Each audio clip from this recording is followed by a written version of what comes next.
Hello, everyone. We are here with the Cardshq first ever in-store championship, the largest event to date.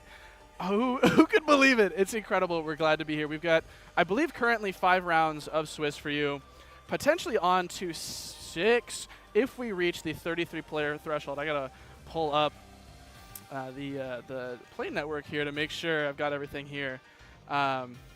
Hopefully everything's sounding good. Let me know. Hi. Hello, everyone. Hi, James. Love you, buddy. Good to see you.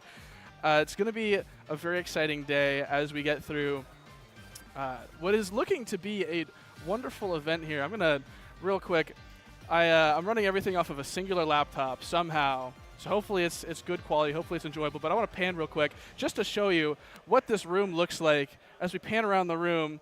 Say hello, everyone. Hello. We've got this wonderful, wonderful store here, Cardshq, in Cumberland, right outside of Atlanta. We've got this very large venue here that we are playing in. Very thankful for them for hosting this event.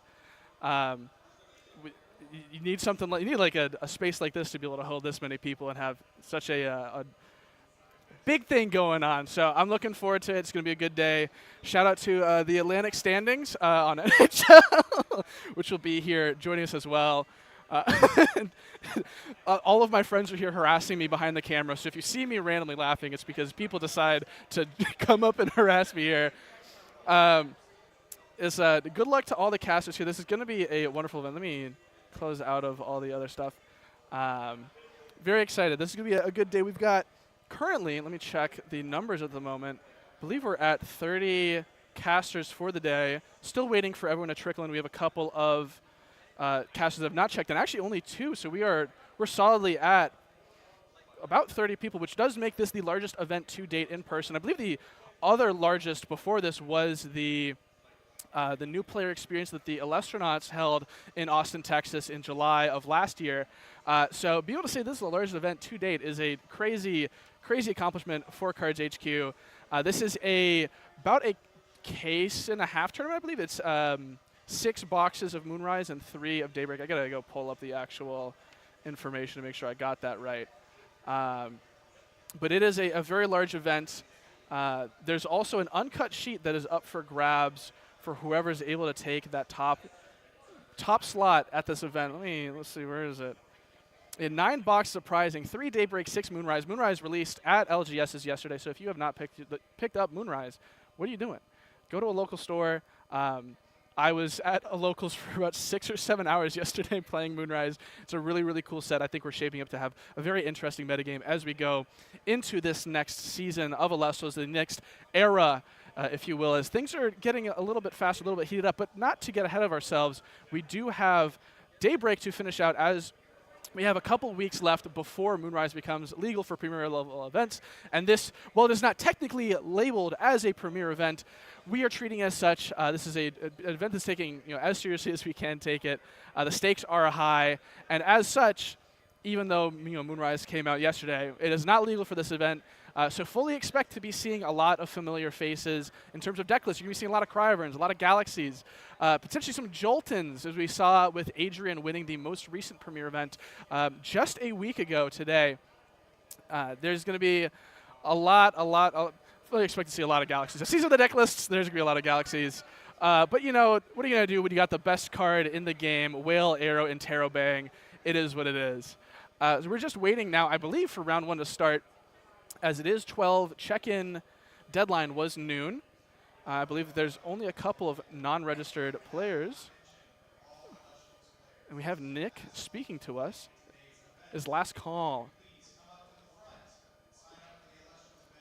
All right. Very exciting. So it sounds like if we don't see a single whale all day, you know what? I would be blown away if we didn't see a single wheel all day. I would imagine we do. But it looks like, we are just about ready to get started. We're waiting for last call. And very, very excited. Very excited to see who our first feature match is going to be. I have a feeling I know who might end up on feature match. The way that we tend to do these is we want to have some people that you might know, people that you might be familiar with from the competitive scene on, and we do have quite a few competitive players in our ranks here. To mention a few names that you might recognize, The main one, Q is too short. A winner of a Daybreak Premier event a couple of months ago, I think it was around October, won an event with the deck that was named, kind of deemed Photosynthesis, a Lustragon Artifact Nexus Argo deck that used Equilinx and the Cybermall package to be able to generate a lot of advantage. So Q is too short is here, fully expecting to see something interesting from them.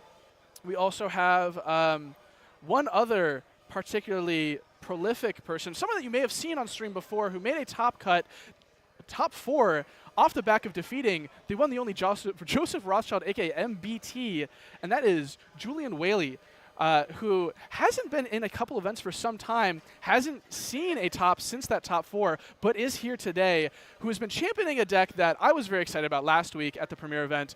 It'd be very interesting to see what he is bringing, and if he'll be able to, if he's bringing that deck that he's been talking a lot about, if he's going to be able to bring it to a top 8 finish. Be very excited to see.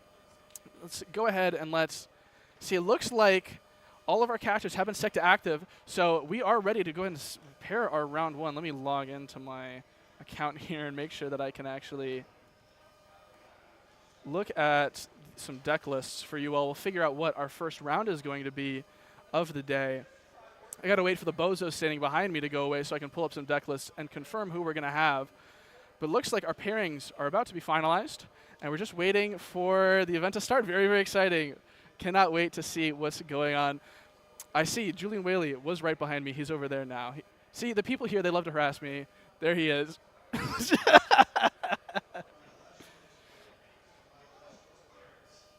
Sounds like the first in the World Store Championship is starting. Pairings are posted.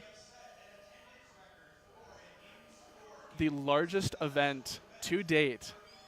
30 players. Wow. That is incredible. Let's go.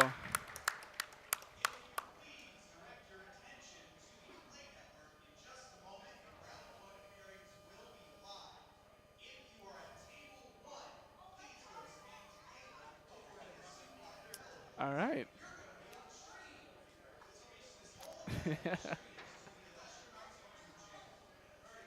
Let's go. All right. So it's hard to talk while also hearing things in my ear and getting stun locked. I don't know how well you can hear the announcement. I picked these mics ideally because you should be able to hear anything else other than me. There's a lot going on in here.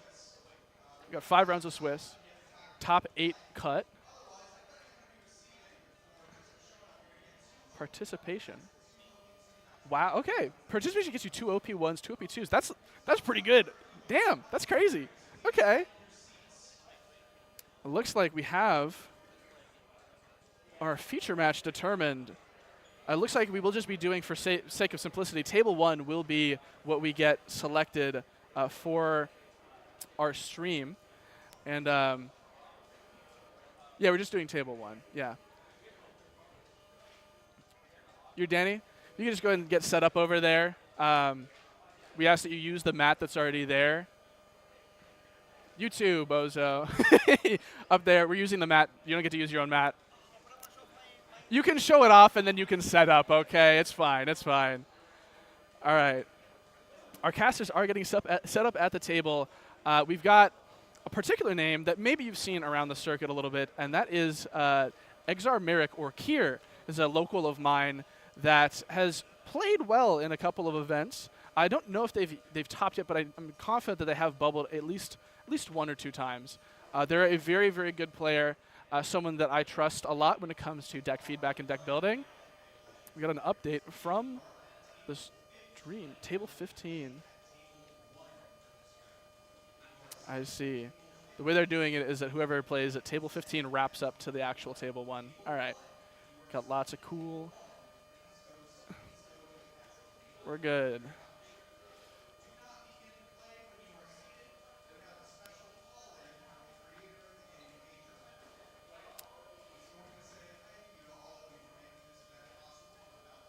All right.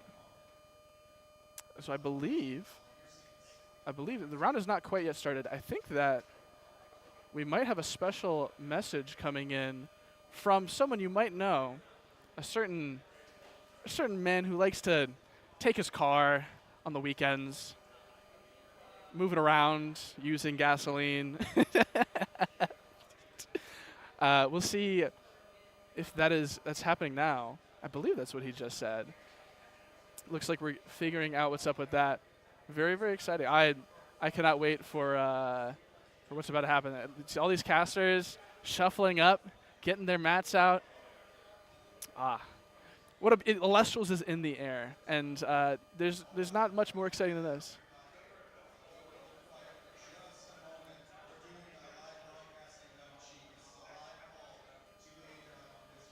Yeah. We got A Drive calling into the event. I don't know if we'll be able to hear it, unfortunately. But, hey. We're calling A Drive. A Drive is here. He's going to be in the building virtually. Unfortunately, was not able to make it. It sounded like he had a little bit too much on his plate. But, yeah, let me... There he is, off in the distance on the laptop. It's Daniel A Drive.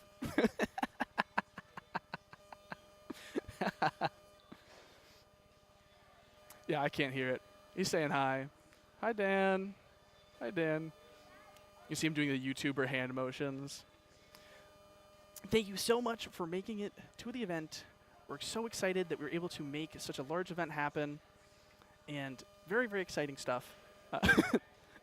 Get Swolax on the line. He's got a much better impersonation. Everyone's waving to Dan. Hi, Dan.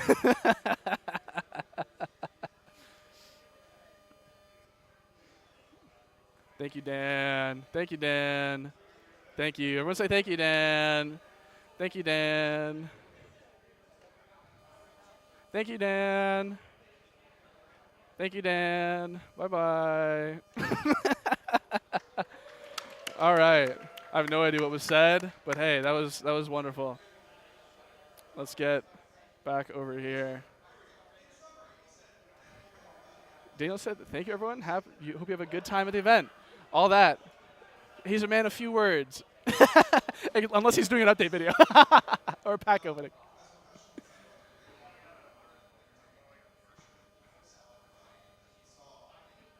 All right. Hi, Dan. Everyone say hi, Dan, in chat. Hi, Dan.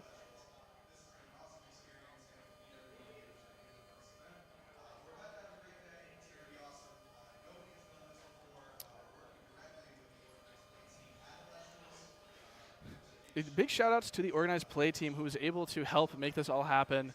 They were the ones, I believe, that provided the uncut sheet to really make this worth coming to. And sorry, someone just flipped me off from behind the camera. Everyone, hi, Dan. Hi, Dan.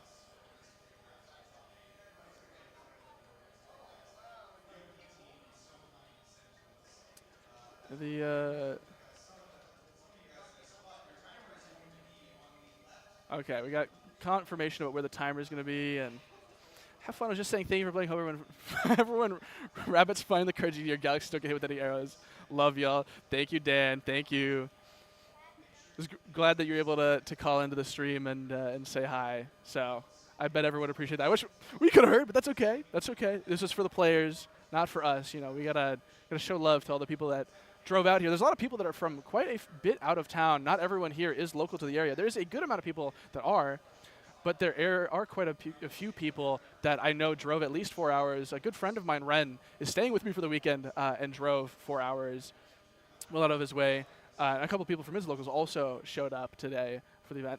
Oh, hi, everyone. Hi. Everyone's staring at me. Oh, why are you looking at me? That's so weird.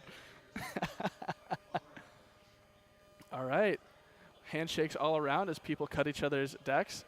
And I believe, let me just go studio mode real quick. We got 30 people for this event.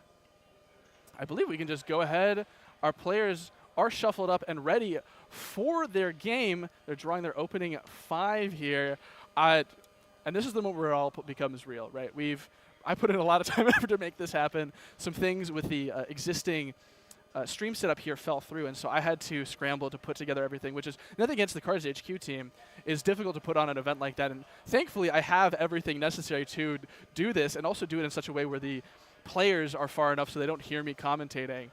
But thankfully this is all able to work out. We got the PVC pipe rig Shout out to my boy Super Insane in chat. And it looks like our round has started, and our players are resolving their mulligans. Looks like an expensive draw from Kier's side, who's going to be on the top part of the screen. We'll see if I can set up some text really quickly so you can tell who is who.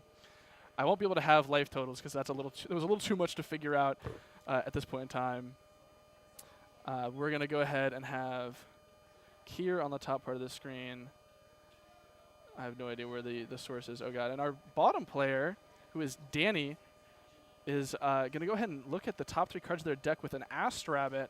These are the fun things that you don't think about when you are setting up the stream. Is, oh, you know what? People actually might need to see what's going on and who is who.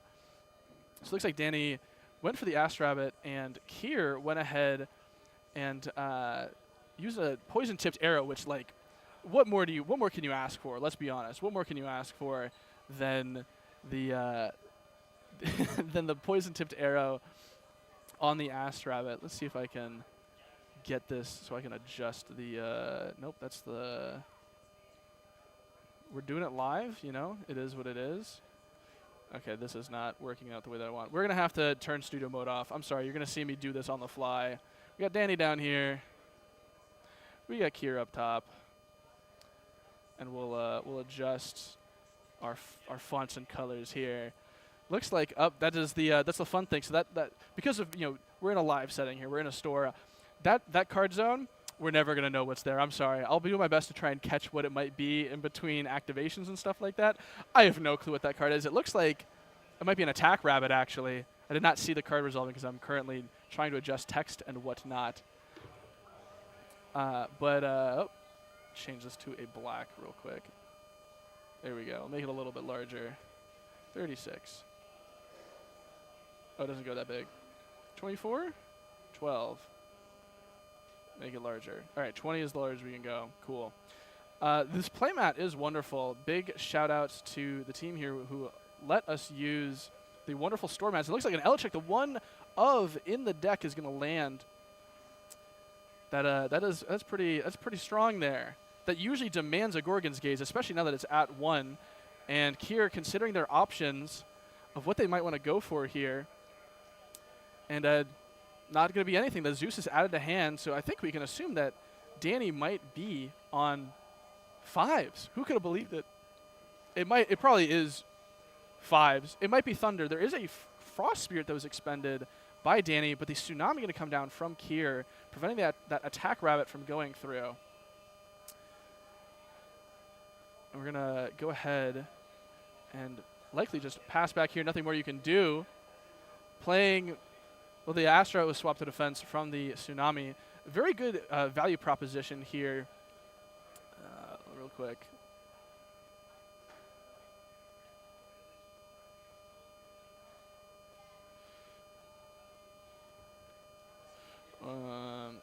And looks like an Earth Spirit's going to be down. Likely going to be a Viscerus, I would imagine, and that is going to be the gorgeous full art from the Kickstarter promo pack, landing on the board, putting up a lot of pressure. Now, the attack rabbit makes sense here. The thing that Kier is playing around the most is going to be anything but Tsunami. If Tsunami hits, it is what it is. We're going to go in with the Viscerus. This is going to demand a response if Danny has it, but it's not going to be there. And this Viscerus is going to trigger, getting the other Viscerus out of the deck. Another full art. You love to see it. Gorgeous, gorgeous cards. I love these full arts. Any opportunity I have to play them, I'm on them. Let me just realize my other microphone was on, it seems. Let's prevent that from happening. Hey, what's up? Yeah. You just we got people from the crowd. We got my boy here harassing me. And look, that's Elestrals. So that's Viscerus. It's big. You know, like how Luke Skywalker's really cool? That's like Luke Skywalker. He's really epic. That's Celestial Skywalker. Yeah. There's 30 people here today. Huh? Oh, 30. We got 36 concurrent viewers, which is like, hey, that's not nothing. That's not nothing. That's good. Tall Jeremy? What? The secret tech. Oh, I forgot Tall Jeremy. Yeah. All right. Elestrals Skywalker Pug. This is Roger. Can we get whoever you're talking to on the mic? This is my boy Justin. He's a Star Wars player. Looks like Eddie going to come down from Danny, swapping the attack position Viserys into the defense position. It's not really going to deal with the threat on board here, though, is the issue. You will clear over a Viserys, but if Kier has any sort of interaction here, you absolutely blow it because you just generate so much advantage, even shielding here. It looks like Altar of Stars is going to come out. That is insane here. So that's going to allow this. We Thunder Enchanted the Viserys, which is going to let us Nexus to the Ass Rabbit. And we're going to swap the Viserys to attack position, likely, and then also trigger this Ass Rabbit here, getting us the top 3 and getting one of them. That's insane. This is incredible. Now, of course, you can just go ahead and trigger the Viserys, but it's not going to do anything. But you get to shuffle your deck after you shuffle your deck, so why not? You know, Elestrals Star Wars crossover, that would be very, very funny. Oh, shout out to Aurora in chat. What's up, dog? How you doing? Glad that everyone's able to join in, see what's going on this stream. It's this timing doesn't let you redeclare. No, it does not. The way that you do this, the battle is not illegal, and so it will go through. The only reason that you would be able to redeclare is if the Elestral on board left the field, or if it was changed, the attack list was changed to defense, then to attack. Here, though, going to be able to play out this Elechick of their own. Ah, shit, the mic is buzzing. Hold on. Hold on. Let me correct that. I'm just going to put it away until we get the other one. We're going to have another commentator here in a little bit, but for the time being, it is just me. I'm just going to put away this mic since it doesn't want to stay muted for some reason, even though I've... Maybe, is that the mute button? Hold on. That do it? Nope, that didn't do it. All right, we're just going to... This one, it's going away. It's going away for a long time. All right, there we go. That should fix the issue. Thank you for letting me know. I don't hear anything. I cannot hear anything. So if you could tell me if there's any audio issues, I appreciate it. There's the wonderful Windows notification. Let me turn that off so we don't have that happen again. And it looks like we're swinging for 4 and then passing. Danny on very, very little spirits here. Little cards in hand, I would assume, as well. They've played a lot here, and Kier's just generated so much advantage with this Ass Rabbit. This Ass Rabbit has stuck around, activated twice, swung for a sum of, I think, 3 or 4 damage. And Galaxy, we said it to start, there's going to be a lot of Galaxy this turn, and we see Kier cheating out a little bit. That was a Cryoblast set in the back row. We know that they have Zeus in hand as well, so that this does mean, hey, Galaxy does not die to just Cryoblast, but you know what it does die to? Cryoblast Zeus. And the Galaxy going to swing on the Elechick, and Gorgon's Gaze is going to suppress it in the battle step, going to let the Galaxy die here. That is, I don't know how Danny gets back into this at this point. Whale Arrow question mark indeed, but in this case, less of a question mark and more of a go to the underworld because it's dead. And is that a Jolton? That's a open board state. Danny has nothing. Kier resolves Quackle, healing 3. And I think at this point, Kier's at 11 spirits to their opponents. Looks like 10, potentially. I'm trying to keep track of, they've got a little die there as well. And they're swinging out for 1, 2, 3, 4, 5. That is half of where Danny's spirit deck is at.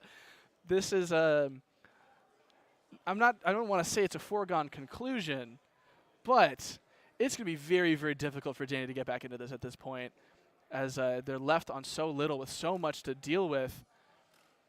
They're going to have to consider their options here. Not many cards in hand. Now, Kier does only have 2 or 3 cards in hand, but Ambrosia coming down from Danny will try to stabilize here. If they are indeed at 5, this will bring them back up to 7 in Spirit Deck, which will get them a little back into it. You know, they're down only 4 now. But they have to deal with 5 spirits on board. The Cryoblast looks to be on live. That Frost Spirit going back into the Spirit Deck. That's the start that you need. You need the Cryoblast to out this Viserys. You need to swing, likely over the Ast Rabbit, to try and start generating advantage. The Thunder Spirit, what could it be? It is an Ast Rabbit of their own. This is tough. If you're Kier, you probably just have to let this resolve, even if you have Gorgon's Gaze. Because you have so much advantage here. You have Cryoblast Zeus for this as well. You know, it outs both Galaxy and Ast Rabbit. And you know, your opponent is wasting a turn here, essentially just setting up a wall that's not going to do a whole lot.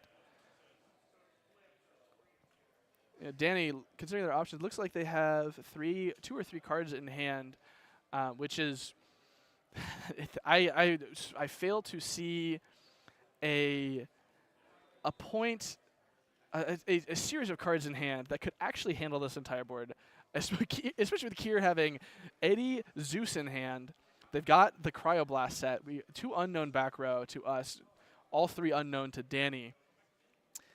This is the benefit, of course, of having this top down here is we can indeed tell what some of these cards are in these players' hands, but they have no idea what they are, their opponents at least. A little bit of cheating out. Shout out to Bean Soldier TV for playing with the debuff in every single tournament he plays and cheating his entire hand to his opponent, and he just wins anyway. He just wins anyway.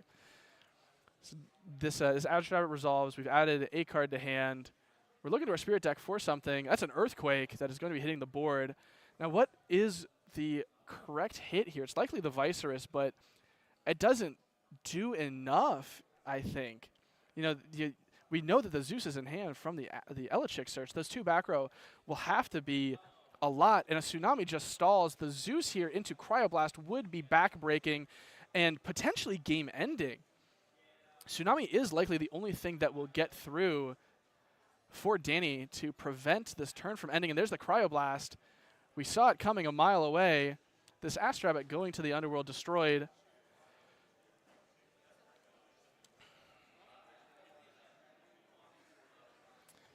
And I believe that is a scoop here. An acknowledgement of just not enough to be done from Danny's side. And we will let these players resolve their side decking and mulligans, and we'll come back over here. Hello, everyone. Good to see you. It's been a little bit. We should be having someone else coming and joining me on the desk here in a little bit, which will be very exciting. A good friend of mine, our TO actually, from another locals nearby that I go to regularly, Gigabytes Cafe.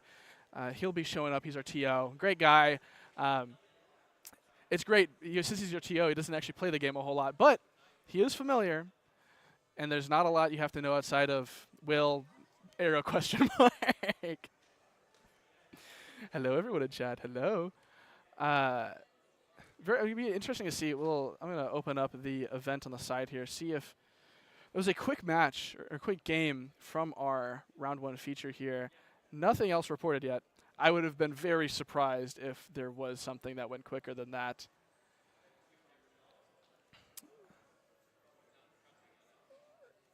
All right. Hello, everyone. Hello, Coder. Hello, Brub. Hello, Shirt. Hello. A shout out to the NHL. Big fan.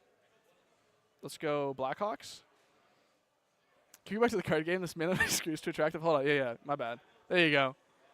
No, they're still resolving side decking here. So if you're Danny here, going into post side, you know your opponent's on Thunder here. The question is, it's Thunder 5s, like, obviously. You're definitely siding into Tsunami if it's in the side. You side into Cryoblast if it's in the side. You should be maining both of those going into this format, but assuming that maybe you have the third copies of both in the side, you definitely bring those in. What else really, like the idea is that every deck should be main decked for a 5s list. So I don't really know what you're going for in the side deck otherwise. Like potentially an Argo package could help you deal with the sort of beady nature of Thunder. I think if you're Kier here, you go 100% for like Mount Olympus, because your opponent, there's no way that they're playing any field spell or any stadiums. So you go for the Thunder package if you're not already on it, the Race to the Top, Mount Olympus. Those are the kind of cards that you probably want to main if you're playing Thunder, but if you're siding them, they come in here 100%. Just to make it so that your other 5's opponent has such a hard time getting over your guys. And just try to get them out of the game by just making sure that every single one of your guys is huge. Like, how are you outing an Astrab in defense with six defense? Like, that's hard. Especially if the threat of Race to the Top comes out. Because if Mount Olympus hits the board, you don't see it previously. Now you know that Race to the Top is like a very real consideration. Be curious. We're gonna look at these players' side decks. We're not gonna divulge too much information here. Uh, you know what? Frankly, Danny just didn't even get started. I'm realizing their deck is not what I assumed it to be to be at all. And I think it's very possible here that Kier missed sides for this deck. This is very interesting. Okay. We'll have to see how this ends up playing out on the stream as we get into game 2 here, and it looks like our players have resolved their opening hands. We're already into the game. We have Danny expecting to draw, Kier expecting to draw, and Danny set 2. Kier says, I'll see your set 2 and I'll set 3. There's no way you're playing Gloombat. Hurricane's not legal yet. And go ahead and pass it back to Danny, who's going to play out a Thunder Elestral here. Surely it's an Ass Rabbit. What else would it be? The greatest Elestral in the game, that wonderful TP1 art. Danny on some spice. We'll have to see. It's spice compared to what I thought it might be, but we're playing out game 1. Action for action here as Ass Rabbit is met with a poison-tipped arrow. This is devastating. Oh, I wish for a second there we could have seen what was in Kier's hand. It looks like a Cryoblast at the top there, potentially an Eddy right underneath that. Take a little sneak peek, figure out what might be in our future here. For Danny, a cut comes through, and a third set from Danny. And this Ass Rabbit's popped. Now, folks, remember, if you're playing in tournament, PTA is an activated effect. Do not immediately assume your opponent is paying out the Ass Rabbit pop, or whatever pop it is for PTA. Just say, go ahead. It is up to them to then decide that they want to pop it. And, it's a memory check. It's just how the game works. And if you can take any advantage you can get, go for it. Kier going to go ahead and play out. We can't see it. It looks like a Blinding Light from God, but it is in fact Edward in attack position with Thunder Spirit under it. I was actually paying attention this time, so we do know. With that definitely indicates to us that Kier is on Mount Olympus. You would not be Thunder Enchanting this, likely at least. Otherwise, I've seen what is in Kier's hand. This is going to be a devastating turn for Danny if he is unable to out this attack position Eddy. There is a devastating card of destruction in Kier's hand that could swing for 5 damage this next turn. Force Danny some sort of interaction with this Elestrals to come out and threaten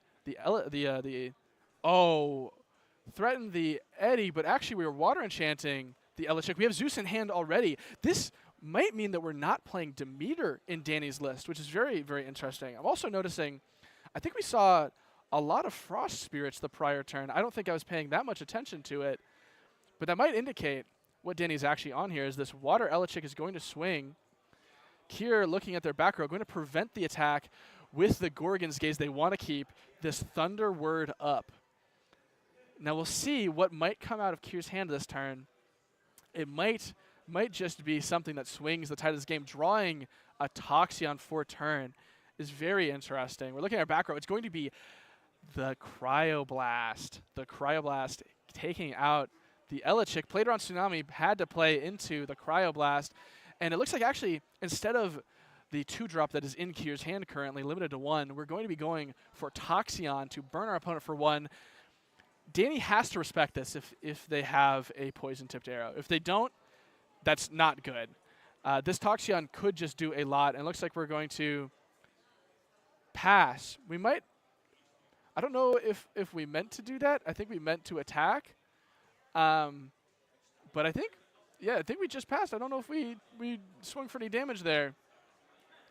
That might be a little awkward. I don't know if that was intentional or be interesting. I have to get Kier up here for a interview after the match and find out. Looks like we have 13 to 15 on Danny's side. Kier expended. I can't speak. They've expended a lot of spirits over the course of just a couple turns here, expecting to draw Cryoblast, Gorgon's Gaze, 2 Elestrals. But they have a significant amount of board advantage here, and a Mustache going to come down. This is going to be an expensive turn for Danny here, and if Kier has anything, this is a phenomenal turn to set Danny back a lot. Shield of Achilles could be an absolute heater of a card here. Looks like Mustache swings at the Toxie. Does Kier have a response? Mustation is practically a burn card if you're Kier here. Gorgon's Gazing it on the expend means it doesn't swing, it doesn't deal damage. And we're considering Altar of Stars, which will Nexus from the Eddy to the Toxion, swapping the Mustation to defense, triggering the Toxion to burn Kier's opponent for 1. And I mean, that's a good play. We knew that Kier had that in hand from them bleeding a little bit. And the Gorgon's Gaze off the top is insane. I don't even know if you really want to go for the Arcolith here. You could pressure a lot out of your opponent, but you lose a lot of board advantage. The 6 defense Mustation also is tough to deal with, but it looks like Earthquake going to come down to out that defense position Mustation. I agree with that decision 100%. You absolutely have to do that. Reenchant might be the best option here for Kier. Just burn your opponent for 1. An expended draw doesn't feel too bad either. They're about on parity in terms of spirits. And it looks like they are just going to reenchant the Toxion, burn their opponent for 1. And SMH, where's my Tectorus animation? I'm so sorry. I wish I could be her, but I'm not. Danny going to burn 1. And swing for 3 from Kier's side. Tsunami going to come down.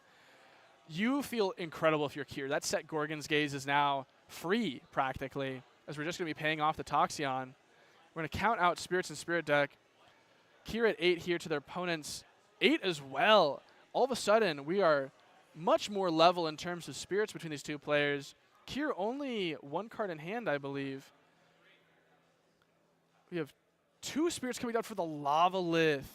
That is going to go ahead and target what we already know to be a set Gorgon's Gaze. And that absolutely gets paid off the Toxion. You're never not paying off the Toxion. The issue is that Kier is kind of getting into a tough spot here. Day down to 6 spirits.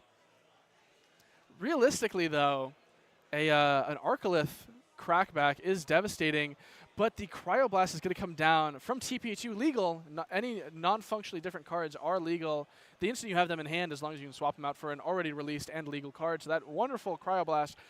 I'm so happy to see Cryo Scorch. Go Cryo Scorch.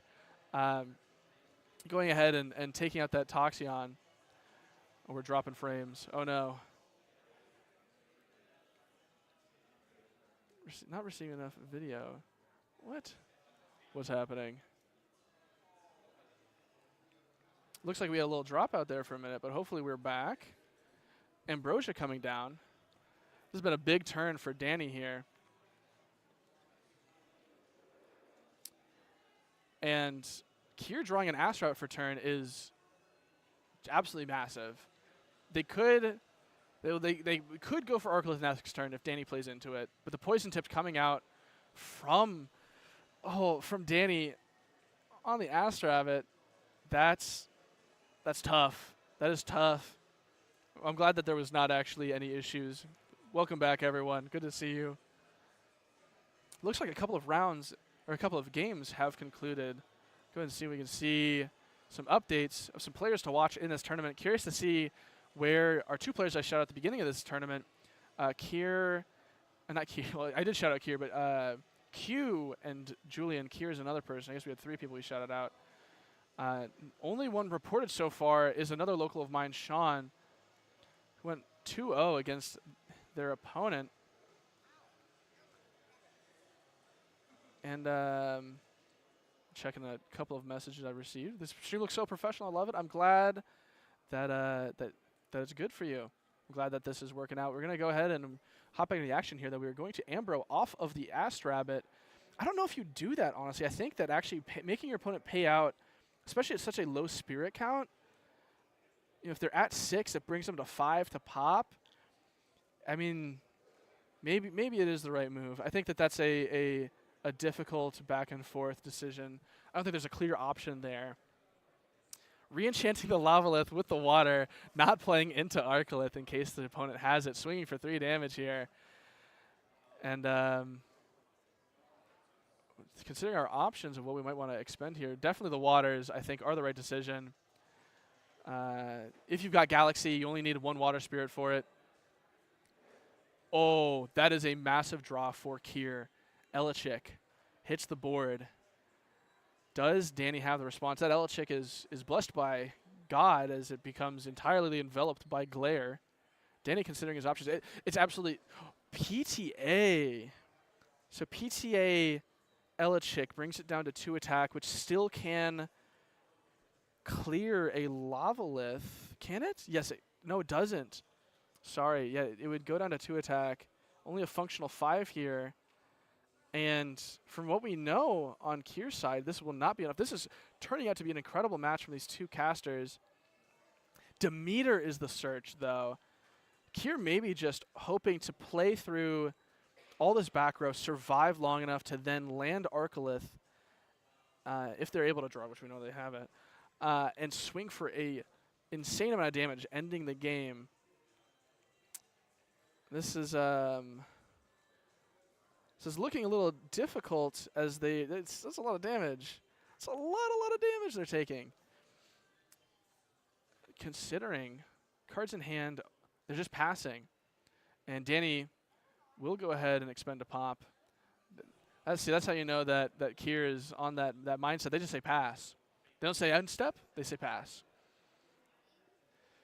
Danny gonna go ahead, look at their spirit deck, playing out a Frost for the Eddie. Okay. Setting a card. That might be the last card in hand, swinging 1 and then 2 more. That's 3 spirits. Kier just needs to make sure they keep 2 Thunder in their spirit deck. And this might be the game-ending push from Kier. Their opponent's on 5. And there's the 2 Thunders for the Arcolith. Effect to enchant 3 from Underworld to field. Is that Gorgon's Gaze? It has to be Gorgon's Gaze. It is Gorgon's Gaze. Prevent the enchant. And it looks like instead of going for the Demeter play, they put out a Mount Olympus. This now, you pass on this, but if you're Kier, you feel just all right because you have an 8 attacker. There is nothing that Danny can do to out this because they're already through the Zeus. They've paid off. We're assuming they're not playing Demeter. Only a couple of spirits in spirit deck. They likely did not keep an Earth if they are playing Demeter. Drew Kryling for a turn. That's 2 spirits in spirit deck. They might just lose next turn. They might have to swap this 8 to defense to prevent any damage from being dealt. If they go for the Cryoling, that puts them to nothing. They can't play any sort of stadium to out the Arcolith. The draw of Mount Olympus is absolutely massive for Kier here. And Danny counting the number of Frost Spirits in their Underworld. This is so tough if you're Danny. The Cryoling drawn. The set, like, I don't think it can be any. There's nothing that you can do there. You just have to swap any defense. Pray you can survive a turn. I think you have to swap the Lavalith to defense potentially. Kier just swings. There's nothing more to do there. You just swing over the Lavalith and pass. No more card activations unless you see an Ambro here. I lost my mic for a second. And they pass. Danny just hoping to see the exact card that gets him out of this position, but I don't think there is a card that gets him out of this position. Kier sitting with what looks like a Tsunami, a Demeter, and I don't know if that was a Cryoblast or some Frost card. Swings over the Eddie. This game might be done if Danny doesn't draw the nuts here. I don't know if you're... How do you out Mount Olympus? That's the reason you play Mount Olympus. I think that's the reason to play Thunder, frankly, is Arcolith plus Mount Olympus. Danny's not going to be playing the field spell, Mount Boreas, and the handshake is extended. Kier takes it down 2-0, and that is our first feature match of round 1. That, I'm going to be honest, that was a really good game, too. That was really good. Game 1, I think Kier absolutely ran away with it very quickly. Wow, what a game 2. What a game 2. Well done from both of our casters. Kier put an absolute show there at the end, really playing down in Spirit Deck for most of the game, but able to really scrap back into it. And Arcolith putting in so much work, just held. You play slow, you play Toxion, you hold the Mount Olympus, or you just draw top deck into it, frankly. And wow, what an incredible game. Congrats to both of these casters for just absolutely killing it. And our second caster for the day has finally arrived. We'll see, well, a commentator, that's right. So I have to clarify. We got 2 types of casters here. But Josh will be joining us very shortly once he's done dicking around with our friends from locals. And wow. I don't know. That was an incredible round 1. Very, very happy to see. We'll hopefully be able to figure out who we are picking up for round 2. We're going to check out some of our results. Julian Whaley going 2-0 versus their opponent. Sean Williams, a person from my local, is a good player, also 2-0. Another local of mine, Froned, unfortunately losing 0-2 to Ash Winters, who I believe is on something very interesting. It'd be interesting to see if we can pull them for a feature match, and get them on the table, see what they're playing. You know, we're about 30 minutes into round 1. I'm surprised to only see 3 results.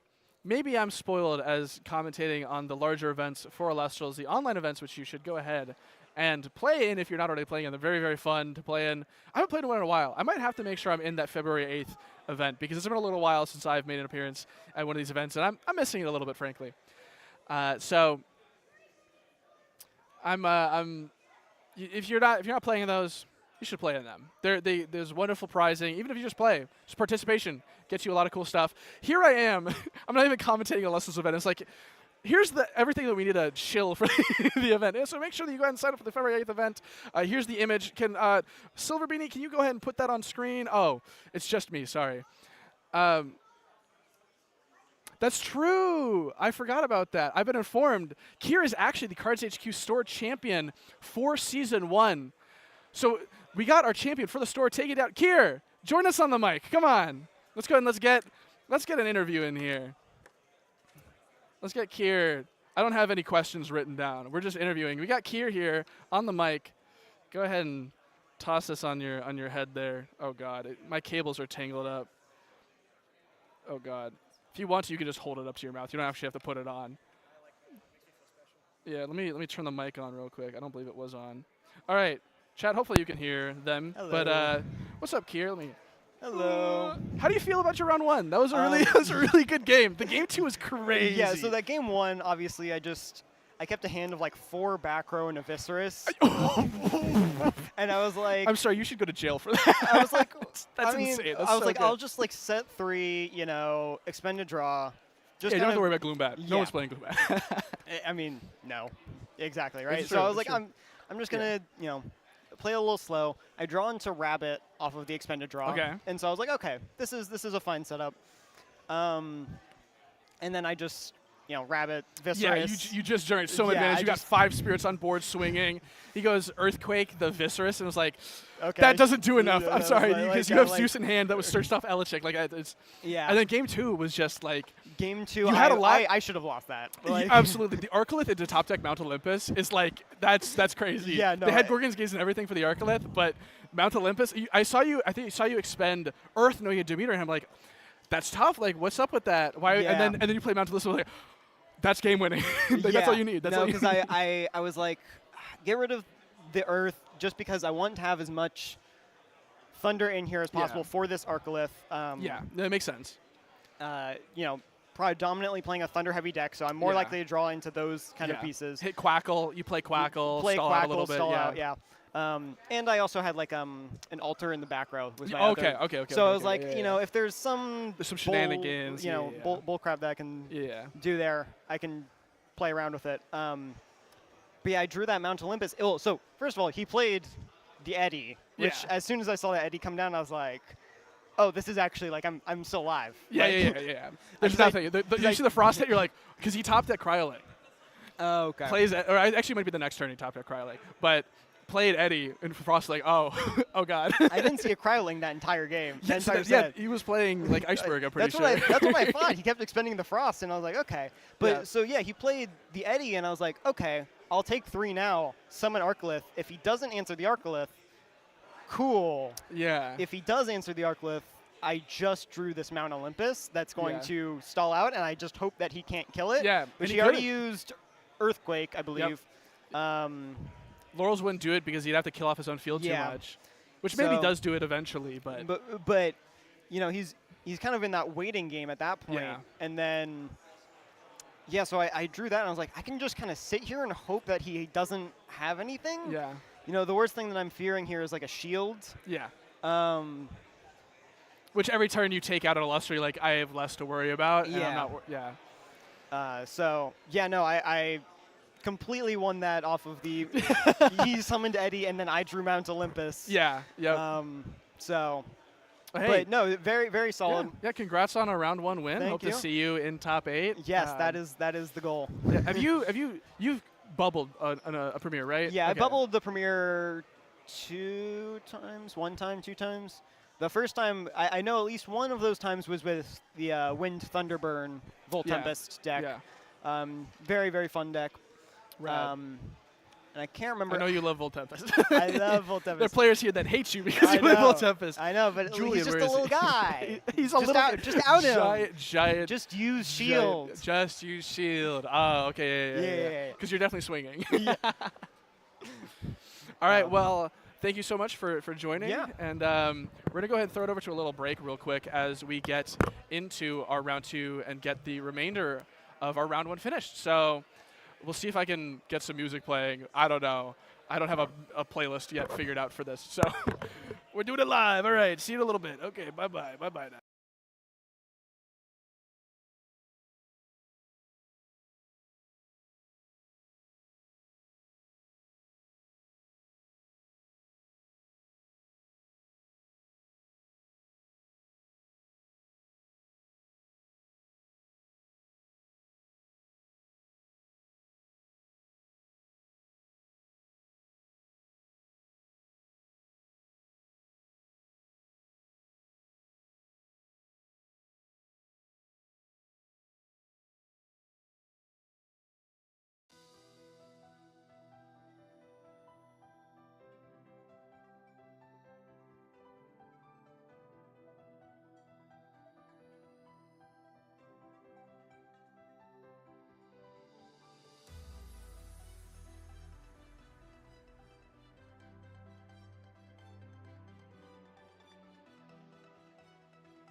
gentlemen, and welcome back. Whoa, we're back. Let me turn the music off here real quick. Hello, hello, welcome. We're back. Round 1 is just about to conclude. Was around chatting with everyone, seeing how people's tournament runs are going. It looks like round 1 might actually be fully completed here. Let me see if we can get results. Can't quite. Whoops. But gonna be. Oh, it looks like our pairings are posted actually for round 2. So we're going to be picking out our feature match real quick.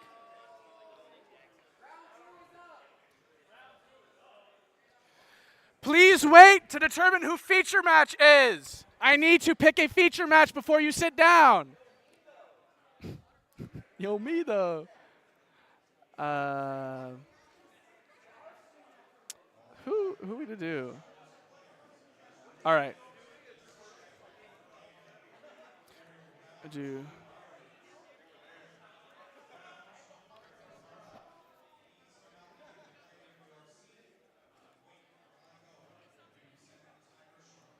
All right. I think we got our.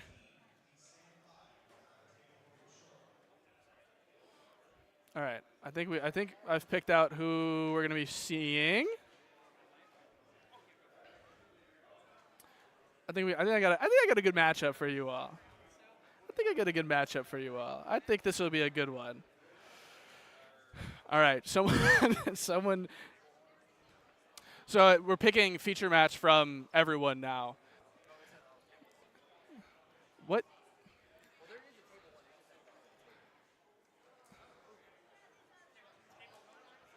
What did Nick say? Yeah. Yeah.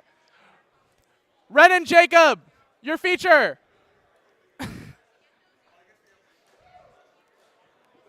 That's okay. We have a little growing pains. We figure out what the hell's going on. We got there though. We got there.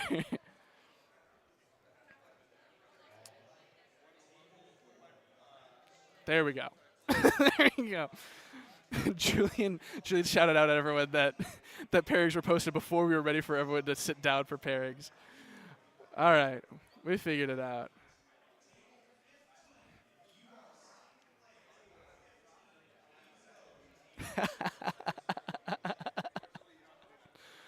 All right. We got there. We figured it out. We're back. We've got round 2 coming to you very shortly. At some point, my co-commentator will show up. He was hovering around and then he vanished. Where is this guy? Where'd he go? Eventually, he'll show back up. I trust. I adjusted the camera and everything so that he can sit right there and it'll be wonderful. We can stare lovingly into each other's eyes. I might actually have to move the camera on a little bit more, but. Hello. Yeah, it all worked out. I'm just going to start yelling at them because they're not listening. Julian. I can't believe who could have foreseen this? I couldn't have. All right. Looks like, let me see. We'll pull up our gameplay here.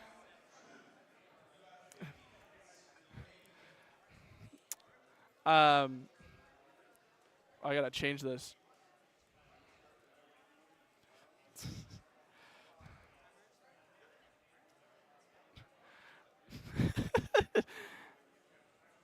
Actually, let's put in exactly whatever. Crinkle. All right, let me go over to our caches real quick and yell at them. They are not allowed to. They're not supposed to use their own playmats. Hello, friends. Please don't use your own playmat. Thank you. All right. So the wonderful thing about having wireless microphones is I can walk around. So I can just go over and tell them to not do that. Shout out to Ren, though. We're about to see one of the most unique table layouts I've ever seen in my experience playing on any card game, frankly. It is comedic, in fact, what this looks like. But you know, that's okay. We'll see if I can kind of try and keep track of life totals here. I should have brought a pen and paper. I usually do have those for when I go to events. Let me see if I have one in my bag. So maybe we can actually try and keep track of these players' life totals, because I know for a fact that they are not doing it for me this time. Shout out to Kier for keeping track of life totals. All right, we're going to get out. You know, looking for a pen and paper, I've got an iPad with a pen. You know, that should actually be the ideal way of doing this.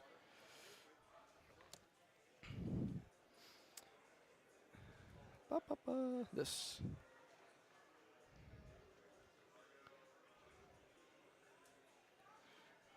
Can I make a new thingy, please? Can I make a new thingy? Sometimes I use electronics, and I feel like I am very old because I do not know where the button to make a new... Oh, there's the button to make a new one. Okay. So we've got Crinkle versus Ren. Looks like our casters have resolved their mulligans here. And I believe that Crinkle went ahead and started off their turn, the game rather, with an expend 2 to mulligan. They're down to 17 here. They played a Narpoon, searched out the Cryoling. They've got an Eddy in hand. And Ren drawing for turn. Their board states are clashing a little bit here. Ren going to go down to 19 here, playing out a Thunder Spirit. This is definitely an Astro. We saw them draw it, and there it is. The Astro Rabbit hits the board. Looking at the top 3 cards of the deck and adding one of their favorites to hand. It's going to get PTA'd, though, as it should be. That card should always be PTA'd. And there goes the PTA to the top of the deck. To everyone at home listening, you are allowed to alter your board state, as both of these casters have, and do things like putting a PTA on the top of the deck. The important thing is that if your opponent says they are not comfortable with you doing that, you have to respect that, and you have to alter your board state to the proper one dictated by the rules guides. Looks like Crinkle did draw a Rhinosect for turn. They've got Cryovern, Cryoling, and a Eddy in hand, which is a little rough, but open board state. They're just swinging for one. Not going to do anything else. Didn't expend a draw. Didn't re-enchant. Our wonderful TO Nick has come through and provided them their packs. Hopefully they can withstand the excitement of wanting to open those until after the end of the game, or the end of the match. We'll see. I know I certainly love to open my packs the instant I get them. And an Eddy coming down from Ren, the wonderful Eddy from the Capricorn Shattered Stars month. I can't keep my astrology signs straight, my constellations. I can't remember which one's which, but hey, that's cool. I think Crinkle may have drawn an Frostix there, and that looks like an Eddy. We're going to use the effect, attempt to Eddy an Eddy. I think Ren might have a Gorgon's Gaze set back there. Considering, a Gorgon's Gaze will come through, preventing that, and 2 spirits paid. Putting our casters down a couple more spirits. Crinkle putting their spirit, their underworld face down there for some reason. And of course, as I've commented, oh no, actually that's their side deck. Their spirit are underneath the game board. I believe Crinkle here at 14. And Ren paid 2 for Gorgon's Gaze. I think they're at 16 here. This will be very difficult to keep track of, quite frankly, because I know what's in Ren's list. They're staying with me this weekend. I know what they're on, and there it is. Quackle comes down. We go to 14 up to 17. Healing back those 3 Thunder. That's actually partially why the Gorgon's Gaze feels pretty good if you're Ren on the prior turn, is you're spending those Thunder Spirits and getting right back in this board state where we're just going to pass, which is interesting. I don't know if I agree. I think that crashing Eddy might have been the right thing to do. This Quackle going to die no matter what here. The Astro Rabbit, though, coming out. Does Ren have anything? Looks like not going to happen.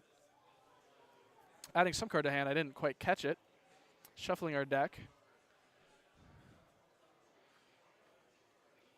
Yeah, I believe that is Cryoling and Frostix. Crinkle will have an absolutely devastating turn somewhere up here.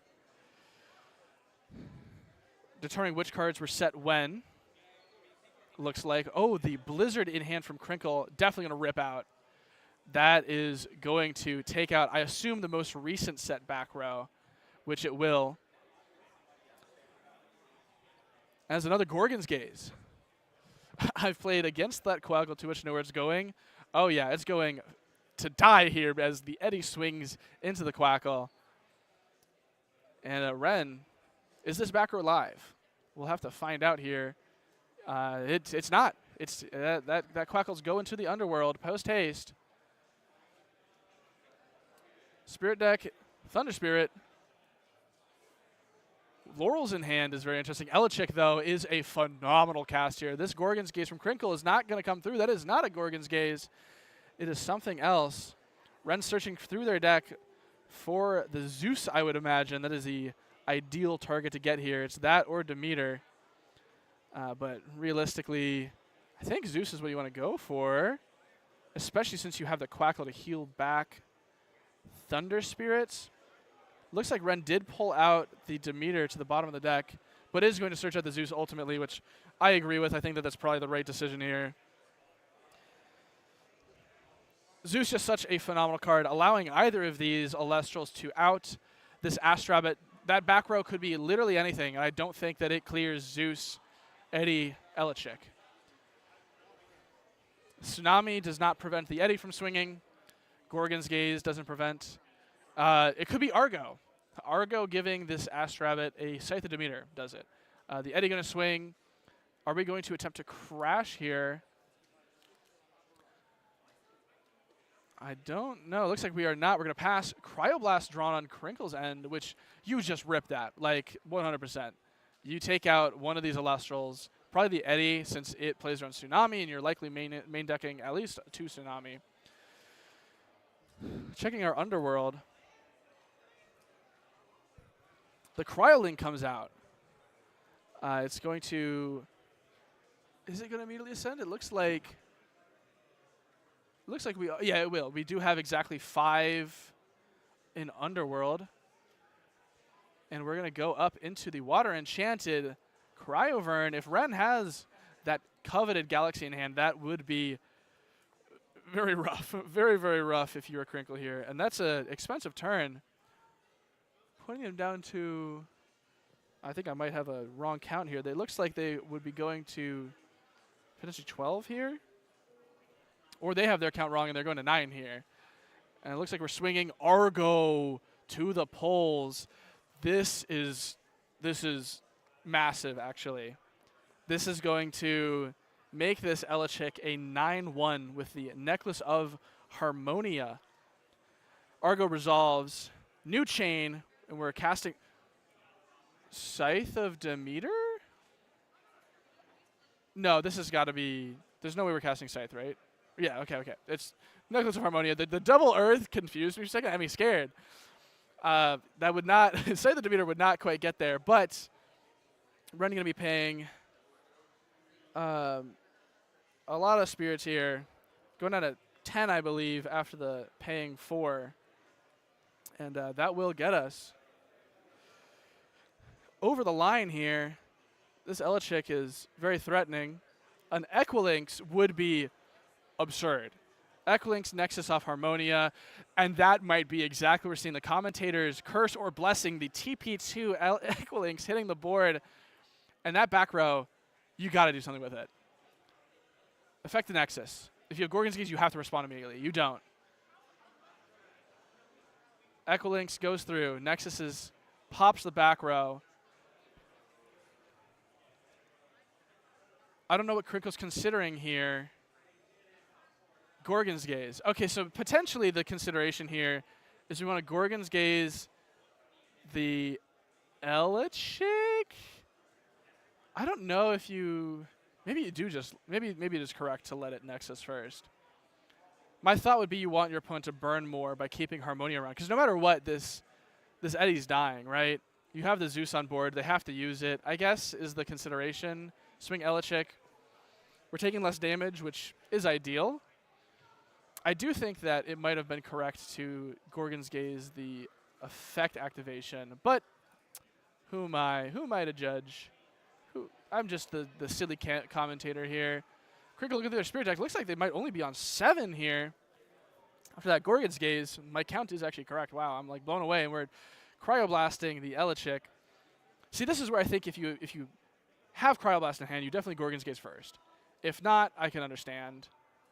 Emfrostics, Cryovern in hand. This is about to be an expensive turn for Crinkle here. We're going for our Emfrostics, putting us down to 5, casting out Cryoling, I'm going to assume here, which will bring us down to 3, and then ascending mandatory down to 2 Spirits in Spirit Deck to get the, I believe, 1 from hand. I don't believe there's going to be another one in deck. Yeah, that's 3 Spirits in Spirit Deck. My count is wrong, but this is a swing of board state because we're taking out this Echolinks. But I think if you're Ren, you feel perfectly fine. You're at 10 some spirits in deck. Yeah, you have the Royal. We knew about that from earlier. This is about to be a phenomenal swing from Ren. Crinkle having to invest so much, and the Sluggle putting them down and then going up 3. I don't know the exact count here, but Ren is quite healthy after that. This is a ping 1 down to 2 for Crinkle. Astrabbit is going to be sort of a last-ditch effort here to dig through the deck for an Ambrosia. Shield Tsunami, Poison Tipped Arrow, not going to do it with double Rhinosect in hand. They need an Ambrosia here, and they're going to scoop it up, and we're going to go on to game 2. Yeah, the Argo there was exactly what it needed to be. This heal stall list from Ren is phenomenal. I've wanted to play it for weeks now since they've been working on it at locals, but specifically to prevent the list from leaking to my local players, did not. Looking forward to playing it in the upcoming weeks potentially, but Moonrise kind of makes that a little bit issue since everyone will be on the new Moonrise stuff. But should I not Brulok on top? No. That is Crinkle there. That is my GOAT. Shout out to Crinkle, local friend, very, very good player. You don't get to see it because we were using the Elestrals map. They play on the very cool, I think it's a Judge Diviner, the Herald mat. Sick. I, as a Ritual player from Yu-Gi-Oh, love that. But we're not playing Yu-Gi-Oh, we're playing Elestrals today. If you are Crinkle here, what are you even siding? Like, those Blizzards, I think you want to max out because you don't want your opponent to be using the back row, I guess. And in fueling their heal stuff. I don't know. This is a tough match to go into if you're not siding for heal stall, which you should be. If you're not siding for heal stall, you should be siding for heal stall. But I just don't know if people were making the read that this could be something that was happening in this tournament. I think that Ren very specifically chose this deck because it's a very good matchup into 5s, and people are not expecting heal stall into this metagame. And it, I don't know. It's been kind of tough here. It's been kind of tough here to be Crinkle going into this. I don't know. This is a little tough. This is a little tough position to be in.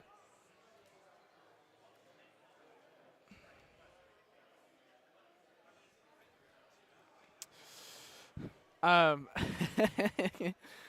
want to shout out something that Ren and I did last night. Ren and one of their friends from locals came and had a bunch of hollows that they had to play, like Lavaleth. And it's like, I don't want them curling, right? You don't want them curled because Frostfall, unfortunately, has a lot of issues with curling. So we ironed them. If you check my Twitter image of tournament prep, and there's just an iron and some Lavaleth and Moralist because we were ironing out the Moonrise stuff. And it works. It works, folks. It's you got to do it. Iron your cards. It works. You put it on silk setting. You put it in a very thin but heat-resistant fabric so you don't scratch your cards. And then you iron it for like 5 seconds, get it nice and heated, and you just adjust it on the edge of your ironing board. Do not envy Crinkle's position. This is a difficult sideboard. We're going to go ahead and hop back into the game. Ren is opening killer. That is 2 one-ofs in their opening hand. Astrabbit, Gorgons, Quackle, and Resting. And Crinkle going to go ahead and expend 2 here. You kind of have to if your hand is not good, but also, you don't feel too bad because you're fueling the Cryovern engine to go ahead and be doing more of that. But Ren's opener here is ridiculous. Want to beat Healstall, simply draw Rhinem for Rhinosect 3 Rhinosect, easy enough. See, I would agree. However, how does that beat Necklace of Harmonia on the following turn on Elestrals or Viserys or Quackle Tsunami? Like, I don't know. Regardless, though, Crinkle going to go ahead and cast out this Astrabbit.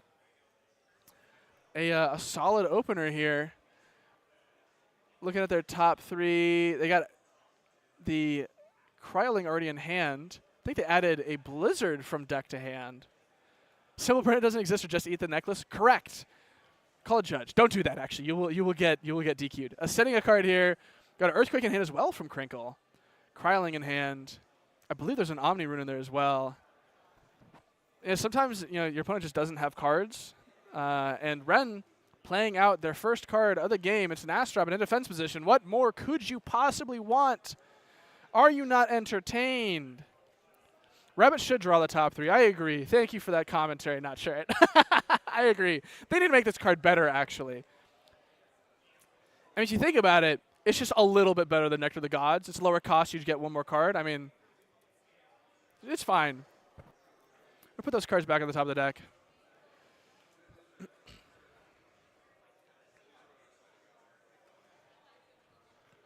The fun thing about this tournament is as we get later in the rounds, surely we'll have more and more guest commentary as people decide to show up and say hi to the stream and provide their thoughts. Rabbit Snore, it's so true. Blizzard, though, popping that back row. And it's a Gorgon's Gaze. That's pretty killer. It's pretty killer. It's going to put Crinkle down to 15 here to Ren's 19, but this Eddie will clear board. Surely that back row from Crinkle is something like a Tsunami. You feel comfortable swapping the Astrabbit to attack position, swinging for 1. You absolutely got to put pressure into this healed deck, otherwise they just run away with it. And that's not going to happen. Crinkle swings with the Eddie, taking out the Astrabbit. And we're back to Ren here. Lots of cards in hand. The benefit of playing Healstall is you draw like crazy. Nog doesn't mean anything when you heal 3. Water, this is going to be an Eddie. There's the Eddie. There is the Eddie. Not a Frost Buddy on the field. It is a Water Word.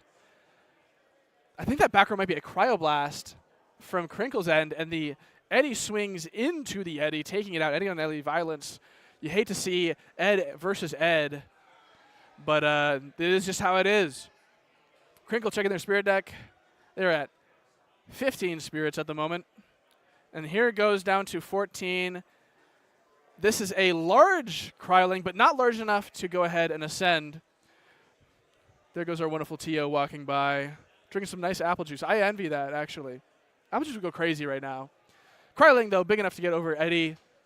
Not going to deal any damage. We only have 1 spirit there, but not killing Astrabbit here implies Rock in hand. Yeah. Very true.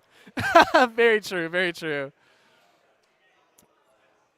They got EQ Laurels. It is true. We just Laurels the Cryoling. Potentially we have another Eddie in hand then on Ren's side. I think I just saw a poison-tipped arrow at the top of the hand. And we're just going to set and pass. I don't even know if we expended a draw there. We might have. Crinkle with what looks like, is that Galaxy, Astrabbit, Earthquake, and one other card? We're just swapping to attack position. Swinging. Were we not re-enchanting? Okay. This is a very interesting series of all interactions here. I'm not really sure what these casters are doing, but I guess they're just playing it really slow.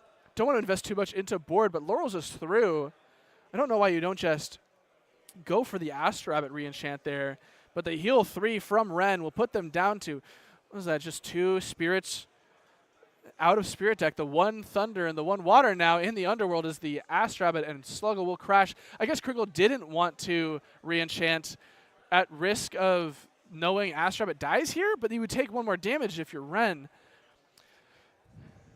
Potential of some nerves getting to our casters here. Understandably so. This is the largest in-person event, and they maybe weren't considering or we're thinking about the fact that they might just have a round 2 feature here. The Rhinymph, though, indicates a Rhinosect in hand from Crinkle, or just setting up for it. They did have 2 in hand last game, but weren't able to get it out because they searched Cryoling instead of the Rhinosect turn 1. And Cryoling didn't even hit the board until the last turn of the game, so yeah, Rhinymph, Earthquake in hand, swing for 1 off the Narpoon, putting Ren back down to 16 here. That's a pass from Crinkle.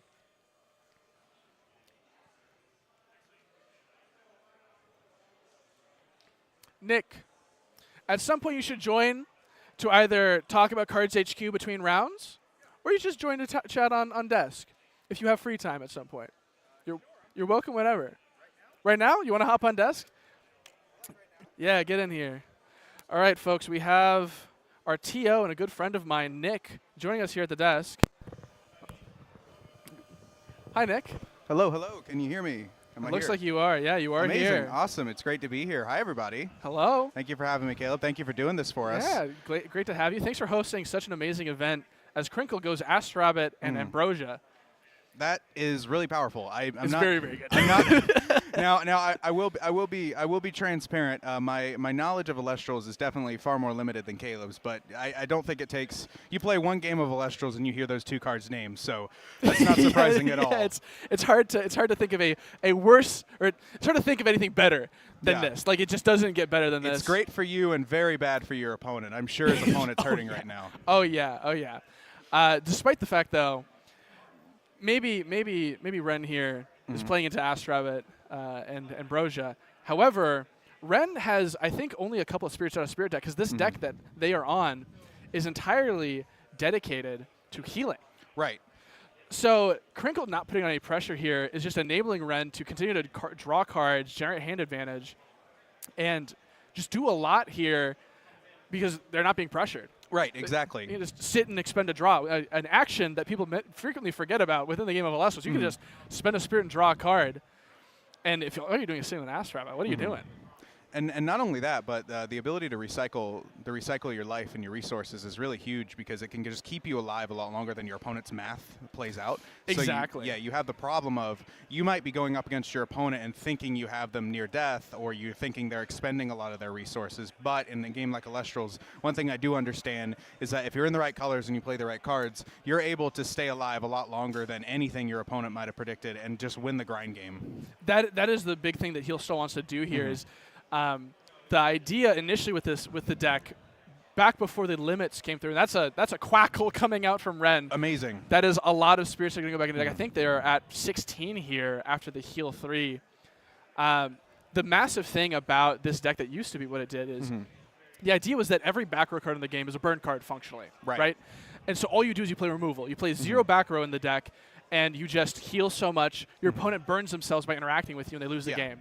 Because of the limits to the removal suite of Resting on Your Laurels and Earthquake going to 1, the 2 critical pieces of removal in the game, that put this deck into a totally different position where now actually you want to be playing those runes because you heal them back. Right. And so you just generate so much more advantage, because you say, I can activate every single shield on my deck and still be close to full life, because every single Elestral I play heals or interacts in some meaningful way, versus in something like Crinkle's deck.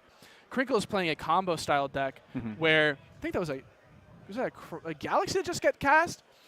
You know, there's single value cards like Galaxy, which is a 5/2 with its effect that does a lot of damage and puts on a lot of pressure.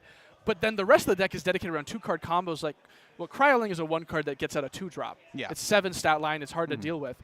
The other one in Crinkle's deck, and I think is what is punishing Crinkle in this exact matchup, is the Rhinymph Rhinosect line. So Rhinymph's a 1/5 that can equip itself as a artifact, like an equip spell in Yu-Gi-Oh! To an Elestral. And then if you have an Elestral in your rune row, Rhinosect just says special from hand. It's an 8/5. It's massive. Yeah. And so that's a phenomenal thing, but it's 2 cards, and Crinkle's not seeing them. Right. That's a universal card game thing. If you're relying on 2-card combos and you only see one of them, what and are you don't do supposed anything. to do? Exactly. Yeah. And so Crinkle has a card in the deck called Narpoon, which can search out these cards. We can see there's actually a Rhinymph in hand that was searched by Narpoon. I see. Yeah. But you have to hard draw the Rhinosect. And there's 3 of them in deck, but doesn't do anything. If you don't see it, you don't see it. Yeah. And that's what happened last game is Crinkle saw the Cryoling, but searched that Cryoling, had 2 Rhinosect in hand, saw the wrong part of the deck, searched the wrong part of the deck, got punished because he drew 2 cards he couldn't play. And when you're going up against a deck that's able to recycle as many resources as Ren's, yes, you're on a limited time frame because you're burning through resources to try to pull this combo off while your opponent just constantly is healing. Yeah, and Crinkle just expended a draw as well and is getting Gorgon's Gaze. So this will be a crash here. So the Gorgon's Gaze in the battle step against the Galaxy will cause it to go down to a 2-5 into the 2-2 of Sluggle. And if you're Ren, you're like, yeah, absolutely. Lose your Galaxy, lose your board pressure.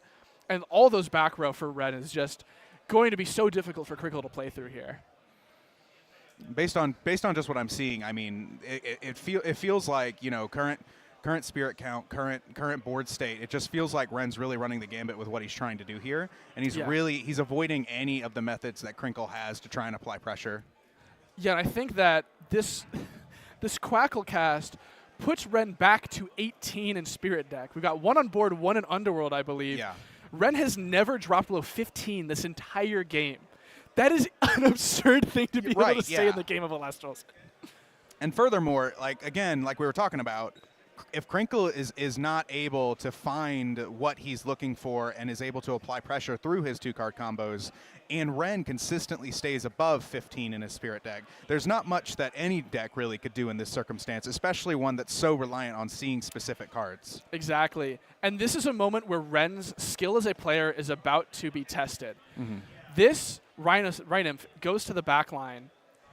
I don't know if Crinkle is giving his opponent a window here, but you can actually sack off your Elestral in response after it goes to the back row to prevent this Rhinosect from going out. You can play something like Tsunami, paying off the Quackle. It'll kill the Rhinymph and makes the Rhinosect is no longer castable. I see. So I don't know if maybe Crinkle just jumped a couple steps here, and maybe we'll have to rewind and say, hey, I have a window before you cast this, or if this Rhinosect is actually just hitting, and maybe Ren has a Shield of Achilles in the back row, or a poison-tipped arrow, which will not work quite how you want it to with killing off the Rhinymph, but we do get the Rhinosect out of hand. And even though, so this Rhinosect swinging for 2 damage, Ren's going to expend 2 more, so this is 5 total spirits that are being expended this turn from Ren. That puts them to 13. Right. Crinkle is at 7, I think, after spending 3 this turn. This is, Crinkle's doing what they want to do, but Sir Tractor here, a very skilled player within the community, topped multiple events, is absolutely correct. When you play the heal stall as Rhinosect, you have to side this out. It just is not doing enough. And it looks like Crinkle might be sacking off the Rhinosect for an Ambrosia, which is a fascinating line of play here. They'll put them up to 10 again. But I don't know if that's really what you want to be doing here. They're just going to pass back to Ren, who, is this a Sluggle? It's a Galaxy. So this Galaxy could put up a lot of pressure on Crinkle. It definitely feels like Crinkle's hitting. He's not exactly hitting exactly where he wants to be with all the different ways his cards are interacting. And when you're able to, you're able to heal with Ambrosia, that's good and all. But at the same time, if Ren's constantly, basically untouchable when it comes to his life, what are you supposed to be doing, especially as we get deeper and deeper into the game? You're not winning the value game. You're not winning the heal game. So why would you keep yourself? Why would you sacrifice any part of your board presence to heal when you know your opponent's going to outvalue you? Yeah, it definitely seems like a strange decision, but something here that we missed a little bit is Rhinymph swings in a 5-1 because there's water under it. This Galaxy swaps its attack and defense stat. Ren goes for Argo, which does cost 2 spirits, usually very costly, plays a Scythe of Demeter from deck. Scythe of Demeter reads +2/+3 to whatever it's empowering. Okay. So this Galaxy goes from a 2/5 that swaps to a 5/2 to now be a 4/8 that swaps to an 8/4, kills this Rhinymph, and then because of Scythe of Demeter's effect, if the Elestral that's empowered destroys an Elestral in battle, you get to heal an Earth. So it refunds that Argo, and now you have to deal with a Galaxy that basically is statted like a Rhinosect. Yeah. That's like, how do you out this? This plays around Tsunami natively because it's water. It's 8 attack. The only thing that, we know this, Crinkle has an Earthquake in hand. That's the out here. Right. The good thing is that Galaxy's not swinging for a lot of damage here.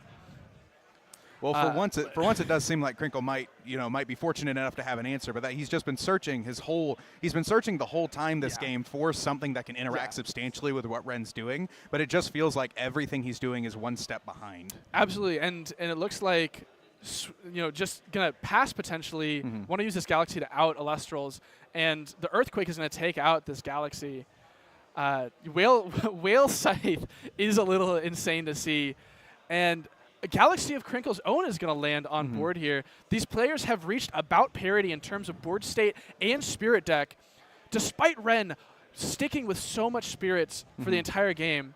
I believe these players are very close in life total now. Yeah, now that we've seen the tide turn a little bit for Crinkle, it definitely seems like it's become anyone's game. We saw a lot of I feel like delayed plays, missing cards, but Crinkle used that Earthquake. It's such a good moment for him that he's starting to be able to reestablish himself in this game. So it's possible, as long as Ren isn't able to continue to heal and stall like his deck wants to, if he's not able to get an engine going where he's able to do that.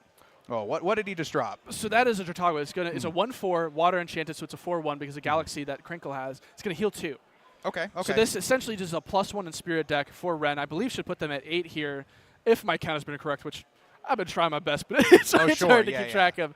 The thing is that it's an attack position. Makes sense. The Galaxy's on board.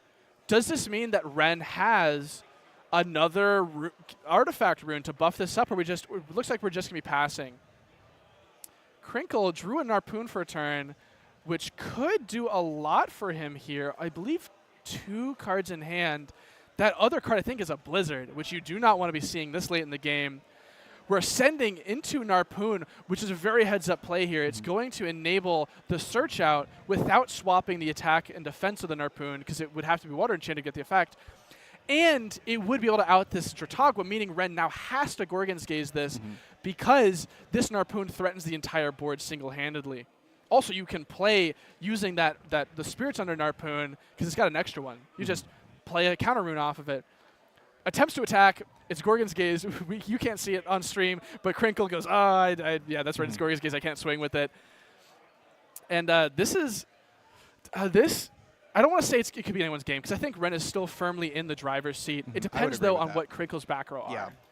Ultimately, right now, you're just hoping for your back row to outvalue your opponents because we're getting so close. We're getting so close to lethal with both of these guys' board states that really you're just looking for when they play their heavy hitter, you need an answer, and when you play yours, you're hoping to God your opponent doesn't have an answer. Exactly, and it looks like Ren's just going to re-enchant the Dratagua, heal 2 once again, and again, whenever you have a 1-drop that has an extra spirit under it, that's just counter rune fodder. Yep. That is, I heal 2, and now I have a free 1 that I can use for a PTA, for a Shield of Achilles. I can pay half of a Gorgon's Gaze with a spirit that's already done what it wants to do. Right.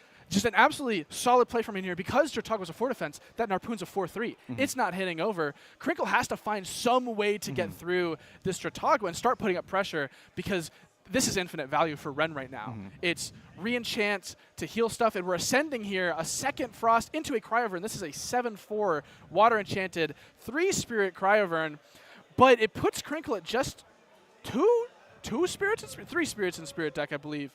Swing, Shield of Achilles. That might be all she wrote. Ren is at, I believe it would be 5 spirits in spirit deck here, paying the shield off Dratagua. That shield feels like a huge momentum swing. Absolutely. It feels like Ren's putting this game out of reach. Absolutely. The re-enchants Dratagua, play a back row, and you swing for 2 damage here. I think Crinkle grabbed 1 thinking it was only 1, but that is 2. They're down to 1 spirit in spirit deck. The fist bump extended, and Ren is going to take it 2-0. That's all she wrote. The Blizzard in hand. I think that's a Tsunami in hand. Can't quite tell what the middle card is, but Crinkle just not seeing Elestrals to put up pressure. Ren seeing a lot of the answers that they needed to see the entire game. And the Rhinosect on the bottom of Crinkle's deck there just was not enough. A second one in the middle of the deck, just not able to quite connect the Elestrals that he needed to be able to put on pressure and prevent Ren from stalling the game out, which is the name of the game for the deck. Of course. Just a very solid. We'll swap over to our face cam here. Hello, everyone. Hello, hey, this is Nick. Hi, good to be here. Thank you very much, Thank Caleb. you for hosting the event. Yeah, of course. As the TO here. Everyone say thank you, Nick, in chat. Oh, I appreciate that. Appreciate you very much. People have been here at the shop that don't even play Elestrals, don't know what the game is, talking about how this is so exciting, this is so interesting, they want to learn more about the game. I got people that don't play cards. They're here to collect sports cards because this is primarily a sports card store, being like, what's going on? Like, what is this event? There's so many people here all playing the same game. And it's phenomenal. What an incredible grassroots movement, and we couldn't do it without wonderful people like you at these large stores that are willing to put the time and the effort into hosting these events. And I think that this is the type of stuff that gets Elestrals in the door of a lot of people that wouldn't consider this as a card game they'd play otherwise. So you're really doing a lot for the community right here. We appreciate you a lot. Yeah, absolutely. And just commenting on that, really all, and I've told this to anybody who would listen, all that Elestrals needs is just people to take it seriously. Yeah. And I've been saying that for quite a while now.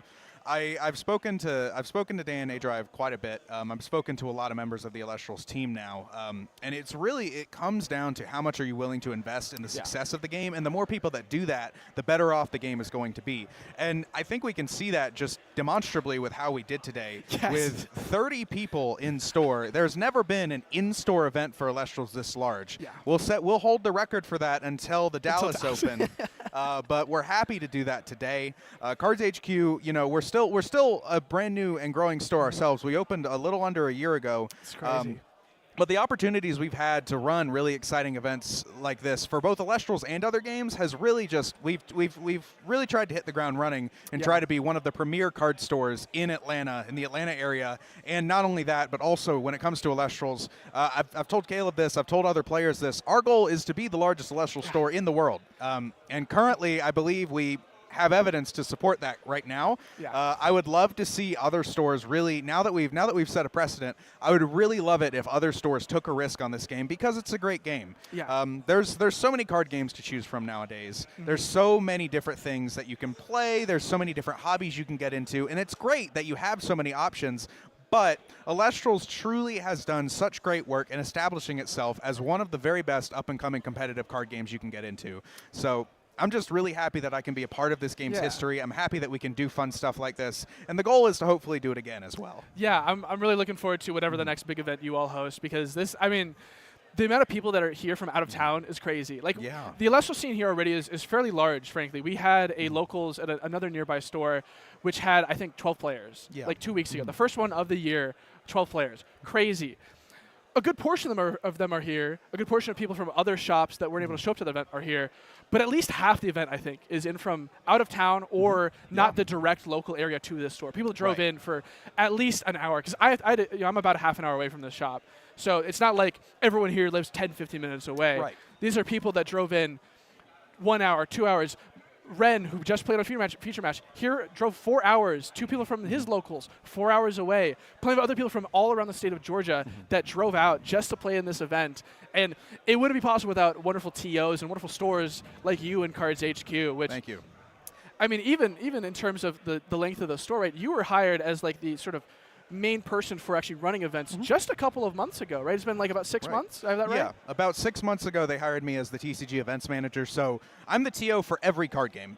Yeah, all of them. Every one of them. Nobody else does it. It's just me. And there's other card games happening in the store right now. But right now, today, and hopefully in the future, Elestrals is our showcase game. Yeah. This is the game that everybody's talking about. Yep. We have people that came in from all over to come and play. We've got people who they don't play card games like you said. We've got sports card fans. We've got fans from other card games, really big, notable card games that have established player bases, all looking at Elestrals saying this is possible. And that was our intention with running this event, was so that we could get people's eyes on this great game. I was a really early adopter. As soon as Base Set and Frostfall started to hit store shelves, we really tried to get in on it as early as possible. One of my very first meetings that I had with my bosses here at Cardshq was, we need to get Elestrals on the books, and it took a little bit, but we're finally here, and now we're doing things like this. And the more stores that do this, like I said, the better it is for the game. The more people like Caleb and myself that do what we can to make sure that there's a space for players, the better it's going to be for getting new people into the game, getting new people to hear about it. And there's nothing more fulfilling as somebody who's in this profession, who's in this industry, than seeing something like this take off. Because, it's easy to dismiss a new game, but at the same time, if you don't dismiss a new game and you give it a chance and you give it an opportunity and you follow the growth, it's a great opportunity to build a new community and to build a new player base for something that a lot of people really care about. I guess to summarize it so that I don't keep ranting. You're doing it's great. You're good. If you could see the passion that the Elestrals team has for the game, I don't think anybody would question the validity of it as a card game. Yeah. I don't think anybody would question the reason why people are willing to drive several hours to play it. And just watching the joy on people's faces, knowing that they're part of this game's history today, has been so encouraging and so enriching, both professionally and personally, as somebody who works here and somebody who's a fan of card games. We need more stuff like this to happen, and I'm happy to be a part of that. Yeah, it really is wonderful, and you know, we wouldn't be here without you, so we appreciate you a lot. Absolutely. Thank you to you and to Cardshq for hosting this tournament and put up a lot of really good prizing for the people that are here, and very good participation prizing as well. Like, I think you're rivaling a premier event that's good run by the Elestrals team here, and hopefully I'm doing my best to actually get this as close to a premier event stream as possible. It's a little bit of a quickly pulled together stream, but hopefully it has been enjoyable for you all at home. We appreciate you for sticking with us here as we get through round 2, and just a little bit left in round 3. Go ahead and look at some of the match results here. We know that Ren now is advancing 2-0. The Law, someone from the caster's corner, I believe is 2-0 in the event as well. Kier, who was just on our feature match, 2-0 versus Q is Too Short, a premier event champion from 2024 with the photosynthesis deck. That is insane to see. We have a couple more results still coming in. Our round 1 feature match loser, Danny, did win their round 2. So they're 1-1 currently. The wonderful thing about playing in some of these smaller events that still go to top 8 is you have a little bit of an easier time making it to the top cut. X2 does make it with good tiebreakers. In a larger event, X2 barely makes top 16 sometimes, which is frustrating, you know, for the intense player who just has a really bad start. Yeah. If you go X2 at the beginning of a tournament and your tiebreakers aren't perfect, if you're not losing to the very best players in the game, it's the end of the day for you. Really, you can go ahead and go home. But here, fortunately, 30 players, top 8 prizing. Your odds are looking good if you play well and you come up. Even if you take a loss round 1, if you can submarine up to the top tables, if you're able to go on we've got 5 rounds of Swiss. If you're able to go from your first loss and go on a 4-game winning streak, you're almost certainly going to make it to the top cut. Especially if you're X1, you're going to be in there. Even if you go X2. If you're losing to great players like Kier, if you're losing to great players like Ren, like Zane, there's a lot of great names here that are really fantastic players. You know that if you take a loss here, these players you're probably going to see in the top 8 cut should you go on a winning streak after. Yeah. It is the comfort of playing against someone very difficult early. Actually, for example, so Zane Pachi is a content creator in the space, a friend of mine that goes to our locals and attends the store here. He's walking over there right now. Right. He just beat another local named Ederson, but Ederson just played against a great player. These players, one of them's 2-0, one of them's 1-1. Ederson fully has the opportunity here to go ahead and go on a 3-win streak. Even just win 2 more, lose another one.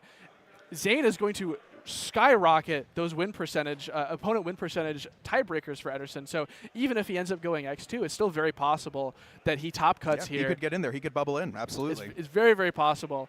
Let's see if any other ones have filtered in. It looks like actually another local, Sean Williams, goes 1-2 against Ash Winters, who we might have to try and get on feature. That deck that they were playing looked very interesting. Hope to be able to see that. We just have, looks like, 4 more sets waiting to finish out as we go into round 3. And with that, I think we're going to go ahead and throw it to a little bit of a break here while we potentially get an interview with our round 2 feature match winner. We'll see if we can get Ren on here to talk about their deck. So we'll throw it to a little break, and then we'll be back hopefully with an interview. Bye-bye. All right. Thank you very much. Yeah. Do I just? Okay, sounds good. Thank you for hopping on. I'm going to try and have a rotating cast. I don't know where Josh is. Well, how about it? Join an interview? Let me vacate this. Yeah.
everyone, and welcome back. We've got our round 2 winner. Let me move my water bottle up a bit.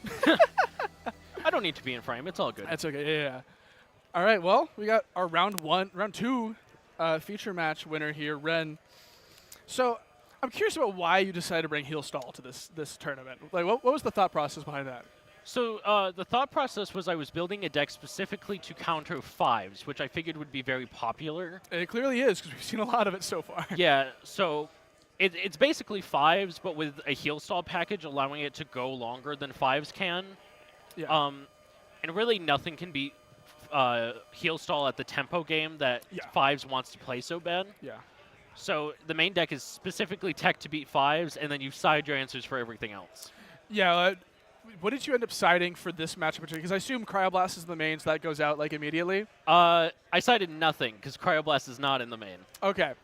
You're just like, yeah, I clear right a sec, no problem. So I did the funny thing where you take 2 cards from your side deck, you shuffle them in, and then you face down, take them back out. Are you allowed to do that? Yeah. Look at these hits. Thank you. Shout out to all the. Where's the men? What? Where? Wait, there's men? There's men here? No one told me there was going to be No one men told us here. there was gonna be men here. Yeah, it was a really solid showing from, I think it was a really interesting metagame call. And it kind of makes me sad that the Daybreak metagame is over and we're not going to have another premiere event, because I think that there is a lot more that could be done in this format than currently is being done. I think there's a lot of things that are yet to be explored that if we had another premiere, people realize, well, yeah, 5s are good, but Heal Stall is a very real consideration because being able to have the Quackles, the Sluggles to keep the game going, have more counter inactivations of your opponent, like, the reason I think that Thunder 5 is really good into the metagame is you play Quackle natively, and it is better than Sluggle because it's got 1 more defense. And then I think that like other decks that have been showing off well, like the Water Reanimator deck that I think got 2 top cut slots in the last premiere event last weekend, that is playing Sluggle. And like that is another thing that it lets it extend its grind game a lot. And 5s is very, very good at grinding, but it does peter out eventually, and the only version of it, the only 2 versions that have heal in any capacity are the one that's playing Quackle, which is the Thunder version, and one that's leaning way too hard into Water playing Sluggle, but that also is like not great most of the time. Yeah. Like, not very many decks are maining the Sluggle. You might side it, but you're siding it specifically for the Heal Stall matchup and nothing else. Yeah. But I think that maining the Sluggle might actually be the correct thing to do, and I feel like this is an unsolved format. People feel like it is because it's 5s and people are tired of 5s, but I think there's a lot more experimentation that could be done to show off decks that really are able to compete with these very low to the ground decks. Yeah. I don't know. This is how I felt with the when we're seeing some interesting decks crop up in the last event last weekend. It certainly felt like, hey, wow, if we just had 1 more premiere, I think we'd see a lot of really interesting innovation. I saw someone playing Phosphocell earlier when I was walking around the tables. Let me see. If they're 3-0, we're watching Phosphocell, quite frankly. I think we have to. I think we might be watching Phosphocell this next round. They are 3-0, I think. Yo? Let me go check the standings. It's unfortunate because they beat a good friend of mine. No, actually, they might be 1-1. Sorry. Let me see. They're 1-1. Okay, never mind. Well, we'll have to see what pairings look like for round 3. We currently have 7 people undefeated. We have our 2 feature match winners, you and Kier, Ash Winters. We've got Zane Pachi. We've got The Law from the Caster's Corner. We've got Aqua Dragon, who I believe is a name that we've seen before in premiere events. And Eric S., who is a generic enough name that I don't remember if that's someone we know or not. Sorry, Eric. Oh, it looks like Julian, someone, and Q is Too Short, both players that have topped or won events, both going 1-1 into round 3. I think this is going to shape up to actually be a very interesting tournament, and we're going to show off some very interesting decks, I think. Yeah, I have not seen much 5s. Neither of the matches I played were against 5s. I got good matchups regardless, but still not 5s, not 5s, which was what I was looking to play against. I do think that there's a little bit of this being a smaller tournament that might lead to there being less of a quantity of good decks, but I don't think that this should be disconsidered. Like, discounted Oh, as no. not a serious event where people aren't taking it seriously because the prizing is better Yes. than a premier online event. Pricing is insane. It is. It is. Well, I guess the prize cards are better, but in Yeah. terms of like product you can walk home at the time, with at the time of Yeah. a brand new product releasing, you'd have to wait to get a Moonrise box from winning the February 8th event for like a month. Yeah. Versus you're here, if you win a Moonrise box, that's huge. Yeah. That's like $100 that you just saved from buying it from the store. You should still go buy one anyway. Hey, everyone here at Cardshq, go buy a box. Go buy a box right now. Buy the box. Go support the store. When the moon rise, buy the box. But yeah, we're waiting right now on I guess pairings to be finalized. Oh, it looks like we have one more game waiting to resolve. It's actually let me see if I can peek down. It's actually I believe it's Kier's friend who's brand new to the game. Rolled up with Water Reanimator, a very difficult deck to play if you're a brand new card game player. They might play other card games, I don't know, but it's a hard thing to pilot. Cool sitting around. Fire Nexus. Oh, that's really rough, actually. Oh, that sucks. I've also played against Fire Nexus this tournament. I think there's okay. actually quite a few people on Fire. There might be okay. Because I know I saw one list that was playing it. I've seen at least 2 Fire Nexus between my opponents and who I've set around. Okay. I've seen a Solar Nexus. Okay. Seen a lot of cool stuff. I know there's a Draking out there. All cool. Yeah, I did see that. That's very interesting. Jared, go buy a box. Where are you? Go buy a box. Go buy a box. Okay. Let's go. He pulled the 3 of 99 Nobby today. Today? 3 of 99 Nobby? That's crazy. A-Drive is in your DMs expeditiously. Already, trying yes. to trade you prototype stuff.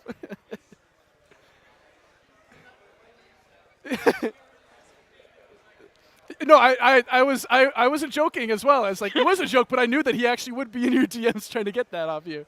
3 out of 99s, that's a nice number. That divides You gotta get nicely. 1, 2, and 3 as you play set. Oh, hey, that's crazy. That's a crazy box opening. I think I've been seeing if you pull a stellar, it seems like you're more likely to pull a reverse stellar, actually. Yeah. Which is very interesting. It's almost like the Frostfall issue, except not, because it's better than having 2 stellars in a box. Boys! Wait. Where are they? Okay, looks like pairings are getting ready for round 3, so we need to get Ren out of here so they can go prepare for round 3. Thank you so much for joining us, and we're going to wait for pairings to get posted. Cool. Turn this off while you take it off. All right, you're good. Oh, it got tangled up in the hair. No! Oh, God. Oh, God. Oh. Oh, there you go. We got there. Is this? Okay, it is off. Cool. Hello. I should be able to. Yeah. Oh, no, I can't. Yeah. Okay. Yeah, get on. Get in here. Yeah. No, you're good. Well, we're gonna get pairings up here, and we'll see who we're playing. Who's going to be playing? Hopefully, we get a have a little bit. Okay, we can figure out who are we pulling. I think we do this. No, Zane said he didn't want to be on feature match. We can't bring Kier back. Oh, Julian got the pair up. That sucks. Do we bring on Mark? We can do Mark versus Eric. All right, yeah. We'll do that. Table 2. Table 2. I did not type that correctly. Where is... Let's go. 50 subscribers, woo! See if I can find... What? Where? Ew. Looks like our round is about to go live. Let me... Boop. There we go. Oh, good. We've got a real heater of a match coming up. We've got two 2-0 players. An unknown name that I have never heard of before, Eric S., going against Caster's Corner member, the Law. Jesus Christ. Oh, Mark is confident he is going to lose here. So he's not saying I'm gonna massacre my opponent. He's saying I'm gonna get massacred. This dude's killing me. I'm gonna die. I'm very curious to see what is up then. These are players that I'm not. Well, I'm familiar with Mark. Obviously, he's a local here. This is Mark guy again? It's the Law YGO. I walked into that one. You forgot. I did. Law, and then we have Eric. Let me go ahead and update the stream layout. The thing that I appreciate about having doing this with the Elestrals production team is I have to do all of the editing. I have to get everything figured out on my end. We're good. Yeah, this is all my equipment, all off of one laptop. Honestly, not It's kind of, and I pieced this together in about 2 days. I was in the shop on Thursday, and Nick was like, "Yeah, sorry, we have like streaming setup stuff, but we just couldn't figure it out for this event. We'll have it for the next one. And could you bring a setup to do this?" And I was like, "I think I can make that work." Unironically, they're really good. I brought a couple of different options because I didn't know it was going to sound best in this loud environment. These are crazy good. They block out so much noise. Yeah. You can have them after this. Josh's mic is muted. Oh, that's right. That's very funny. It's like when you hand your brother the controller and stuff. Oh, there we go. Yeah. No, it's plugged in now. Don't worry. Yeah, everyone, this is Josh. Say hi, Josh. I'm JMR Game Design. Nice to meet everybody. Yeah, this is JMR Game Designs, a wonderful, wonderful caster within the community.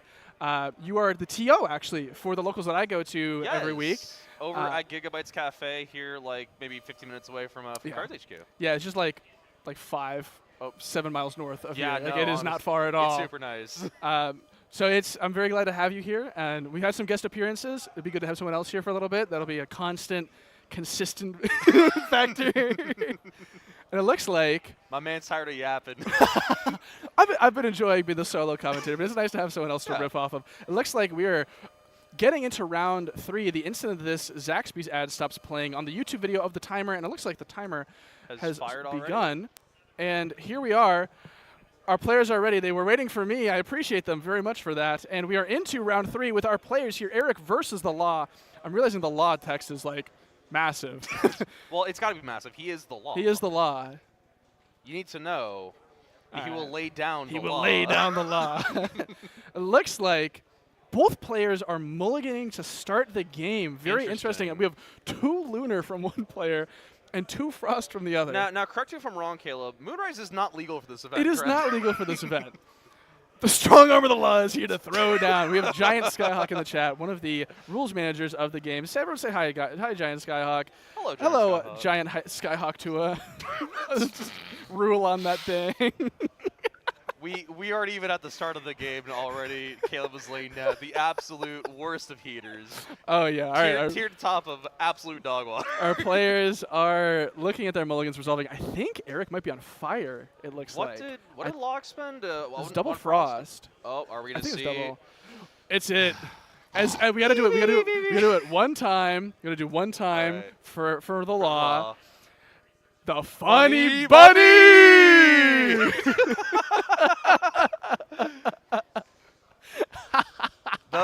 the funniest of bunnies. The funniest of bunnies has hit the board. It is resolving. Look at the top 3 cards of our deck. From a card design standpoint, Astro Rabbit is just like, as someone coming in from other cards, it's just always shocked me. Just how do they make this card? Yeah, well, the way that it happened, right, is it was a 2/4 initially. Right. And I don't think it was as good as it used to be. But Thunder was so bad in Prototype that right before they... I'm sorry. So so Eric here has drawn Stoke the Forge. I think that's a Stellar Astro Rabbit, a Shield of Achilles. They're going for the rabbit here, 100%. We're seeing the second bunny bunny. mirror. God. I'm not saying it again this time. Poison Tipped Arrow that's there. That's pretty here. big, honestly. That is a massive momentum shift here. We have Stoke the Forge. Neckruff is in hand. Are we seeing like is Or this Volcanic Forge. Okay. Are we seeing like some Trifernal OTK nonsense here potentially? It's possible. I would bet that this is just Fire Nexus though. If it's gone this far, I did hear whispers of Blazerous Trifernal OTK on the field, but I don't think it went one. I don't think it won its first round. These are both 2-0 players. We're both showing OT. We're showing table 500 here. Someone get Farfa YGO. Where's Glasgow? He's gone. He's gone. He's dead. I think Eric might have a resting. No, it doesn't have a resting hand. That's the Rumacole. Okay, so this is Fargo. This is 100% Fire Argo. I can tell because Eric has Necklace of Harmonia in hand. So this is a deck that is entirely dedicated around Kinleo, the fact that it is like Equilinx, a Nexus to do a pop, but in the case of Kinleo, it pops an Elestral. That does feel a little bad, though, having their Harmonia in hand. You'd rather just, like, surprise them with the Argo on it, right? Absolutely. Now, the reenchant on Rabbit, obviously we can't see Law's hand, so I don't know if maybe he is really just trying to dig for gas, or if he's just like, well, he didn't have an answer for the first, so maybe we're going to see its Rabbit go into attack and just get in for two. That is a very solid play here. To just re-enchant. You don't need to put on too much pressure because swinging for 2 is a lot of pressure as is. If you play a second Elestral, you now are giving your opponent a more valuable Laurel's target potentially. Right. In this case with the Laurel's Rabbit, like it sucks, but you're like, I don't care. It was a Laurel's on a Rabbit. But if you went Viserys here for some reason, that sucks to have Laurel's on Viserys. The swing for 2 damage on the Ass Rabbit is absolutely massive. That's a lot of damage. There's an Emerald hand on Eric's side, though. So he probably doesn't like. I mean, he doesn't like having to take the 2, but it's like, it's not the worst. No, you know? I think that you feel bad shielding this. You feel bad, obviously, Gorgonsing it because the exact same and he just value spend proposition. Their double water, I think. It looked like it. The Argo is in hand now. All right, we're just gonna set that immediately. Quick set, just off the rip. I think you just go like Necruff here. Yeah, you just go Necruff to pressure the Rabbit. You force out back row. Like that's pretty good here. What sucks here though is like, being able to have reenchanted the Rabbit, having the back row protection, I got a hunch this Necruff isn't going to become. Yeah. Yep. Well, I mean, it's still a 3-1. So maybe he's just going to let the Rabbit go. Maybe. Although actually no, that is a little weird. It's fine to let the Rabbit go here. Well, right, but why burn the PTA? Because you want to get the Necruff off board. It like 5 attack stat might be difficult. You just take like what is that, like 3 or 4, the 2 or 3 spirit swing. Yeah, so you take 2 damage, right? Because the Necroff and getting paying over. Well, you pay out PTA. Right. The PTA is free because it's off of Rabbit, and Rabbit's dying here no matter what. We're assuming because that other back row likely isn't something meaningful. Oh. Narpoon, though, hitting is going to indicate to us what Law might be on. I'm going to imagine it's a Cryoling here. Yep. I would, if I had to be a gambling person, which I'm not, I would gamble he is playing some sort of variant similar to what Jess brought to a recent, was it second placed finish? At the last webcam. At the last webcam. Was she? I know she got top 4. I can't remember if she was. I think didn't she win it? No, she did not. Adrian won. I can't remember who his opponent was. Jess. Yes. Okay. So she got this to finals. I think there were some things in that list that maybe could have been a little bit different. So maybe Law has taken that, tweaked it a little bit more to his liking. I probably should be trying to keep track of life totals here. Nah, I got totally distracted. We don't, look, it'll be clear when someone's dead, because thankfully, Elestrals has the nice thing with the Spirit deck, so you can clearly visibly see when someone's out of gas. I do think Mark revealed his Underworld here. It looks like he is around 12. I think it was 7 in Underworld. There's 1 on field. Rummacle hits the board. Ooh. This is going to let Eric search out either Volcanic Forge or Stoke the Forge. And this is where Law did not have any idea potentially what this player was on. Maybe saw walking around tables to know what the player is on. But now we know for sure. Like, this has to be Fire Argo. Right. There's no other deck in the format that would be playing Rummacle.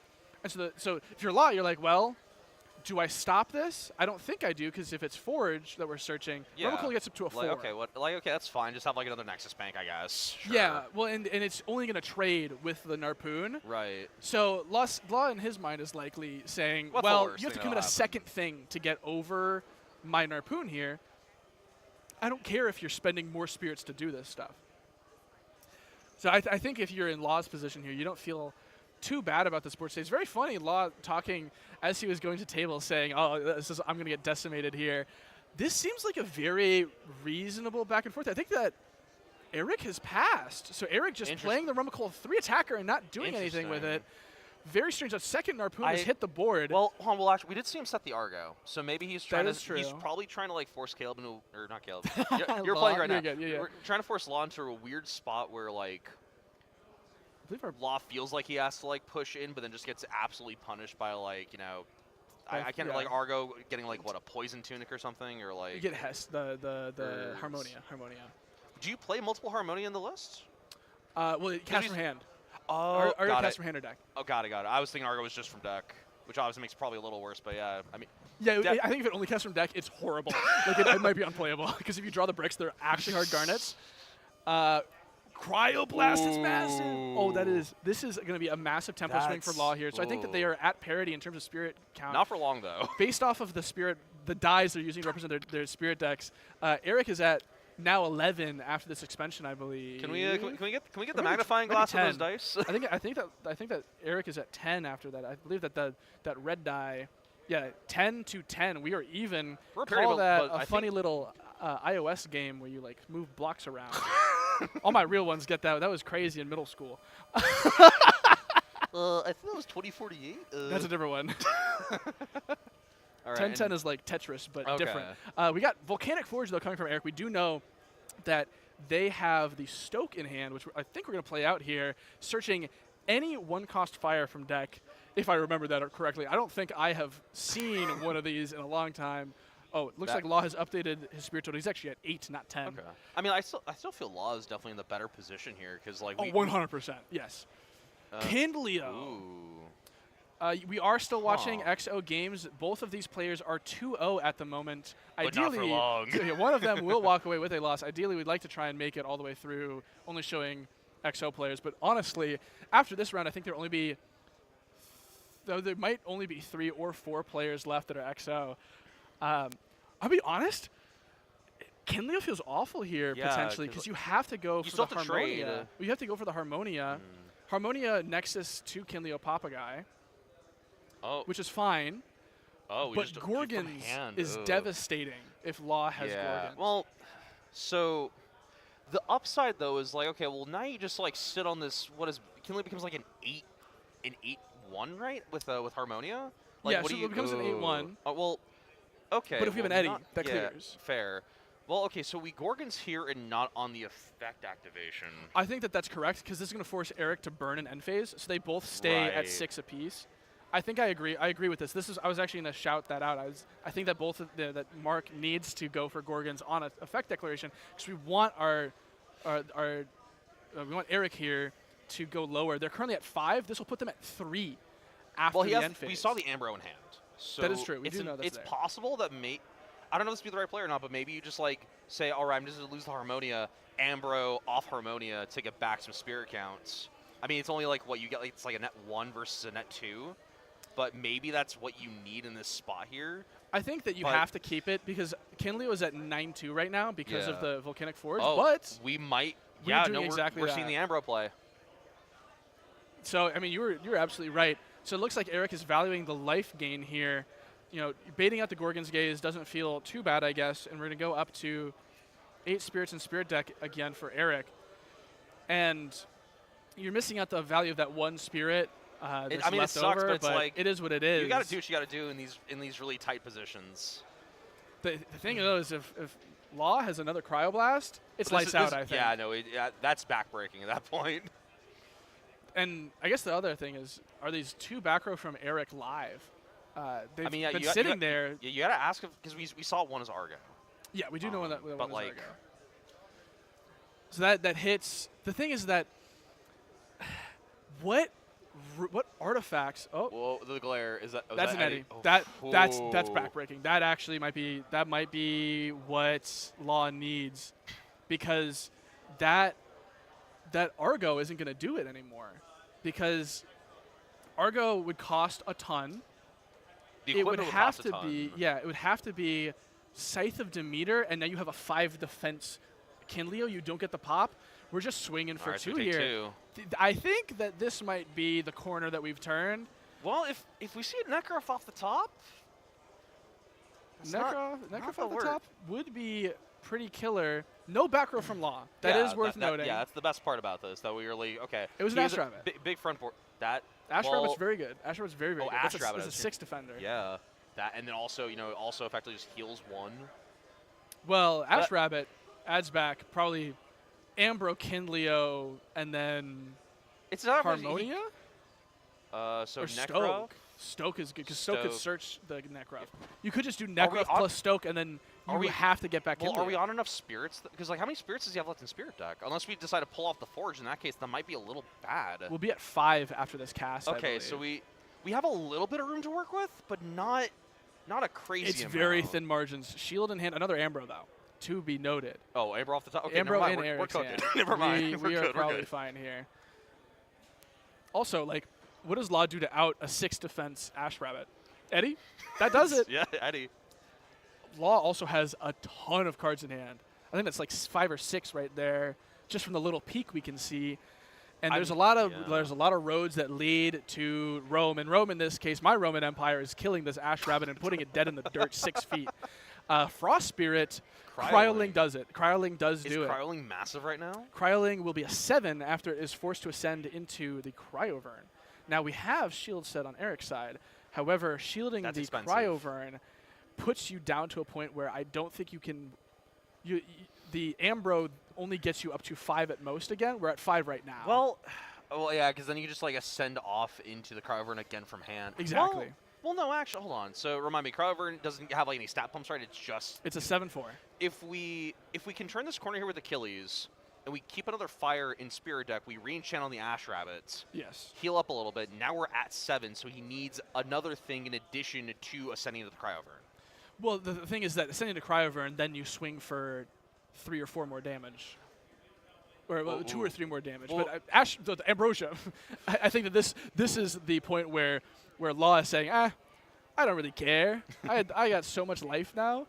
I'm huge. We're at 7, I think. Looks like he's indicating 5. We paid 1, heal 3. We should be at 7 by my calculations. Let me adjust my glasses here. Healing back, what was it? Double Frost and a Thunder, maybe? Yeah. Maybe we got an Ast Rabbit in hand. They're too similar. They're too similar. they name these things too similar.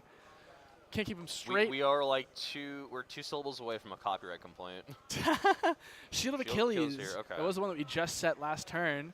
And we're considering what we are going to be paying. 3 from Spirit deck is painful. It hurt. I hope Down to that last 2. one's a fire. I hope the last one's a fire there. I mean, yeah, you got to keep Because that's the only way you're still in it. Well, we have Ambro in hand. Well, so yeah, we have. Well, sure, but like also just to. Ooh. Eddie's kind of nice.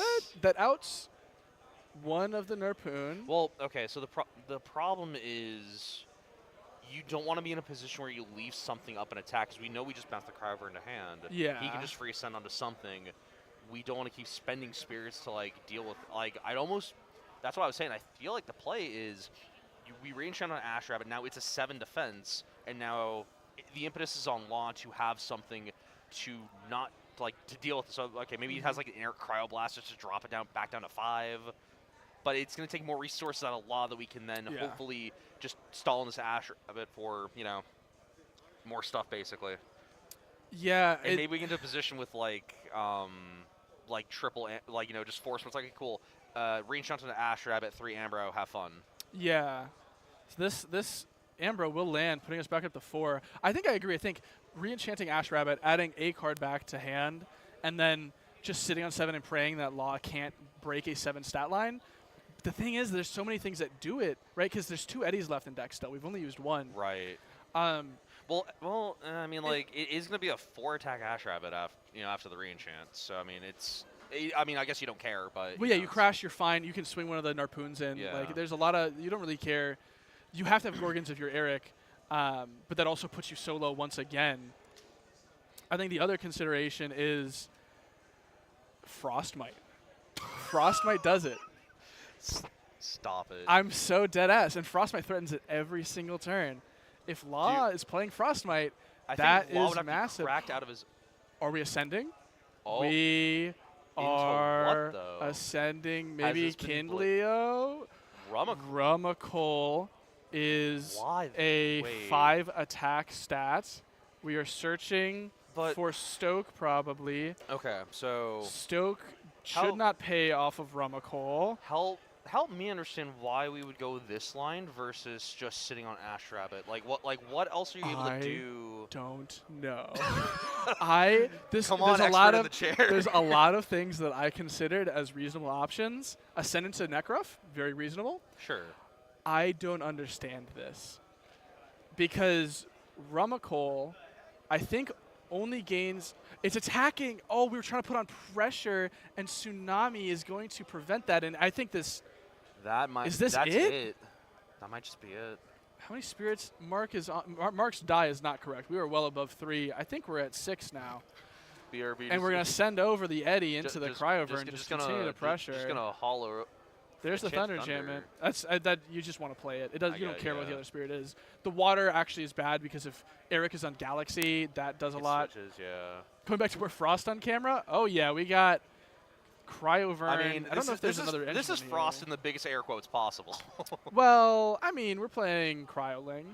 Oh no! I'm playing a 5 attacker in my 5's deck. Come on. Shield of Achilles hitting the Cryoburn here. The thing is, though, this is the entire Spirit deck. This has Eric been Pays. the most profitable Cryoling we've ever seen. It's gotten like 6 spirits out of Eric. I didn't know that A-Drive changed the material on these rubber mats because they're trampolines now. It looks like, so we're paying the one off board as we probably have to. Hey, and a third then of the spirit deck has to be Frost. It's Frost. Oh, come on. it's true. It's well. No. It's more than a third because you're playing 7. And, and now Narpoon swings over. And we paid, that's the thing. We paid off for the shield. Yep, because Rumacol only gains attack, I believe, and now we have Ambro could do it. Ambro could do it.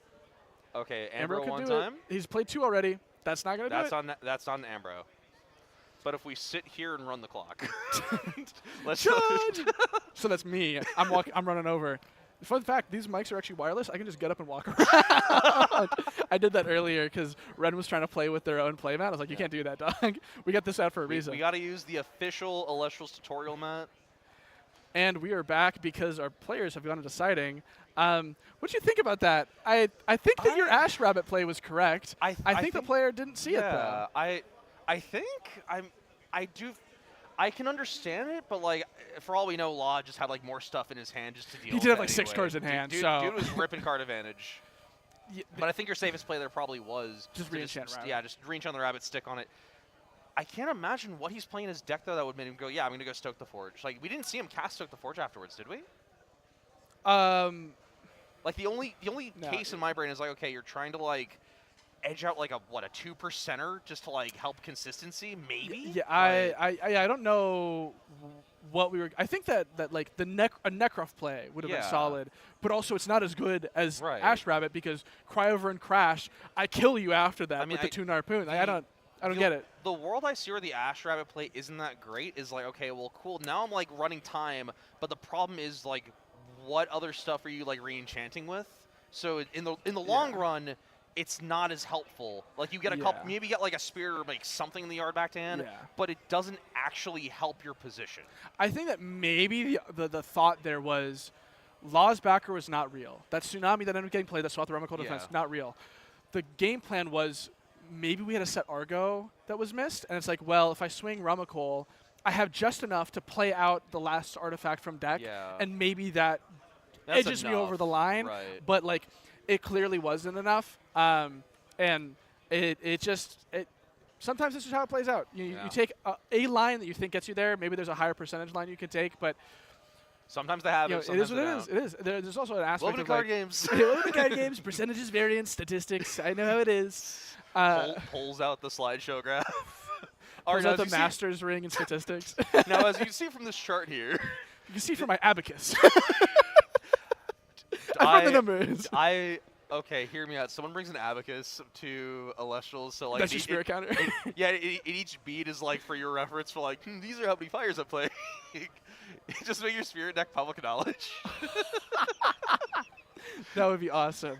But it's only public knowledge if you could read the abacus. That's definitely not legal because you cannot proxy spirits. You have to use official spirits in your spirit deck, so you can't do that. No. I'm you saying can like, use it to count them though. Yeah, that's what I'm saying. Just like use it to count it. It's like, what are you doing? It's like, oh, I'm just moving these around. Yeah, don't worry about it. You've never used a spin down before? Going to the Elestrals tournament with my abacus. My abacus. So what do you side if you are the fire player here? Like, you need to be able to deal with the pressure. The problem is you can't, like, you probably board out of Tsunami because he's clearly shown he's on water. 100%. God, maybe just like try to board it. I don't know if you'd be carrying more removal potentially in your sideboard, but like, what removal is really good into this? Like, Boom Bat? I don't know. Don't shield the cryo burn. Kill it. What are you talking about? Her rules cards are Omni Spirits? That's the special tech as a part of Sharpie Elestrals. It's a different format. I'm joking about removal, but like, did we see Earth out of any Earth Spirits out of the Fire players? Maybe he's not playing Earthquake in main. I don't think so. You're playing Kinley, you shouldn't need him. Hypothetically. Sure. No. Hypothetically, but you know. You always need it. Yeah. You always need it. Yeah. You always need the Earthquake.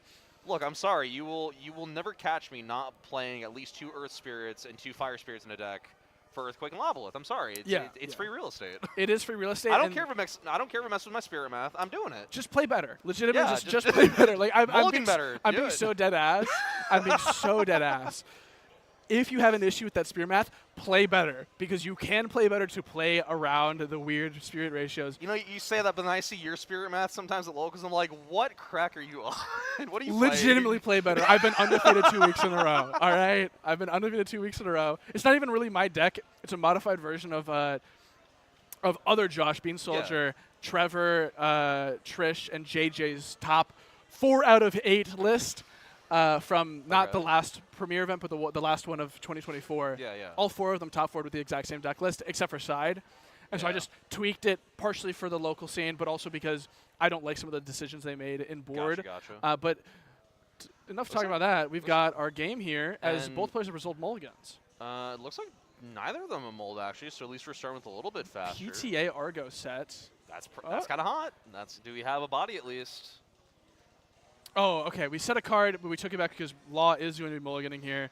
That was a little... I was about to be like, well, I don't think you could do that. You set the card already. But if Law is going to mulligan, Eric is not supposed to take game actions yet. Boy Math is best Spirit Math? No, it's true. Not. No, it is. It's not. I can't... Play better. I'm so dead ass. Just play better. I will simply misenter your results in locals. You can't, because I entered the app. Oh, this looks wrong. I changed it on my end. Me when I leap over the counter. You ever seen the alt art of Pulveror from Celebrations where he's leaping at the camera? That's me at you. Looks like Law has mulliganed a second time. Ooh, that is getting a little scary now. But also, turn 1 cryo. It's now in spitting distance. Hey, it's 5. Look, I'm just playing 5s. It's just 5s. It's just yeah. 5s. It's I'm 5s only playing 5 total Frost Spirits. I'm not playing any Cryo Burns. What do you mean? Just a way to gaslight your opponents, actually. Skyhawk is approaching your location expeditiously. Okay, I think both players finally have resolved their mulligans. I think Law is finally happy with his opening hand. So Law's down to 16. Eric's still chilling on the same 2-back row. Maybe we're going to see Rummikle. That's not a bad start. I believe we have Forge in hand already, so we're going to search Stoke. And, I mean, we just get to go get a Spirit or an Elestral from hand. I'm almost sped some Battle Spirit Saga type casting. But no, in this case we're getting Stoke to Forge from deck to hand. And what are you picking up here? I think that Kindly was in hand from what we saw. So there's a couple of good options of just like, I feel like Neckruff beating potentially. I feel like Neckruff, unless you... no, Stoke only gets 1 Spirit. I was going to say you get Blazerous maybe, but like no, we don't have that crazy card advantage yet. Imagine being able to search a 2-cost. It's called... You got Rummikle, Scavicle, search the Blazers. Yeah, easy. It's just 3 more copies of Blazerous. So that's a 4. Eating your opponent's cards, absolutely. It is true. I love Elestrals card stuff. They're very tasty. They're very tasty. You know how Nintendo put the like bitter coating on Switch stuff? A-Drive put a sweet flavor on all the Daybreak cards. So you should go ahead and eat your opponent's cards. It's like a custard cream filling.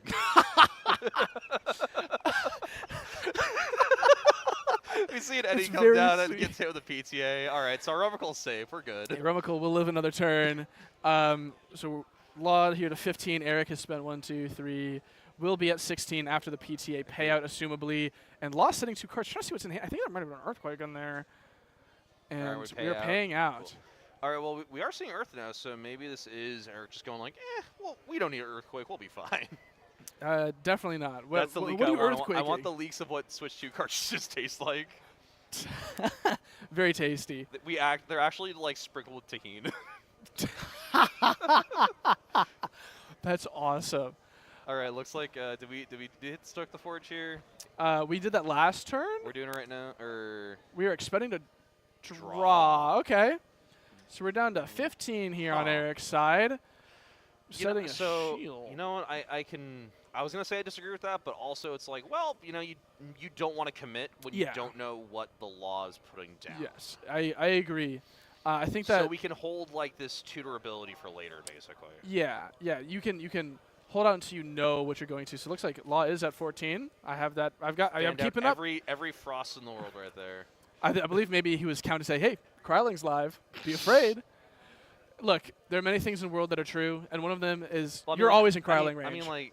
Kryling kind of sucks here, though, right? Not if you Rest. if you resting the Rummikle.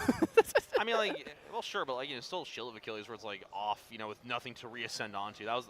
Oh wait, is that the? No, that's the cryo. That's Kryling. I think that you feel good if you get shielded on the On the Cryovern? Cryovern because like your opponent's spending 3, and you're not investing that much into it. Sure, yeah, you're And I mean, you can't just play it again you're later. going +1 in Spirit Event. It tastes like cinnamon rolls. True. Very yummy. Tastes like Danish Kringle. You ever had a Danish Kringle? I've never had a Danish. They're so good. Trader Joe's sells them apparently. Yeah. So good. Okay. So you got to get it. They're huge. They're very tasty. You got to get a. I had Danish Kringle this morning. It was wonderful. Very wonderful. It's like a giant O. We're swinging with the Cryovern. The question is, will Are Eric we go taking from the damage, or you're getting Shield of Achilles? No, it's gonna be for the damage or shield. Achilles.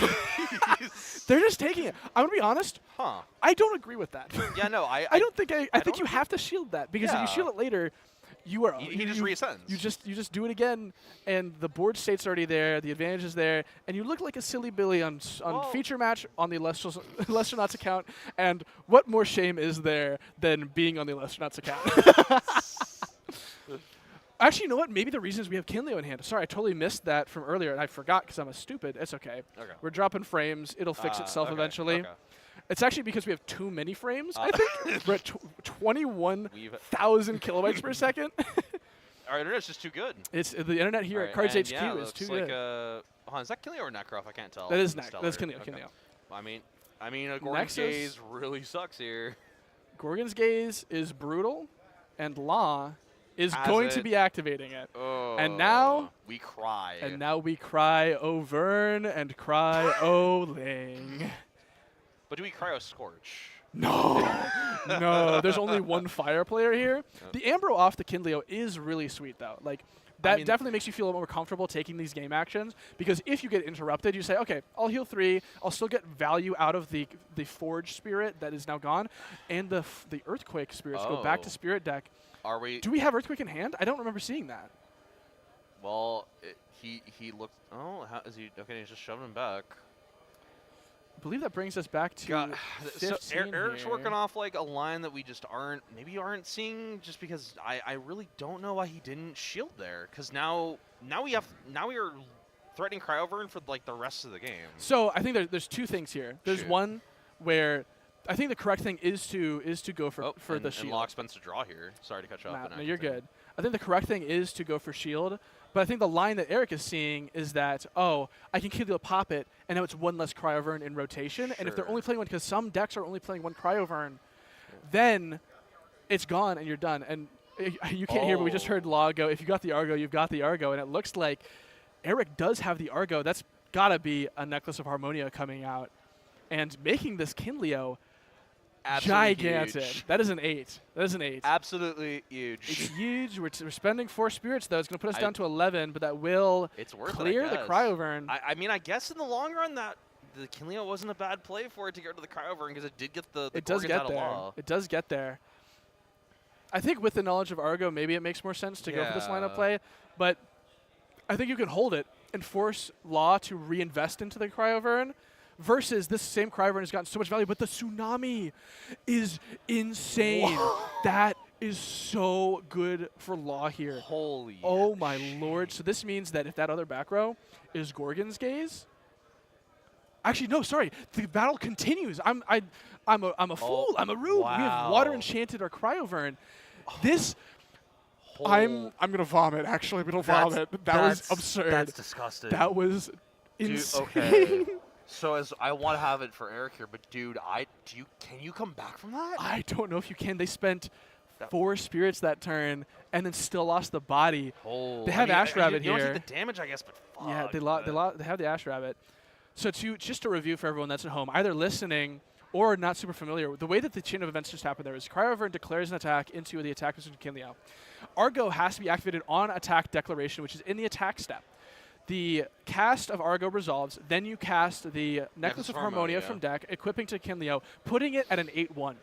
Then, after that's all resolved, we're still in the attack step, and Law activates a Tsunami to change the position of all non-water enchanted Elestrals, and Cryovern does have water under it, so it doesn't change. The battle continues. PT on the Ash Rabbit. Oh, I think this is the corner. I think we have found it. This is the corner. I don't think that you come back from this. I think Eric, unfortunately, was driving a Maserati at like 90 on the highway, and it's been cold here. There's a little bit of rain and iced over, and we missed the hairpin. If you're Mark here, you give Rumacol every single time. Kinleo, Ambrosia, Rumacol. Who cares if you go Rumacol? What are you searching? Forge, Stoke? Those don't do anything into this board state. And we're going. Are we going end phase? Yeah. Law picks up the Spirit deck, puts it back down. You have to pay out here. There's no way you don't, right? Maybe Why? Law is considering. Maybe he's just trying. You can't activate that. That's illegal activation. Okay, I see. I have to run over there and make sure that clue me in real quick. So Stoke the Forge reads, if you control an enchanted volcanic forge, you need Forge. You can activate okay. Stoke the Forge. I was to like, search. no, hold on a minute, sir. I thought you could like cast off the the creature, but you need the stadium in play. Yeah, it was the activation criteria that was wrong, not the process of casting that was wrong. So we do just move to the end phase and we pop the rabbit, and now we're sitting at parity and Spirit deck about. Yeah, but not parity in terms of like in board state. Board state, mental. Mental is in the gutter. So it should be 10-9 here on Law's side at the 9. We're going to have Eric count out and confirm that die there is correct at 10. Looks like it is. Maybe we are at 10 on Law's side, actually. My count's wrong. I must have missed something somewhere. You know, it's funny that Eric is on fire and Law's on Frost. Yeah, like Frost to a flame. Cryo Scorch perseveres. Because Law right now, he's cooking with fire. He's stoking that forge, spitting straight flames. Hold up, his writing kind of fire. I want to also point out, I noticed this a second ago. Yeah. Eric's playing Cryo Scorch sleeves. to lose on fire to the good part of Cryo Scorch, which is just the frost. Drawing shield for turn is good, but remember, we made the point about not shielding the Cryovern. Well, okay, well, we have still Rumacol here. now. Well, no, unless we're playing, second Forge, right? We have to go. We'll go Volcanic because then we have Stoke in hand. What are we searching that matters, though? There's nothing in deck that I think that can matter here. I don't know. Like, if you live a turn, you Kinleo, maybe? I think that has to be what it is. What else is there? We're on levels of cope we never well, thought possible. Unfortunately, you're playing Rumacol Stoke the Forge. I think that is just. I don't think that that's the correct way to play Fire Nexus personally. Yeah. I know that it's done well. I know that Trishula did top 4, I think, a case tournament in Kokomo, Indiana. Well, Necroff. Interesting. I'm lost. I don't know. There's been a couple Stoke the Forge activations. I don't know what we're going for. Have we lost the plot? There's got to be something I'm missing here. I think maybe the logic is if you ascend over Rumacol into Necroff, you reach a threshold where Cryovern now crashes, and if you get a third spirit under it, maybe you're fine. But like Earthquake Laurels, Was this the game that Law used Laurels? I think it was. Yeah, no, he used he's got it Earthquake probably. He used it early. So well, Earth is on Underworld, so maybe Eric is considering that one of those back row gets around Cryovern, the other like thing another too Argo. is I don't know what Eric has because he left Rummikul in attack position. So you read Argo here. This is 100% yeah. Argo. Stoke the Force should be finding Exalt Flare every time you go Blazerous. Obviously, there is someone here playing Blazerous Trifernal OTK, but I don't think that they're at best X1. I know that for certain. Yeah, and we got the a round 2 player. Galaxy. That is. Ooh, is that. Is the Cryovern water enchanted? It is water enchanted. Okay, so that's what, a 4/7? It's now a 4/7. Has Law outed his own Cryovern here?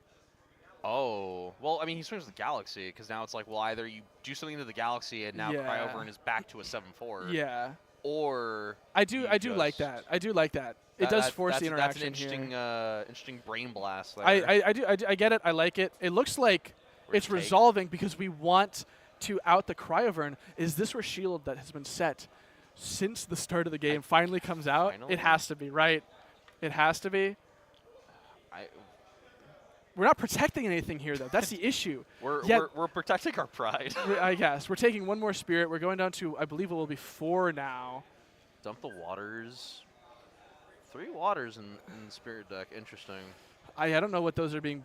Maybe Eric was looking for a Galaxy of their own. Yeah. The thing is, this Galaxy is protected by 2 back row.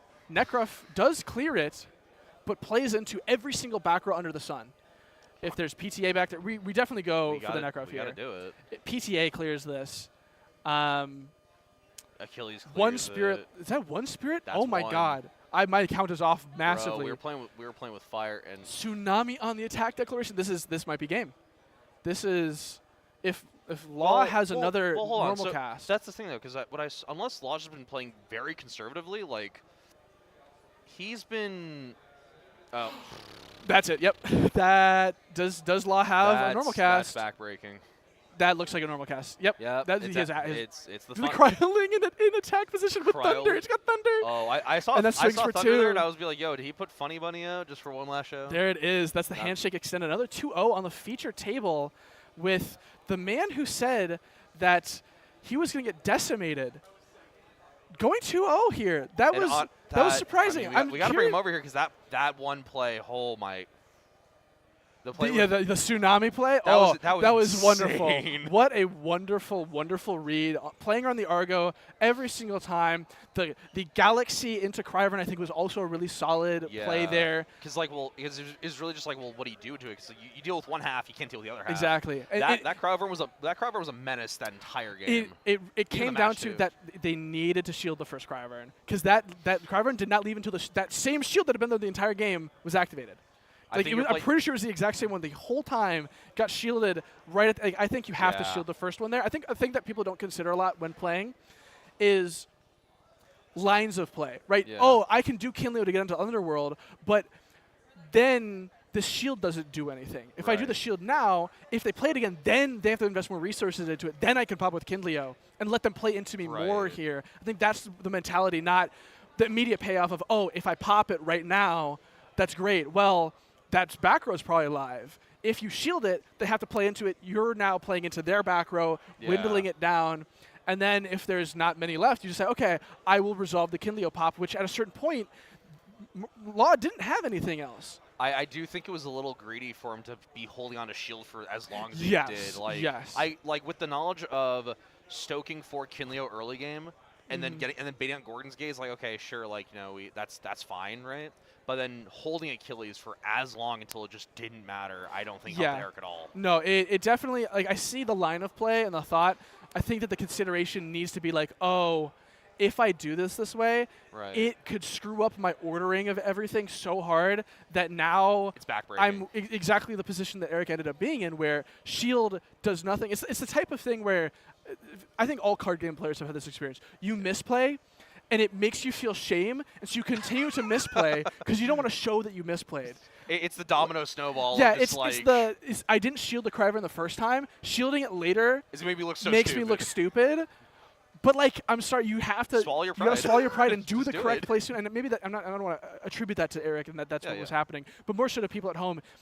This is something that you have to learn over time as you play card games. Any card game. This is an experience that you have where you make a misplay and you're like, oh, I'm gonna look like such an idiot if I didn't, Gorgons the Elestrals, but now I Gorgon something silly like, I don't know. The secret an is Ash Rabbit. The secret is to misplay at the very end. Yeah, exactly. So when you just punt it entirely. Exactly. All right. Well, I have to get Ren some food because it's about lunchtime, and I am the one who brought the food for them. Hi, Q. So we're gonna go ahead and throw it over to a quick break. We've got about 8 minutes left in the round. We'll be back to interview our round 3 feature match winner, the Law YGO, in just a little bit. Yeah. But for the time being, thanks for hanging out with us. Thanks for watching, and don't go anywhere. We'll be back right in a second here. Get you for the interview.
Hello, everyone. We're back, and we're here with Caster's Corner member, the Law YG. How you doing? I'm doing good. It's been a week since I saw you last. No way. It's like a week since we've been on a desk together. I know, right?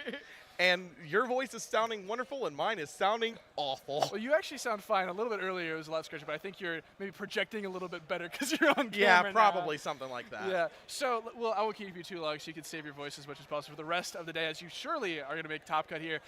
XO? Yeah, XO. We got 2 XOs. Someone else, the only other XO, paired down. Person they paired down against? 1. We have 2 XOs left. It's you and Ren. I thought that we still had two zeros left still playing it out, last I checked. Maybe I have it wrong. Let's see. 2. Oh, we do. Yeah, there's still You're a couple right. 2 zeros Sorry, playing there'll it out. be 3 XOs after all the rounds are done. I believe that's the last game. Yeah. Going into time right now. I actually just checked over there. It looked like it was going to go. Oh, actually, they just finished. No? Did they? No, they're not. They're still playing. It looked like it was going to go to Zane Pachi, who had a talk sheet on board going into time. We've reached time. So I have a feeling that will secure it, but we'll see. I actually had talked with him just a couple days ago, helping him fix up his deck for this event. So I'm glad to hear he's doing well. Yeah, and I spoke to him yesterday, helping him fix up his side deck. So let's talk about the game that you just played. Absolutely. One thing I want to talk about in particular is there was a moment that I think one of the best plays I've seen in a while happened. I don't know if you remember this. Cryover and Attack Kinleo. Yes. Argo. Necklace of Harmonia, Tsunami. Oh my god, we were losing it. We were losing I it. very specifically played it like that because Yeah. I'm like, I'm going to lose to Shield. Yes. But the way he's playing his Kinleo, it is almost telegraphing that he has the he's got the Argo Argo. ready. So I specifically played into Argo, knowing that if he flipped it, he would burn 4 spirits, and then I'd still be able to lose. Tsunami it. It was to still get insane. over. That was like, there were multiple times where, like, I think this might be the corner, and that was like, that is the corner. We found it. The car has turned it, and Eric is sliding off the mountain, and it's over. It's like, I'm sorry, you can't. It's so hard to recover from there. Yeah. What were you thinking? It was game 1, Ash Rabbit in defense position. What were you thinking? Because like, something we were considering that Eric could have done that didn't end up happening. I believe they sent into Rumacol.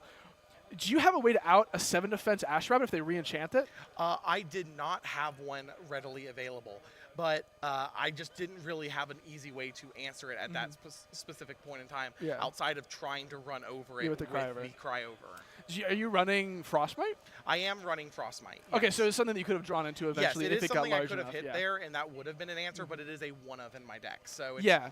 it is Well, there were either 3. There's both removals, which I think you hadn't used yet, and then Frostmite. Yeah. And realistically, if they stall out, they have so little spirits. I don't think that they were getting there just by Yeah. re-enchanting constantly. I will say probably the most concerning part for me was in that game 2, I had to take 2 mulligans. Yes, did notice that. The first one, I'm going second, and I open nothing but back row. That Tough. is not going to work. Yeah. The second one, I might have been able to make work. It was, I believe, 3 Ambrosias and a Mustation. And I was just not really feeling like playing that one loose. Can you send that to me? Did you send? Okay. Okay, I appreciate it. Because I read it and then it didn't process. I need to read it again. Text is fine. Some people don't want to be in future. Just being informed of that so I don't pick someone to go. I hope that. Did Zane win? Oh, we got 3 3-0s. Zane from Locals is 3-0. Let's go. Locals represent. You love to see it. You love to see an event in Locals. Lots of people coming in, which is wonderful, but love to see my friends succeeding in the event. Absolutely. Love to see you doing well. So, very interesting deck that Eric was on. Were you expecting Fire Nexus? Did you? I was. I assume you knew Yes. that he was on it based off of your reaction walking over to the table. And sort of Actually, no. I did not know that he was on Fire Nexus until I first saw a Fire Spirit hit the board. Okay. But I was fairly prepared for Fire Nexus. It's been a very popular deck up until this point.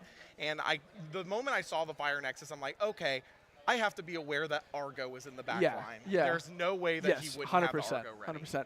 Is there anything you cited specifically for this matchup that you think was effective? Or Yeah, I did not get to see it, unfortunately, but I did have a very specific tech in my side deck for this matchup, and that would be Jolton and Mountains of Boreas. Yeah. That way I can take the Forge off the board willingly.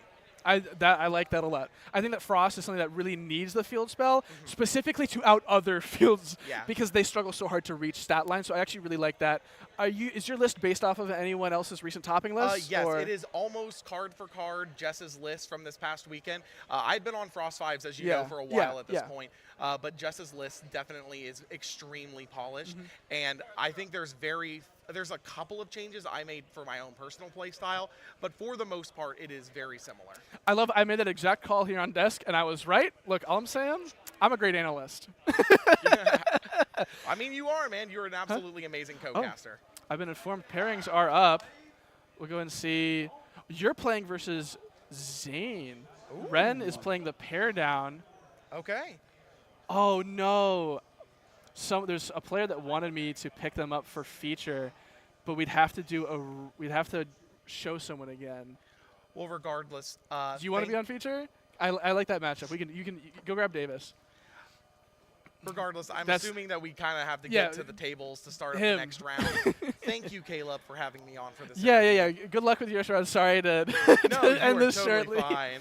Appreciate you being here. Good luck in your round 4, and congrats on likely topping. I mean, EXO is hard to not top from this position. I mean, I'd have to really fumble it to miss out right now, but I haven't dropped the game yet, so hopefully we get there. All right, good luck, my friend. Thanks for being here. Absolutely. I'll just turn this off real quick. All right, you're good to go. And we will repair. Never mind. Repair?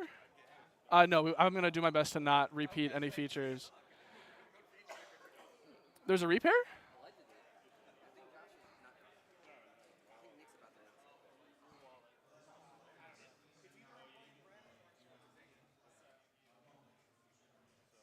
No, I think you're good. He said no repair. You're good. What? Yeah. You want to hop on? You want to hop on Elestrals? Yeah, get in here. Yeah, you're good. You're good. We're all good. He came over and said repair, and I was like, what do you mean? And then you said no repair. We're good. No, yeah, it looks the same to me as well. I don't know what was up with that, but we're all good. Yeah, I got him. Please use the mat up there. Yeah. Let me turn your mic on here. Oh, God. No way. All right. Here we go. We've made it. A little bit of figuring everything out as it is. Sorry. He's already been on feature. I'll get you if I can next round. We had a player who's playing Blazer as OTK, currently X1. Would love to see them on feature. That's kind of hot. The issue is that they got paired into someone who's already been on feature. It's like, I'm sorry, I can't do that. Like, that's just kind of against the whole point of showing off as many things as I can. So hopefully, I mean, personally, I'm here. glad that we just haven't been seeing nothing but 5s personally. Yes, like, I mean, that's a nice relief. I have not been trying to pick matches such that that's the case. Now, like, that is absolutely what people do when they run these tournaments and they cast them. So you want to show diversity. You don't want to say like, oh, the entire metagame is boring or whatever. Sure. Like, there's obviously some like bias that goes into how you pick things. So you want to show cool things off. Yeah. But I haven't really had to struggle to pick different things because everyone is just playing different things in the metagame. And this is something I've been saying since the start of the cast is, realistically, I think that this format's a lot more open than people think it is. 5s is obviously very strong. Galaxy Eddie, very strong cards. Spectaris then becomes a really strong card. Things like the Thunder package of Elestrals. Well, Elestrals is its own thing, but Elestrals with Jolton, with Toxion, potentially as other things you could do for 5s. These are all like really good things you can be doing. But I think that there's like more than outside of just like, I'm going to play 5s, as we've been seeing with Frost and Water, which is 5s, but I think the cryover pushes it beyond just being 5s. We need a better name for Frost and Water 5s. Like, I don't know. Iceberg. That's what we've been calling it since we saw it in December 1st. Oh. You can't see it, but one of our players just showed a critical card from their deck to the stream here. A very fancy art of it. A very fancy art of it. It's a deck that they've been playing for a while. I maybe mentioned this at the start of the cast. I'm looking forward to seeing them on here. This is going to be a really good match. This is two very, very good players, both good friends of mine, actually. Yeah, We've got Julian and Davis playing against each other. Davis is someone that I've been getting into the game much more recently, as a game that I, and also Josh played, Battle Spirits, is dying. Unfortunately. And so we've got Davis now playing Elestrals here, playing at this event.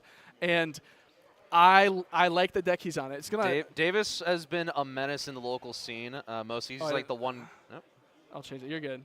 Mostly, he's like the one guy that is actively doing, like a bunch more deck building behind the scenes. A lot of other people, me to some degree, more so like most of the players, just kind of like either trying to jam weird stuff or just like kind of net decking. Davis is definitely one of the more innovative deck builders in our local Battle Spirits community. So I'm really curious to see what he's bringing to the table today and see if that's carried over. It looks like Julian has already started off with. Is he paying? It's like spin a draw. Okay, I wasn't sure if it was like a mole or something there. Yeah, there's looks just like neither of them mold here. Yeah, it's a single Water Spirit in the Underworld, 6 cards in hand, pass over to Cardshq here. Oh, God. There we go. Let me write down these people's names so I can try and keep track. Cardshq sitting, 3 back row, activating. And Astra. God. You love to see it. You'd love to see it. It's just as good as, like, Thunder King Pass in Yu-Gi-Oh! Thunder King set 4. Ryo Pass. Let's go. Handshake. Looking at the hand of Julian's very interesting here. There's a Drops of Leave in there. So I know the deck list of both of these casters. Like, literally every single card. So Cardshq here is on a Frost Rhino Sect list. I actually brought him the 3 Rhino Sects he needed for the deck today, as he had everything else was missing those.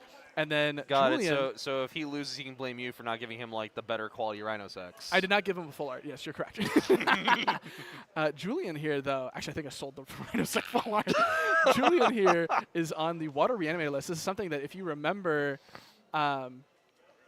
If you clued in actually to the tournament last weekend, I spoke of a local of mine who was playing Water Reanimator, and this is the exact person. This is expending Julian. To draw again to hit the pot of greed to draw 2. That's so those are not great draws. The Tab Puff could do something. I mean, we go Sluggle here, right? Like this is. Well, no, he expended to draw is the problem. So. Oh, did he expend to draw? Yeah, he expended to draw. I missed that.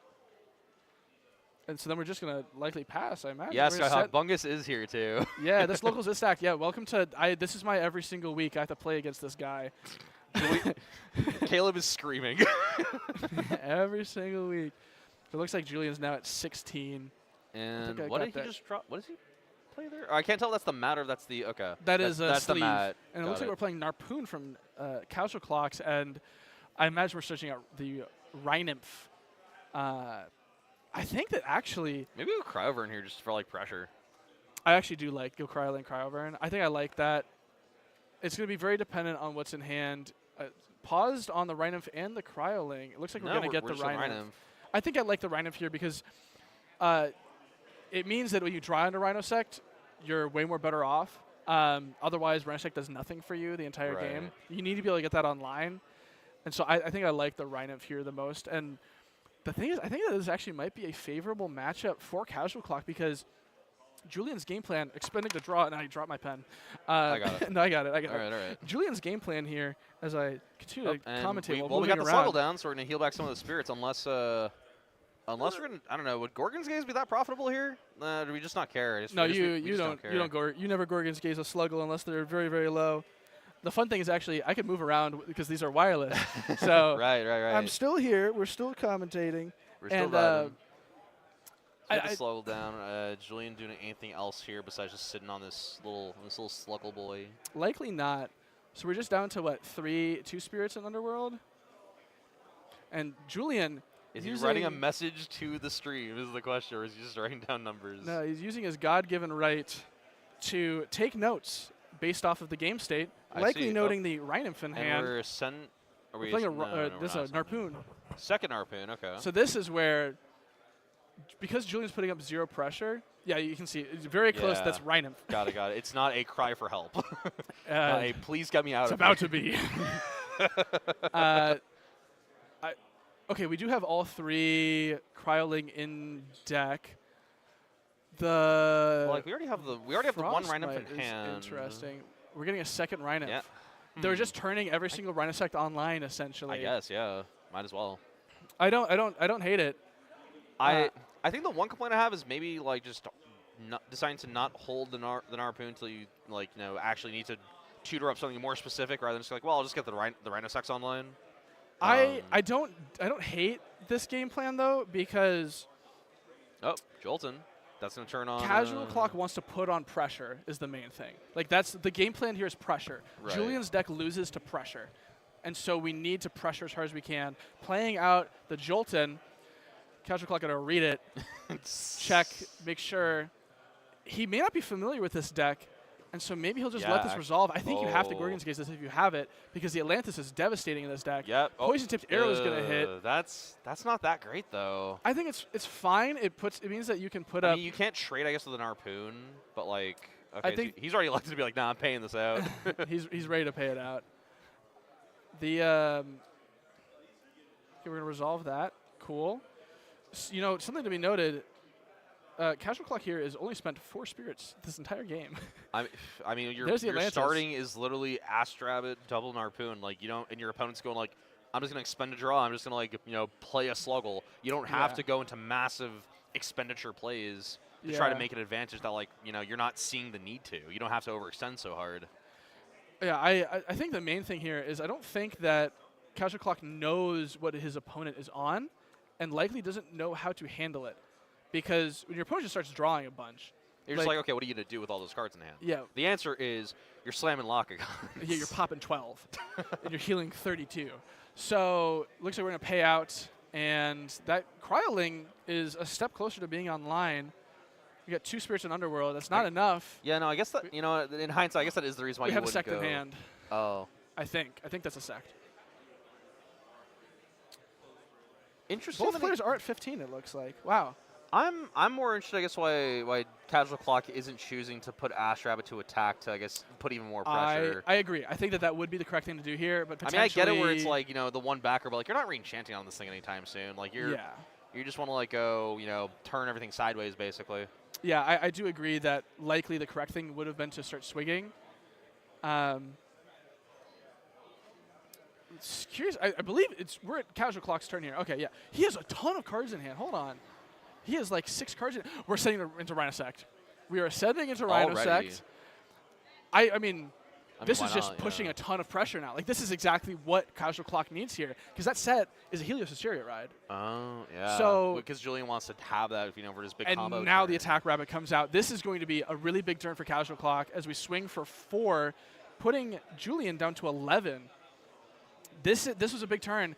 And now, Julian, I think, has to, this turn, complete combo. We got Rise from the Depths. We have 2 Atlantis. I think we have 2 Rise from the Depths in here. And a Rise from the Ashes. I don't think we have a 2-drop, though. We have Tadpuff.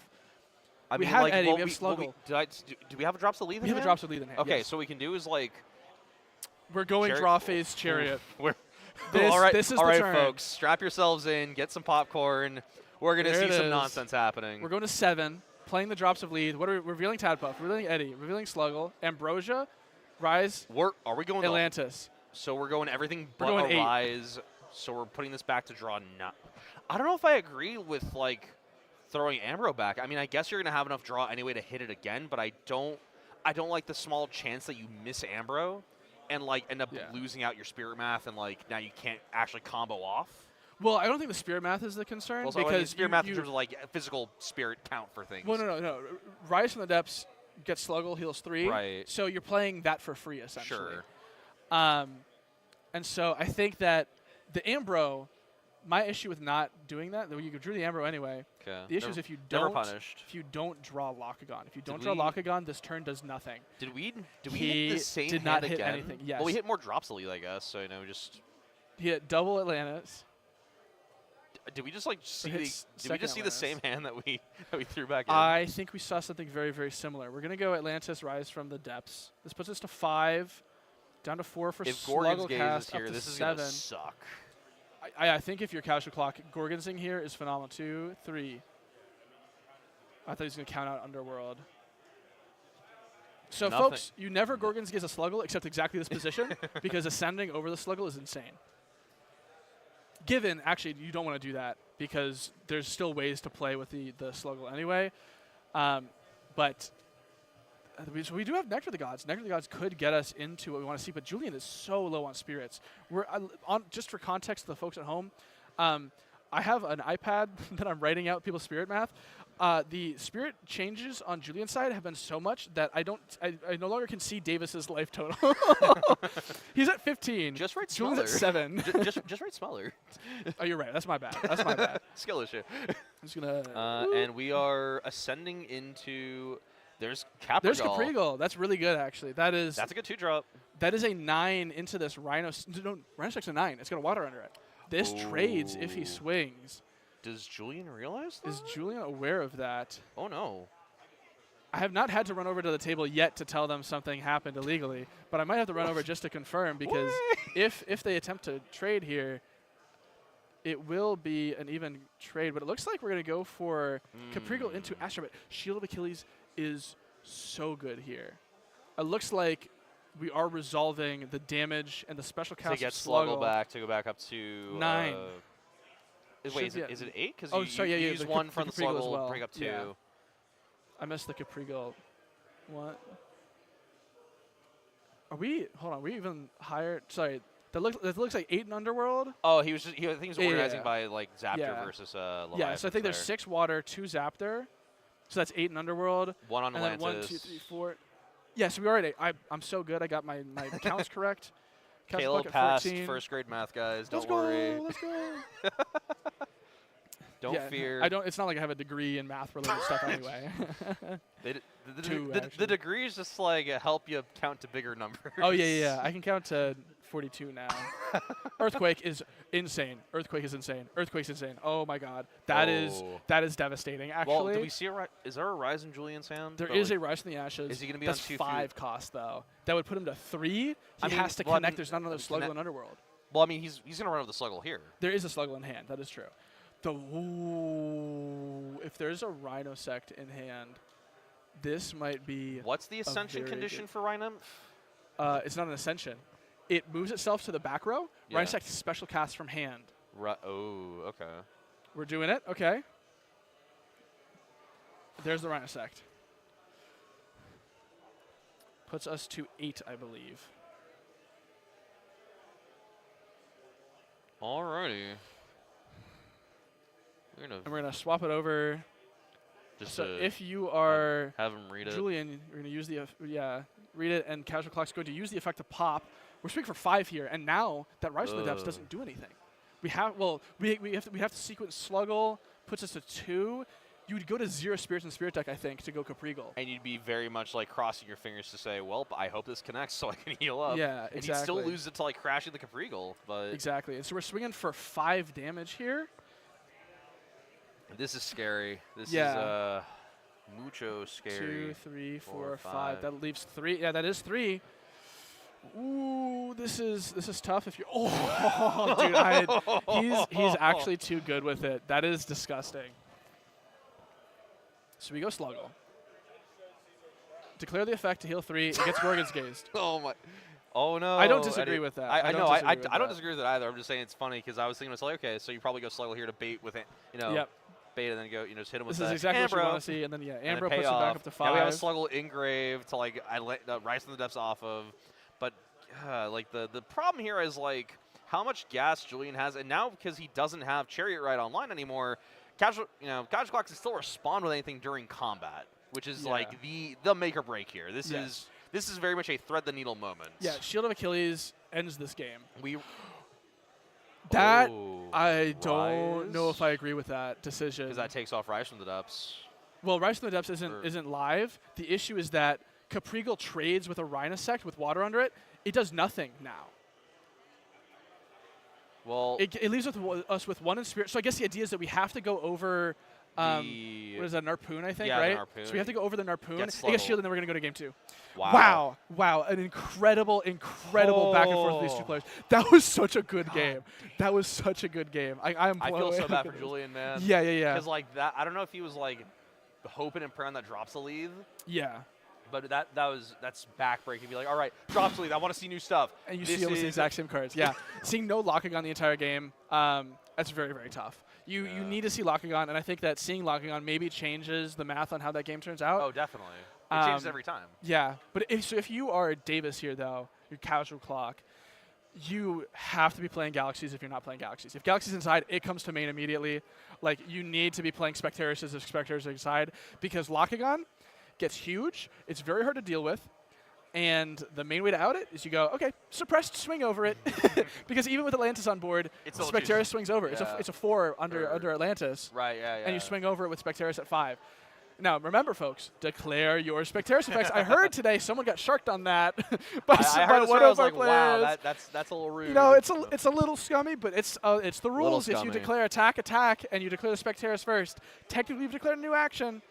I'm not a judge though, so I don't know about the actual policy on that. I'm not a judge, he says, but is the judge for the for the event today. I do my best to approximate the policy because I do know policy. I am a rules helper. I just haven't taken the advanced judge exam because I haven't sat down and learned the policy that well.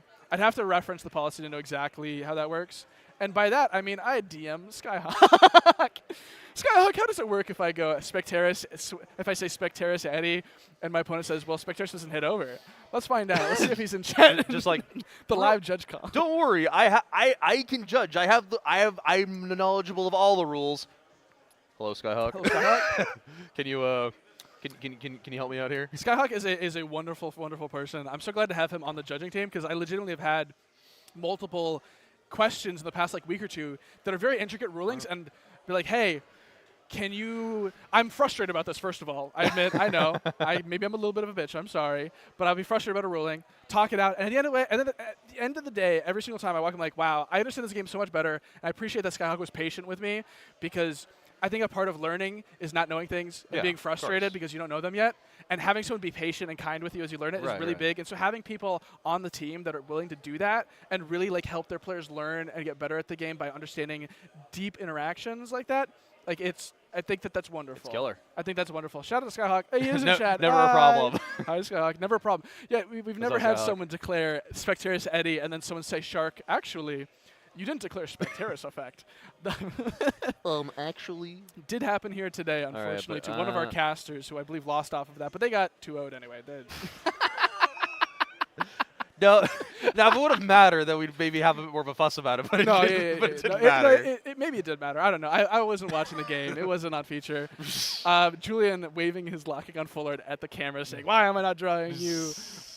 Julian actually recently got a locking on tattoo on his leg. Oh, it's God. sick. It's sick. I was joking. It would be sad to not. I was joking. It's like, Dan, are you just gonna whip, put your leg up on the table? yeah, exactly. It's sad to have him not win this year because I know on feature he wants to show off his ass. I mean, his locking on tattoo. It looks like our players are shuffling up. They've completed siding.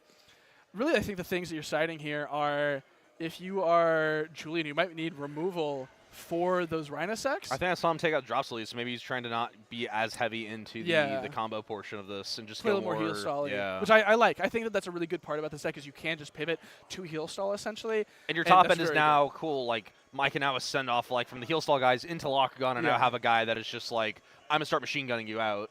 Yeah. Machine gunning. That's very correct.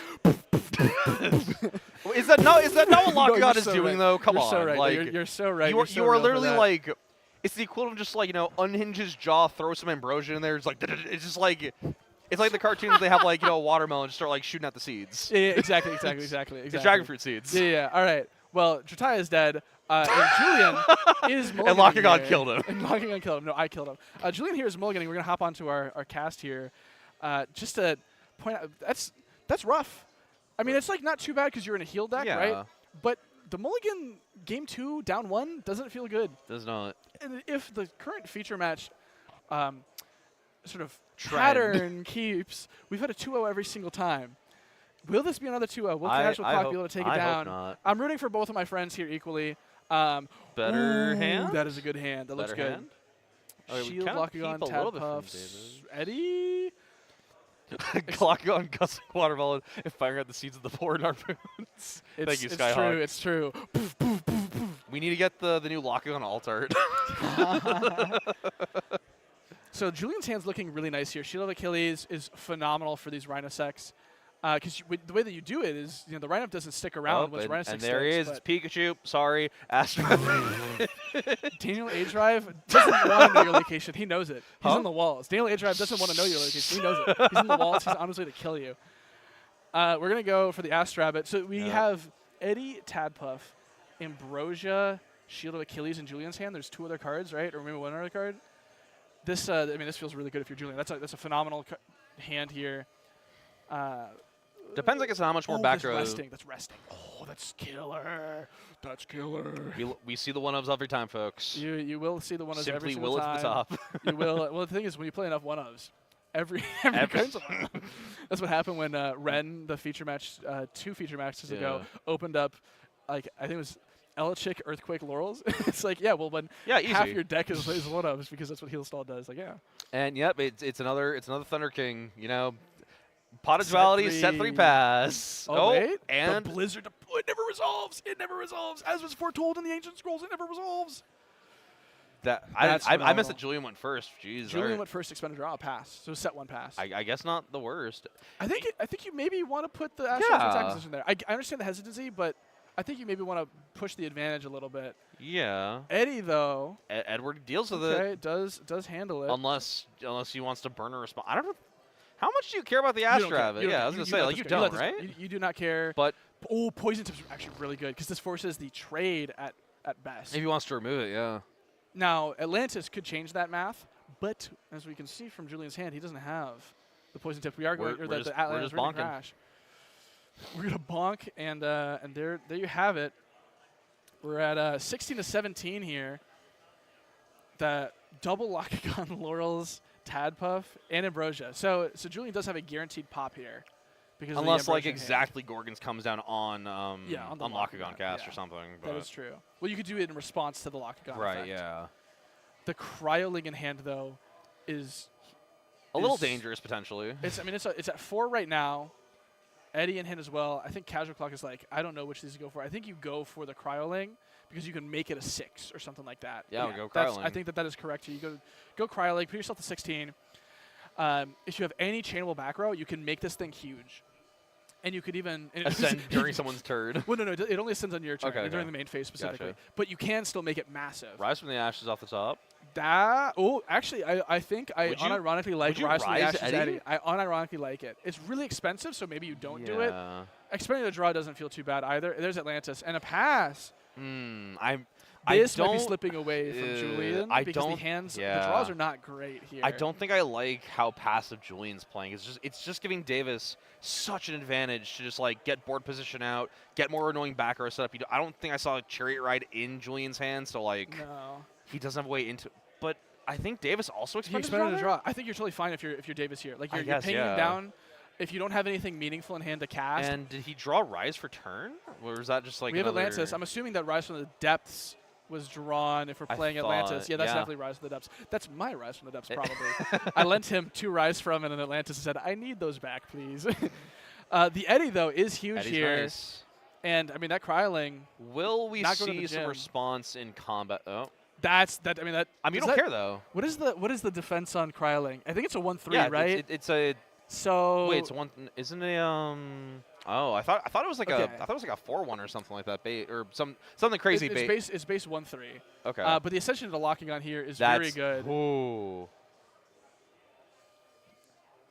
So we are 3, 4, 5, 6, 7, 8. I think this is the tough 10, thing. 11. So Casual Clock did not see any Lockagons. Yeah, he only saw the Caprigal, so he didn't hold the Poison Tip for the Lockagon, which is probably what you want to do. And the Ambrosia here is going to be pretty nice. Disgusting.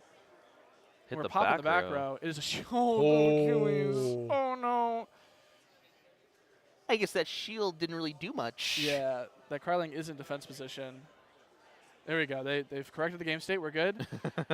We swing. Sucks to have no back row, though, if honestly. Casual Clock has Laurels, this game massively swings in his favor. That's what, we're at 12.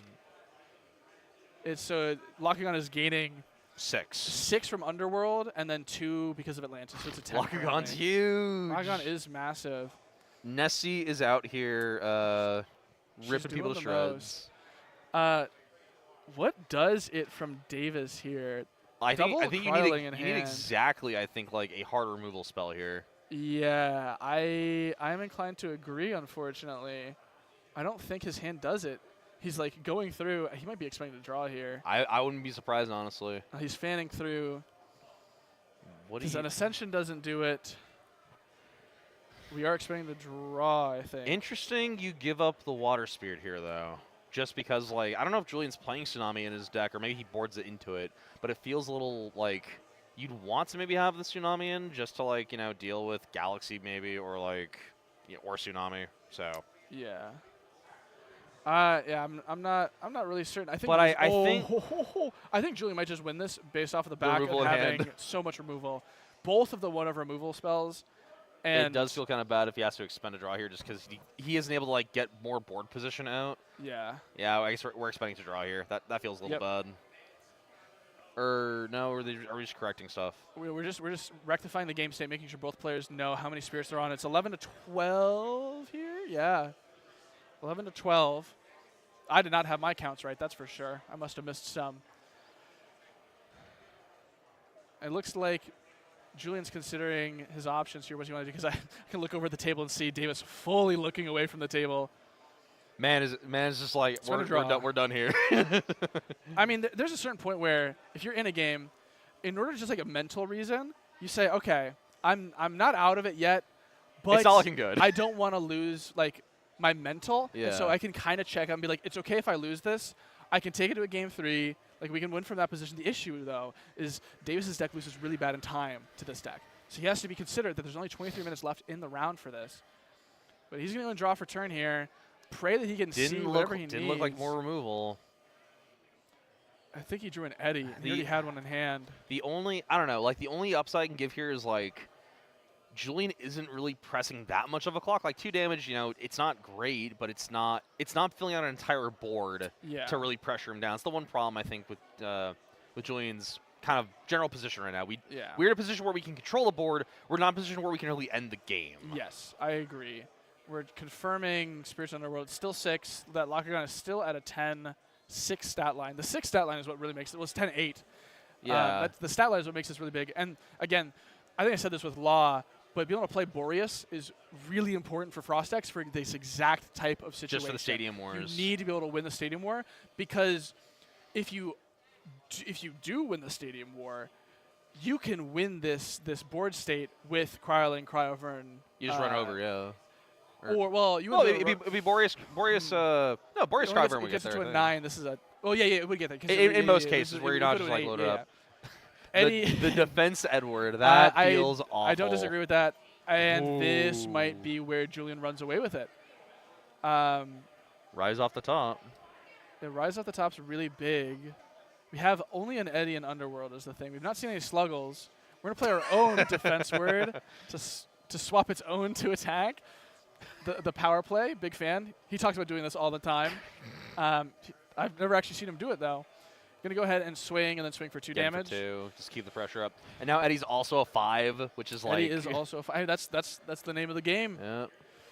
I thought the name was Elestrals. I hate you. These players are within just a couple of spirits of each other. I do think that Casual Clock still is very, very much in this. The issue is he hasn't drawn anything meaningful. Yeah, it's been all stuff that would be a lot better before the Lockagon came down. Yeah, Lockagon has kind of been the game determiner here. Just sitting its big old butt on the board, and also just, like, you know, massive attack stat is just... Yeah, the big attack, big ass. Cryovern for turn doesn't feel good. You can Cryoblast this Eddy. The name of the game is Elestrals. Thank you, Skyhawk. I needed that. Thank you, saying my favorite game, 5 Elestrals. It's true. It is my favorite game as well. I think a part of this is Casual Clock's has been drawing stones, and not in a good way. I not to, like, you know, poo-poo on, but I wonder if the genuine strategy is to make sure you have enough time in game 3 to play through. If you just say, we're not getting anywhere here, I'm scooping it up, we're going. I think that if you don't draw well the next turn, you scoop go game 3, because you'll be able to enter game 3 with 15 minutes left in the round, and you 100% lose to heal stall version side out in time. So you want to be able to have time to get your Cryo Sect online, Rhino Sect online. Cryoblast the Eddy. I think that's correct. That's I like not this. a bad choice. I can't imagine, unless, like, you had a way to get lands off the board. There's no way to, like, the line is like what you have, like, your own stadium. You Cryoblast. You force the Lockagon into defense, but it's like that's still a lot. Rhino comes out. I mean, this will stall for a turn. Are we putting water under it? No, we're not. if only there was a Rhinosect in hand, I think that this game might be over actually in Clock's favor. But without that in hand, I think this might be over in Julian's favor. That's a pass. And Draw for turn. That's a third Lockagon. He didn't see any game 1. He saw them all game 2. So, okay, I don't know if this is the right play potentially, but maybe you just I don't know if he has any heal cards in hand, but I wonder if the play is bring back Eddie with something, ascend it to Lockagon, just have another big moron on board. I do like that. There's a tap up in hand, right? I believe there is. I think. He's maybe not if we're just considering playing. It looks like we're considering playing Rise from the Ashes. We got our spirits all splayed out as we do the math of what this might look like. Yeah, what are we doing here? I think the play is here. Rise from the Depths. Just get Ashes. Or do we have there's Depths a in tap hand? buff. There's a tap buff. Okay, so yeah, we are going Tadpuff and then probably ascending for Ascend to Lockagon, ascend for 100%. lock. The other thing is that Cardshq has seen 0 back row outside of turn 1. I think so. Yeah. So this does put Julian at 6 spirits here. Yeah, but the problem is before he could Earthquake. Oh wait, that's just rude. But I guess Julian's think all this right, is let's game- clear this up. Let's clear this potentially. up. Shows the third Lockagon, and it looks at Rise from the Ashes. Game 3. Looks Yeah. like we're just gonna go game 3. Actually, sorry. The name of the game is not 5 Elestrals, nor is it Elestrals. It is Lock Elestrals. No, that was only in Locktober. It's like the Toyota. Toyota-thon. Yeah, it's Toyota. We got Lockathon going. We got Lockathon going. It was a month of January. It's Lockathon. We have the Capreagle. We have Lockagon. Constellation rare, and of course, as a result, we're soaking wet with deals. We're soaking wet with deals. And I'm going to ring you out because you're soaking wet, dog. Jesus. I think the tough thing here is these are both really good card game players. Yeah. Cardshq is a very new player, though. To Elestrals, definitely. And has been playing a totally different deck other than this up until this point. He hit me up, I think, last week in prep of the event. He was like, hey, this is what I'm thinking about playing. Yeah. Whatever. You told him, no, that's bad. Stop. No, I know. It was this deck. And Okay, I told him, okay. yeah, I think that's a good idea because I don't think you want to play what you've been playing if it's not working for you. Right. So I think the difference here is this is a new deck for him. Also, these decks are ones that live and die by the side deck. And as a result of his newness, he might not have his siding patterns all figured out. So Julian has a massive advantage in that he knows what he's siding for. He knows what he's going for to make sure that he is favorable going into game 2 or game 3. And this was a quick side. I don't know if they sided too many cards. These casters are drawing their opening hands, and we're getting into the our question is, final game of game 3. I can see from Davis's perspective, just what do you change sideboarding-wise when you probably didn't see much of your sideboard to begin with? Do you care that much? I don't know what he sided in the first place. It looks like, though, we have a bunch of back row. Are we seeing a 3 back row rabbit start? I don't think there's a rabbit back No, there. we're not. We're expending to draw, it looks like. I do like expend to draw here. We got a Cryling in hand. Julian has a pretty solid grip as well. The Nog, Shield, Tadpuff. We're setting a third. Is that drawing. Galaxy in hand too, or am I think it looked like Galaxy, and that Barabog. So this is something that Julian's playing in the side because it's a burn card. Oh, wait. So we're going for Tadpuff. Are we going for the turn 1 bog? No. We're not going to Gorgon's Gaze, and we're going Earth Spirit Barabog. So the thing is if we have Galaxy in hand, that wins that's a 7 this easily. Yeah. So we've spent 3 spirits on Julian's side. Yeah, but also it looks like Julian actually has back row for a change. It's just a shield. Well, we're going to find 2 more. We're going to pot agreed. I do think that Julian's not playing much more back rows, though, thing. Poison Nectar? Are we? Okay. I was like, why are we looking at the back row so hard? Capreagle is pretty good. Ambrose is pretty solid. Set a shield. Well, I'm saying so it's Leith, Sluggle, Capreagle, Ambrosia. If Davis has a Blizzard, and that's Galaxy in hand like we think it is, this is a brutal opener for him. I think he drew Rhinosect. No Galaxy? I can't tell from hand. Is that Galaxy? Rhinosect, Cryling, Astrabbit. No Galaxy. I don't think that's Galaxy, no. I mean, this is tough. Anything that isn't cast with a water or an earth. I was extra. talking with Julian. I think like after round 2 or something. He's like, yeah, I slammed the Barabog. It's the one of it's glued to my hand. I'm like, no shot, absolutely no shot. It could be glued to your head. But we saw it on camera, folks. Yeah, no bullshit. He's just there. He's got the swamp. He's got the swamp hand. Oh my God, he's bogging it up. He is bogging it up. He is knee deep in the bog. We're expending looking one for the to Barabog. Draw. We're digging for something here. And we're not getting there. We got a lot of back row though. You know what? I play into don't. me.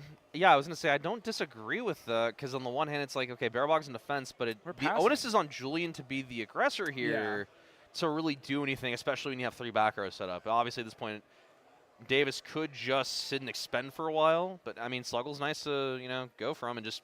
Yeah. We probably don't even mind that it's just like cool. It's just a dude we can start swinging with. Yeah, you just start pinging for 1 constantly. You never Gorgon's gaze this.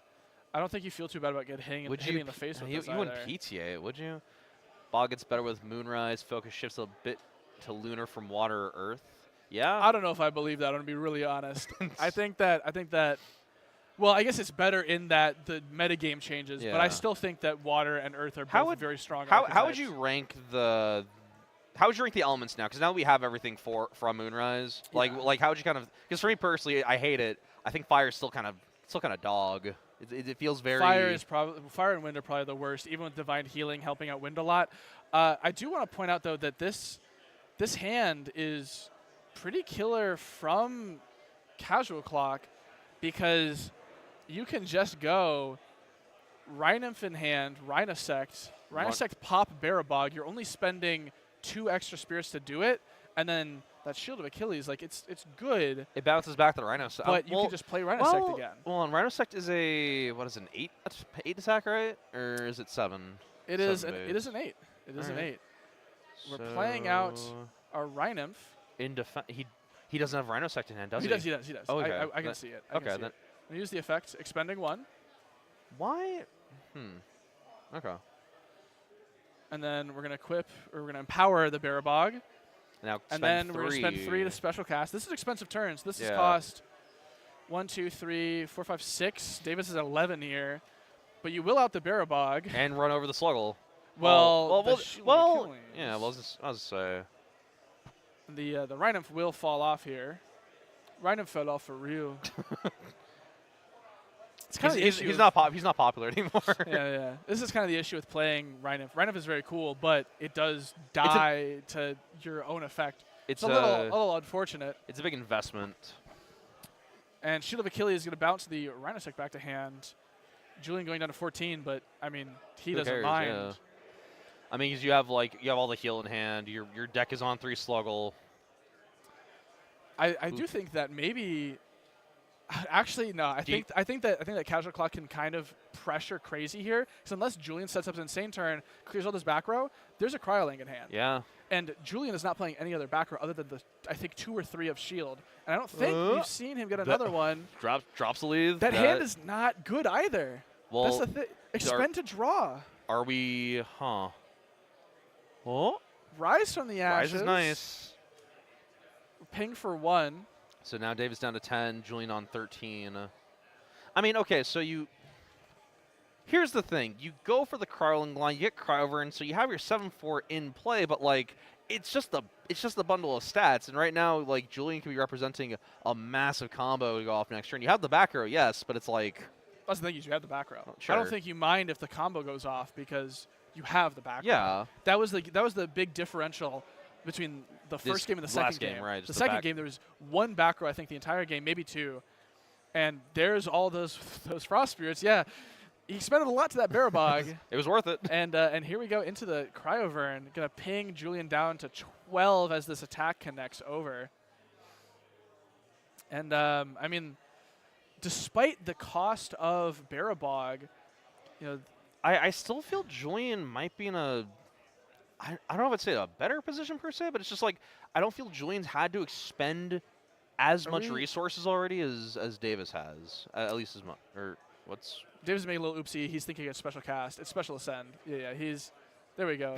Yeah. He's making a little. It's okay. He's no. I'm more laughing. Just like I'm I'm gonna get 2 bodies out. Yeah, I mean, One's gonna be like a That'd be 9-3. awesome. That would be rad. Ambrosia, that is so good for him. Wow. So this is going to put him up to, what I think, 11? I think he's going to go down to, so he went down to, no, he's going to be at 10. So he was at 9, played the Cryovern. I think he should be at 10 here. We'll see. We need to count it out. There's one. I think that we have, across the entire turn, we started at 10, we're ending at 10. I mean, worth it. We have a 7-4. The 2 backers still alive. The hand is insane. There's double Rhinosect in there. Now, Julian's hand's also very good because the Sluggle dies, you rise from it, and then you get to go Caprigal. But also, Caprigal doesn't out the Rhinosect. Rhinosect's an 8. And well, does he have Rhinoms in hand to ascend for it, though, is the question. Right? Or sorry, he has Cryovern. He has 2 Rhinosect in hand. Okay, gotcha. He has 2 Rhinosect in hand. Sluggle off the top. Sluggle off the top is good. Was that I feel like you go Lead here. What do you toss back, though? Well, I guess we were stalling out. Okay. I mean, I don't. Go to 11. Go up to 14 here. Unless you do not Gorgons this. Yeah, I know we don't, but Davis might. No, for all we know, Davis might. He might. I hope he never does. I need to teach him after this. He's not. He hasn't yet. I need to make sure that he knows. I think he knows. He's a good card game player. And we're just gonna set a bluff drops and pass. Is the bluff gonna be enough though? I mean, maybe he rips a Blizzard, but I don't think he does that. He hasn't seen a Gorgon's Gaze. I feel like hopefully he knows at this point that there's no real reason to play around it. You get a Frost out. Kryling? Oh, it's another Kryling. That's spooky. And we're going to fan out again. It's still a 6 attacker despite the heal that occurred. So we are going to go down to 8 spirits. We're going to get 2 Cryovern on board. It's an inverse of what was happening last game. You know, Davis was on the back foot with like no big guys, and now it's we got all the big guys from Casual Clock, and this is, I mean, the thing is, Julian is certainly not out of this yet. We got the Rise from the Ashes in hand. We have the Tadpuff Caprigal. The Rise from the Ashes is free because it's a Sluggle. I wonder if it's going to happen, but I was talking with Davis actually just before this round. We didn't know what the pairings were, and he mentioned he had a very goofy thing in the sideboard. He's siding Cryoscorch, isn't he? He's siding a 1 of. Yeah. And I think he boards in the 1 Fire Spirit. I believe it. I mean, going into time, I don't entirely disagree. And into this deck, I mean, Julian's deck gets very, very close to the line. You might be able to just burn for 5 and win. I mean, he did correctly enchant that. He correctly enchanted that Cryovern. Does it? I was going to say, yeah. I mean, if it wins the game, I mean, you can assume that Julian's not on Gorgon's Gaze here. We're going to swing for 2, put him at 12, I believe, here. Dude, a frick yes. What's up? We got Augur in the chat. Someone who is playing in this event currently. And was that Atlantis off the top? Or is that? Oh, that was Atlantis off the top. There's nothing to do with it. No Rise, unless we like. Well, we have Rise from the Ashes. Well, I mean, Rise from the Depths. We don't want to be. I don't think we want to be expending 3 for like. Well, 3 makes it free, right? 3 makes it free. That's the moniker. We're looking at our Underworld. I'm not as big of a fan of spinning our wheels here. I feel like we need the drops here to find something. Yeah, I think unironically, rising the Barabog might have been the correct thing turns ago. Yeah. It's way past it at this point, but I think that might have been the correct thing to do. Yeah. Well, I mean, it loses to a lot. That's a lot of investment you're putting into. It loses to Rhinosect is the main thing. It loses to Eddie too, wouldn't it? Oh my God, it does. You're right. Never mind. I mean, it's entirely possible Davis might have boarded out of Eddie because, like, okay, he's mostly water, and, like, you know, this isn't, like, crazy helpful. Yeah. It looks like we are going to be playing this Rise from. We're definitely bringing back a Sluggle. Barabog is not coming back at this point. And we're going to heal 3. So we're paying 3 to heal 3. We're going down net 1 because we have to pay for the Sluggle. But, what? Damn, what do we do? Ascend Caprigal. Isn't the worst? Yeah, I mean, gets us there. We have Atlantis in hand. The thing, though, is that back row is definitely like Shield. I think wins the game here. Julian has gone down. Well, okay, so here's the thing. At least we put down Atlantis. We basically forced Davis to have exactly Ooh, that's really good. So Atlantis now is not doing anything. It crashes at best. Well, that still gives you the trigger to bring back a Sluggle. It does get you back a Sluggle. But the question, I wonder if the question is, do you? No, I don't think there's a world where you just let this pass over because you want to get one of these Cryoverns off the board at least. Yeah. 100%. I don't 100%. think we're gonna see PTA payout. We're just we're gonna crash We're here. crashing. Unless PTA and Shield, that'd be catastrophic. Yeah. I mean, I think you're fine with the crash. I don't think you want a shield. I think we don't grip a shield for a later investment of Caprigal. 1, 2, 3, 4, 5, 6, 7, 8. We're at 9 on Julian's side to 7. Cryoscorch would not win. Would not do it. does not win. Well, no. Cryoscorch does do it. Well, you ascend into it. You burn for 5. You swing for game. Well, Cryoscorch would only be 3, so it'd be 8 total. Julian's on 9 right now. Well, we have. Well, we he's have 2. he's crashing right now. Is what I'm saying. Sure. Okay. I got you. Yeah.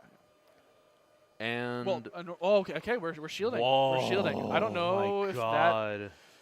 I don't know if that's the right move here, unless that we have Ambro plus another back. We do have Ambro in hand. I think we've got Ambro in hand. That's so backbreaking. I don't think Julian's coming back from this.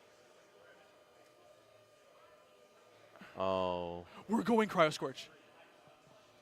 No shot. That's it. We are resolving Cryoscorch. There's no way. I can see Julian shaking his head like, you gotta be. There's an Ambro in hand in Julian's side. This is game, right? I This mean, is 5 on board plus 5 damage.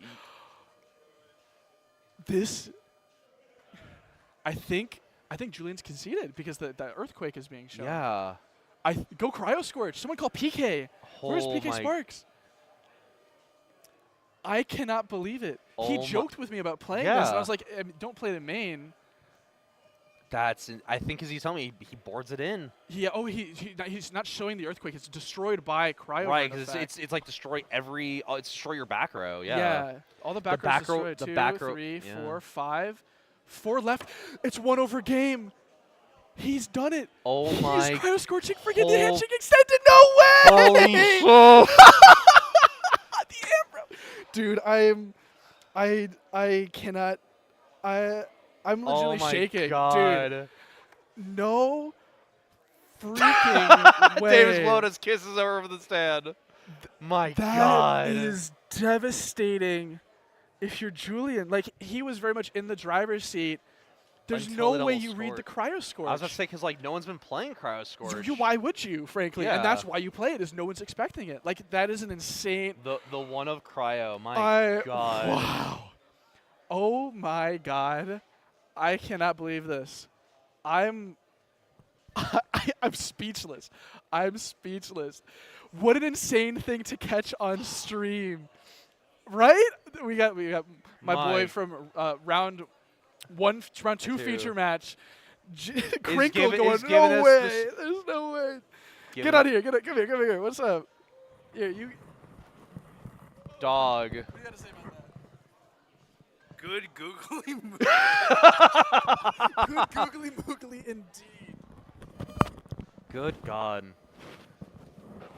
So what's funny? So in our local scene, at least for Battlesphere specifically, Davis plays like a lot of goofy stuff and like camera. Out of focus. We're good. Yeah, we got it. Davis plays a lot of like goofy stuff sometimes, right? But like he tends to not have a lot of these like just out of nowhere haymakers. He tends to build things more to deal with the current, like with the store metagames. Yeah, sort of thing. 100%. I got pissed off at him one time Yeah. because he fully boarded for my deck and just floodgated me out of the game. I'm like, I literally don't want to play here anymore if you're going to do this to me. Like, I don't have another deck because I'm not invested in the game the way you are. Yeah. If you're fully boarding for me, I'm not You are showing a up terrorist. anymore. Like, you are a You're a terrorist. You're a terrorist. But this is like behavior we'd see out of one of the other guys, Ederson. Yeah, who's also playing here. Ederson is playing in the event. Flamer. Ederson's playing. I think he was.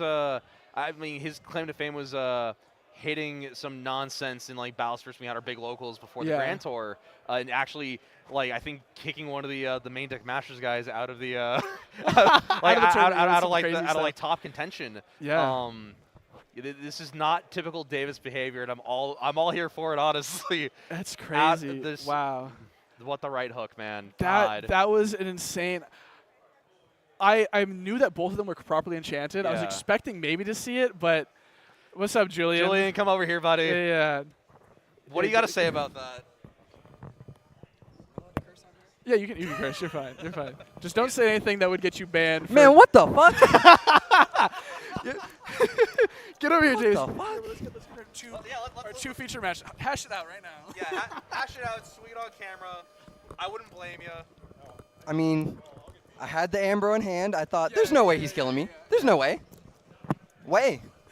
I mean, I was losing it. I was speechless from seeing that. I told Josh, you put me on the table, I'll side in my one cryoburn, my one fire spirit, and I'll make it work. I mean, it did. It won you the game. It won you the match.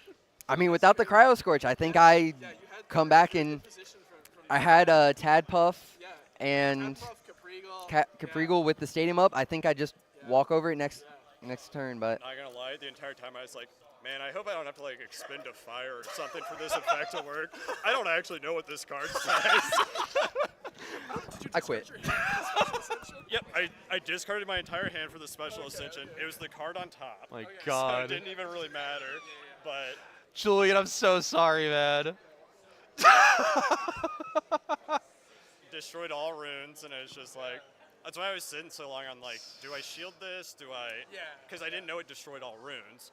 So I was like, well, if I do this and that's a shield, and then I'm just. Let me run this by again. So like, you threw it in the deck without reading it first at all, like even to recognize like it's. I don't blame him. I don't blame him. I guess I know it's Cryo Scorch, but come on, dog, read your cards. I read it once at some point. I knew it was in there. I knew it. I knew it expended 5, and that was the part I cared about. Oh, can we? Hey, the Lockagon. Hey. God. Make it happen. You told me it was a bad idea to play a main deck, so I was like, Siding was correct. Hey, good shit, dude. That was an insane. Good stuff. And it was also, I was like, this is the one deck I can play it into. Oh, 100%. Because he doesn't run counter routes, and it's like, this won't get Gorgons, this won't get. Yeah, it will resolve. That's insane. Actually mental. Insane. Well, I think that we all here at the stream need a little breather after that. Also, we're about to get into the next round. So we gotta, let's see, or actually, I'd love to go to a break, but I think we're actually done with the round. We got Mike Mike and. I gotta piss. I'm gonna be honest. I'm gonna be so deadass with you. We're going to a break. I gotta piss. I'll be back. No. Actually, you wanna get on mic? Never Yeah, mind. yeah. Sorry. Yeah. I'll be back. All right. So, Mr. Julian, or can I call you Bungus? What happened? What happened there, buddy? I mean, it was. You got to play in the back row still. I'm playing with that Moonrise mindset of I'm going to have Hurricane. Oh. So I'm just not playing back row. I side in the Right. shield. I think my only main deck counter rune is 1 Helios. Yeah. I mean, I felt bad watching that game 1 where it's like you're trying to like push for a combo, and then did you draw the exact same hand? It was. It looked like about all very the same similar. cards. It was almost identical. I did finally draw a 2-cost, but it was. Not enough. That entire game, I went seeing only the 1/2 cost, and it's just I can't. But I mean, can't like, play with the game bosses. 3, I think I could agree. You had that out just like outside of the exact surprise Cryo Scorch. I mean, I guess I should have played around it. I should have. I mean, sure, done but the it's, I mean, Ambrosia, I can't blame it where it's just like you'd want to hold that for something You else. want to hold the Yeah. Ambrosia because if you draw into the Lockagon, Ambrosia is also removal. Yeah, I get that. I don't know. I'm really trying to like run that back in my head of just like, obviously hindsight 2020, but like in the moment it's just like, what do you do there? 9 spirits. There's no way. What are he the kills odds? me. Yeah. I mean, it is what it is. Nah, I mean you were like one of the main minds right now, at least publicly showing off water reanimator stuff. How do you see the deck changing up with Moonrise? I think it will finally be correct to not play back row, at least in the main deck. Right. It's fun to not play any back row. Just turn my brain off. Yeah, go ahead, you play. Yeah. But I think Hurricane is crazy for the deck. You really don't want to play a lot of back row anyway because you have to play so much engine. You're playing so many combo pieces. You really need to be playing the Nog and the Lead. Yeah. That really cuts down on your back row space. You got to be playing Joltons and Stadiums. 6 reborn spells. There's not a lot of room for back row to start. So I think once you can have a way to benefit from not playing any back row with Hurricane. Is there a world where you splash in something like wind-related outside of Hurricane? Like what would you even want to throw in besides just the Hurricanes in there? Fin Dust. Search the Hurricane. Hurricane goes so hard. All you need to do is resolve it game 1, and then your opponent plays around it. Yeah. You side it out for Tornado or Thunderstorm. So we really want to hit him on the mind game. I just... Has Nick come over and talked to you yet? No, he is not. So we're going to go to a quick break. We're going to go to a quick break because we have a little lunch break. All right. So we're going to actually take a break. We still have 4 more rounds coming at you because we have 3 for Top Cut and 1 last for Swiss. And then we'll be back right after a little 4 p.m. lunch break. Mazel tov. We'll be back in a bit. Click that one and then click that. Yep.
We had a nice little break to go and have some lunch.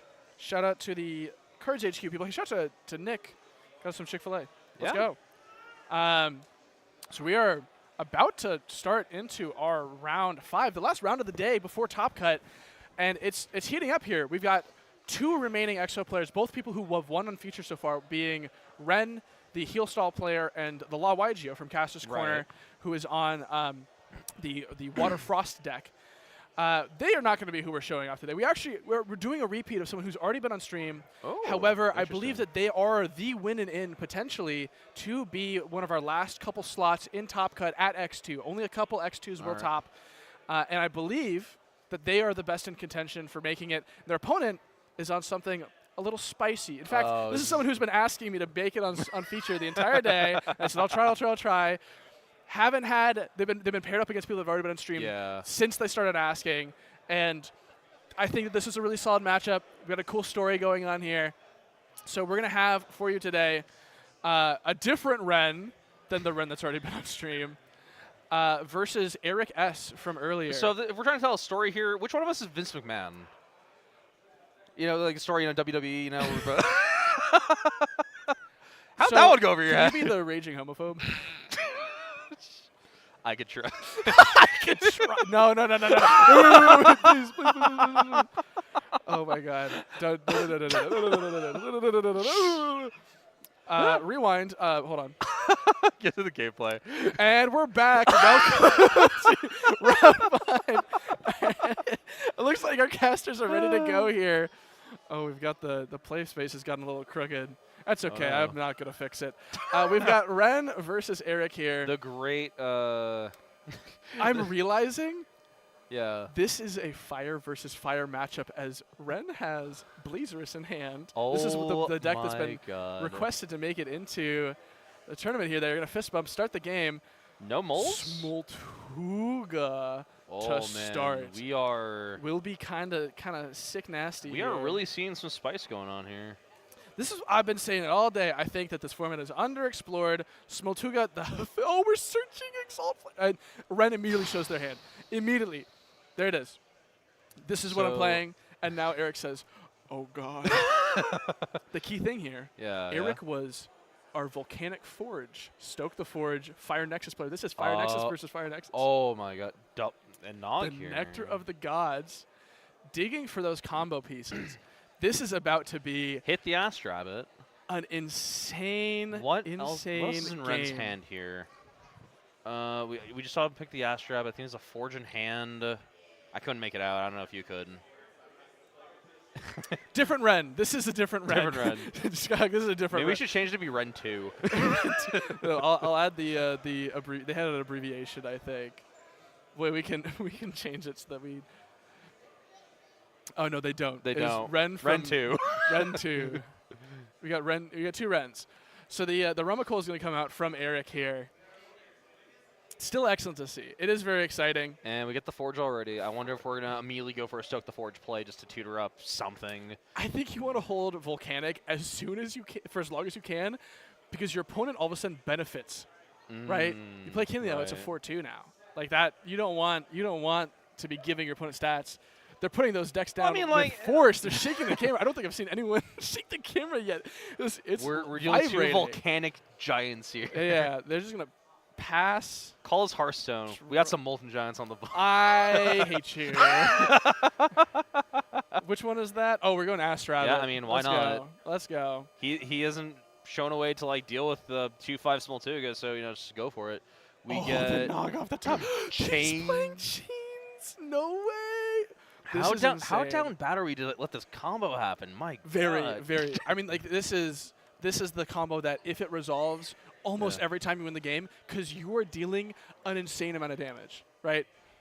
The Blazers OTK line, for those unfamiliar, is you go Exalt Flare Nexus to it using Spirits from Hephaestus or from an artifact. You ascend into the Blazerus. Blazerus then has 4 spirits under it. Yeah. It attacks over 2 Elestrals in attack position, ideally, dealing 6 damage. Ascends into Trifernal, which is a floodgate, that decreases like Cryoblast everything's defense by 3. And it is like the Slifer Skydragon, it's like if it drops to 0, pops it. And so then you can swing for an additional 5 damage. Ooh. So you swing for 11 in 1 turn if you can resolve it. All right, do we re-enchant the... We are re-enchanting Rummikle to try and hit over these guys, God. but it is only With- a 5, I believe. It might be a 6. I think it gains extra. Oh, for each yeah, fire. So it's gaining 4 currently. So killing the Astrabbit, I think, makes sense. Getting spirit count? Question mark. I don't think so. Point. I've I've cast indicate. I'm actually going to look up Rummikle's effect because it's been a minute since I've read it. Make sure that I have this correct. I believe it's just we're Heliosing in the draw phase. That is that dangerous? That is horrifying. That is horrifying. We are just going. We're Hephaestus for 4. We might be going Exalt Flare, Blazerous. Already? This is what, turn 3, right? Turn 2? This is their 2nd turn. No So we aren't even afraid of the back row now.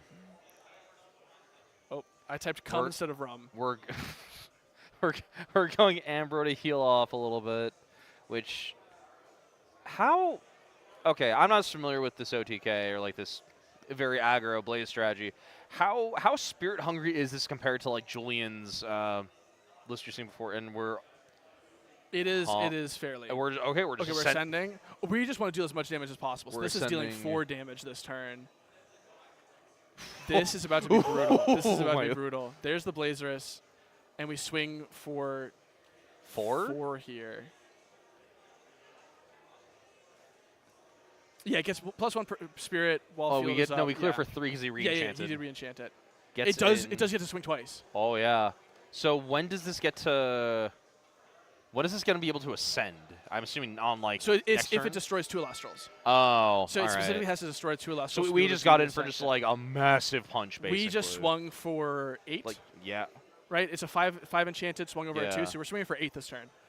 That was why we did the count at the start, and it looks like Eric's at like 8 spirits total. So they had 200 Rummikle, 100 Forge. That's 3. They took 8 I this don't turn. dislike this, but man, I feel we are putting all our eggs in one basket here with no back row to protect it. That feels a little unwise. That's Earthquake in hand, right? That looks like an Earth card. That is an Earthquake in hand. That's EQ. I mean, you got to do it now. But also that means that this Blazer's got in for 10. Yeah, I guess. And like you don't care because Ren goes, yep, yeah, that's fine. That's cool. So I believe Eric's at 9 spirits after that killer of a turn from Ren. Ren is at 17. They took 8. They go to 9. And Ren had 5 on the Blazerous. Had 4 on Hephaestus. No, he nexus. 200 Hephaestus here. Played Nog. It looks like Ren might also be at like roughly 9 here. The attack rough swing for 1. 6 Necroff now. Yeah, 6-2.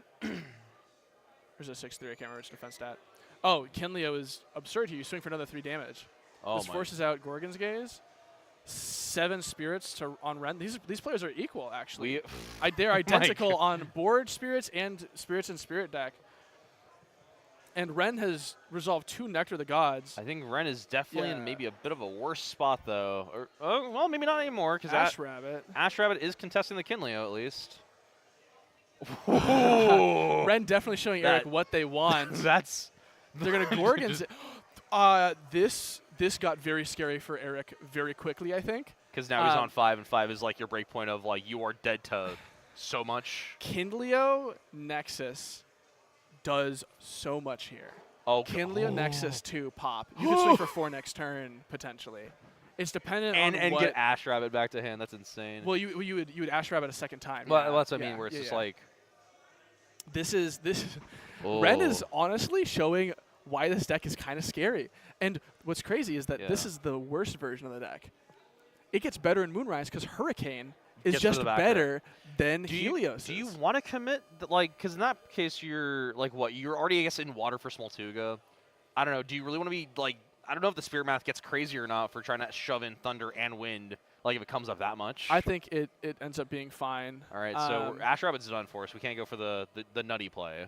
So it looks like Eric's at 3, and Ren's on. Ren just took 2 or 3. They might be at 4 or 5.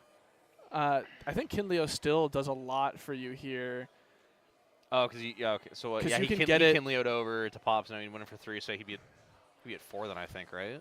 Unironically, if you're playing any artifacts for the Hephaestus search, Okay. never mind. We just have This our own Necro. puts Eric at PTA nothing. at the moment, unless he decides to cash it out. Well, you can crash with Kinleo, burn them for 1. Right.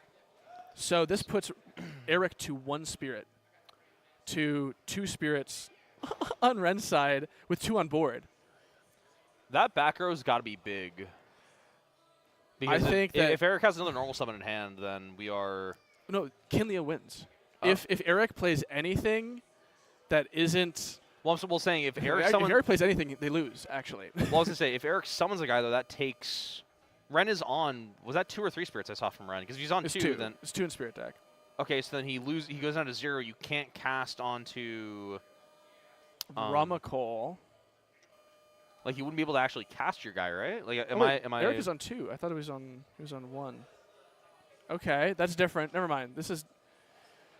I don't think you play the Forge here, though. You're just deck thinning at this point. Like, you definitely don't play it. It benefits your opponent as much as it benefits you. You swing for 2, putting Ren on 0. If Ren has Ambrosia, which I would assume they would have played if they did have it.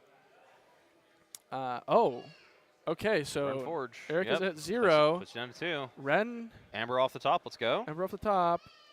Nope. Are they going to scoop it up at this point? They have a handful of Elestrals and Forge, and that back row, unless it is something meaningful, it probably isn't, though.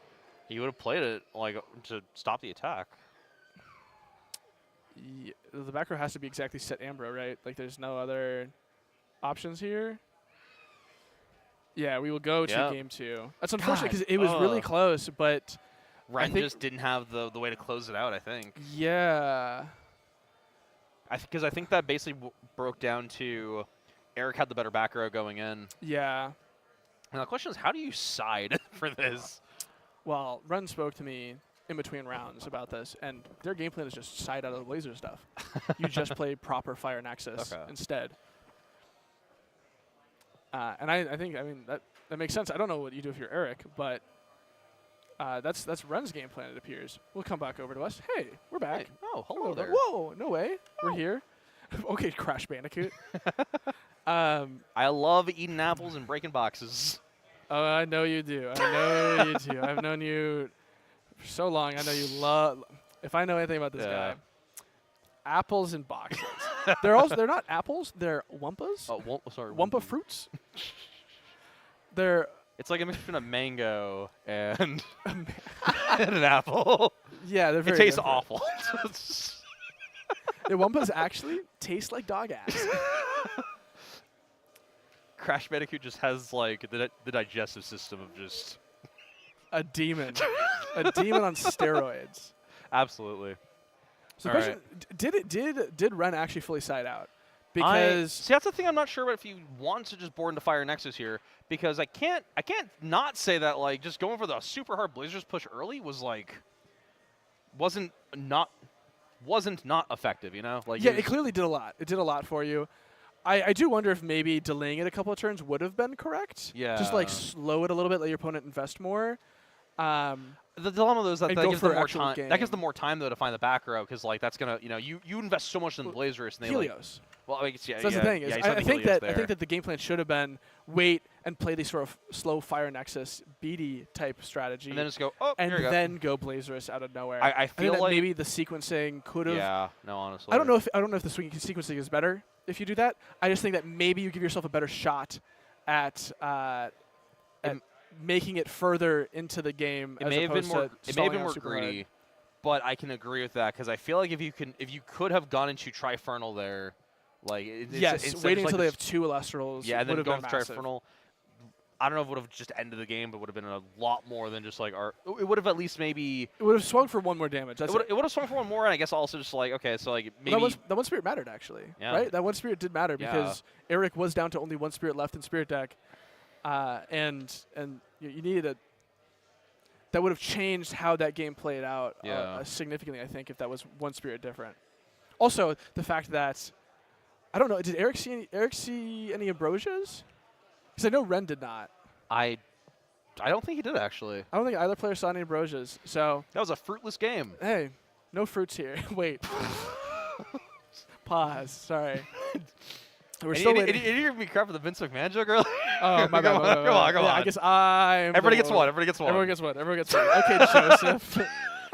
All right, we are going into our casters have drawn their opening hands, and it looks like we're still in the Blazer stuff.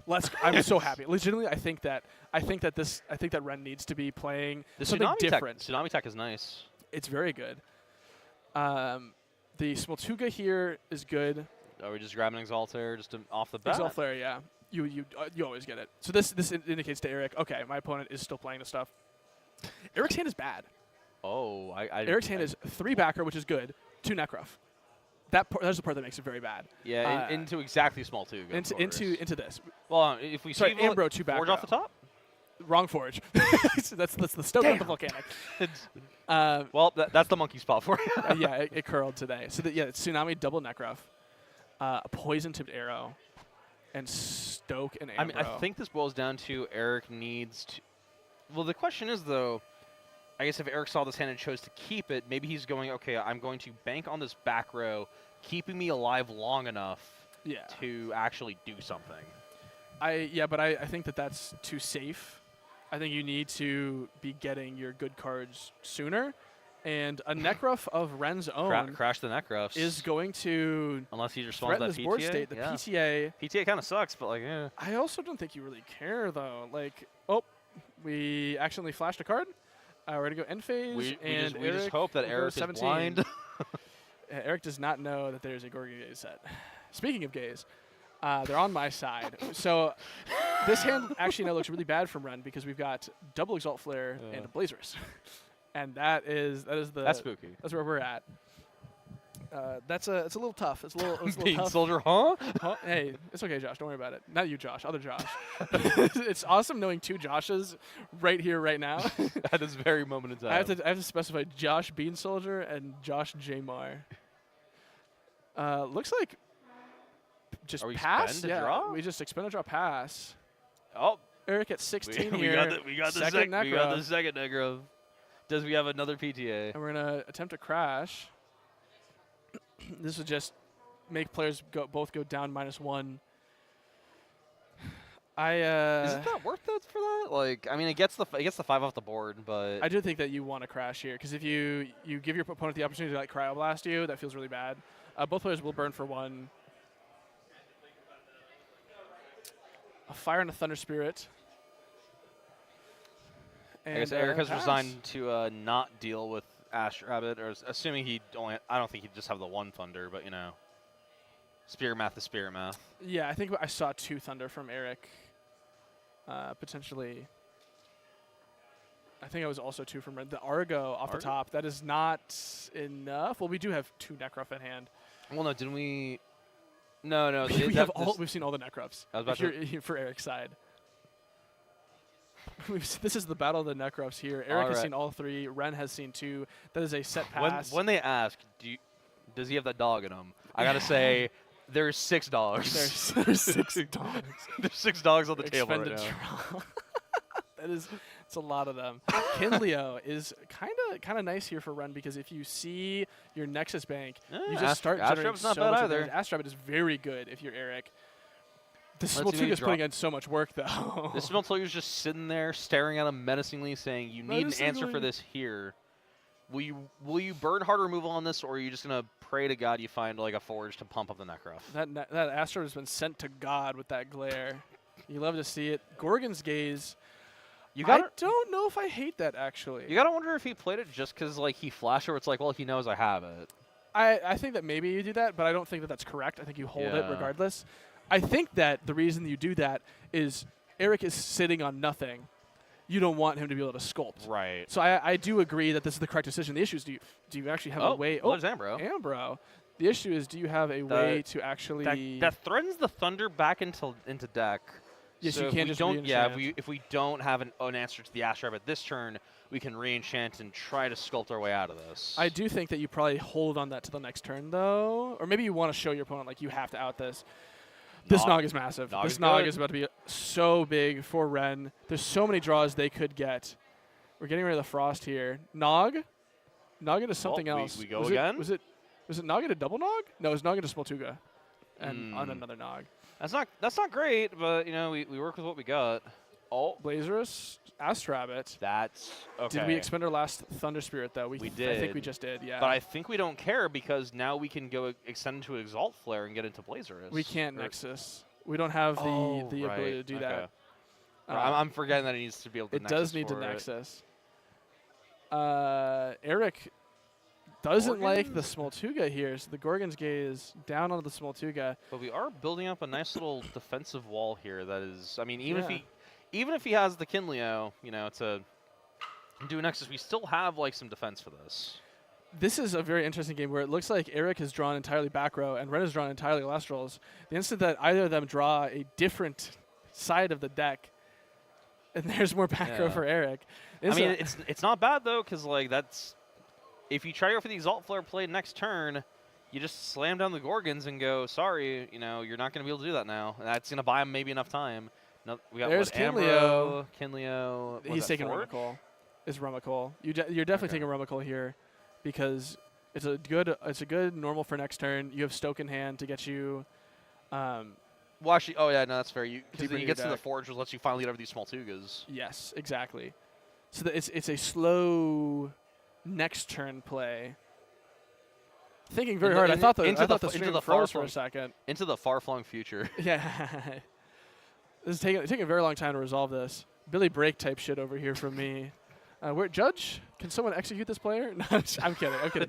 This is a difficult decision. I think you take Ramacol 100%, but I can also see the argument for like Ambro off the Astrabbit is fine. If I had if I had a nickel for every time Ambro was kind of needed for the heal and maybe they didn't take it and didn't play it, yeah, I'd have 2 nickels, which is very awkward here on stream. Yeah, exactly. I think that was Rumacol. It looked like he grabbed the bottom card in the stack, which was Rumacol. We'll have to find out when he actually goes to play it. But once more, if Ren draws a rune that allows him to Nexus, this is devastating. Yes, but also Eric does have the Gorgons, which, I mean, yeah. We have changed. There's, Ren has chains, right? Didn't we see that? That may have been last game. Maybe that was last game. There's Ambro. So if we have Helioses, that also does it. Did he take the Ambro? I think he took the Ambro. Interesting. He paid from Spirit Deck, though, and not from the Astrabbit. I also don't know if he revealed the spirits he added to his opponent. Shh. It's okay. It's okay. So I believe we're back to 15. It's just fire. It's just fire. Okay, it's okay. Trust me, bro. I will trust. There's a lot of cards that do it for Ren. That is another Astrabbit. I mean, Ren is kicking themselves for it's not another 5 defender, I guess.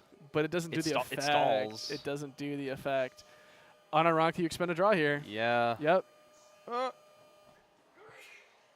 Was that the third rabbit? I think that was the third rabbit. Oh my god. I think Ren just drew 3 rabbits in a row.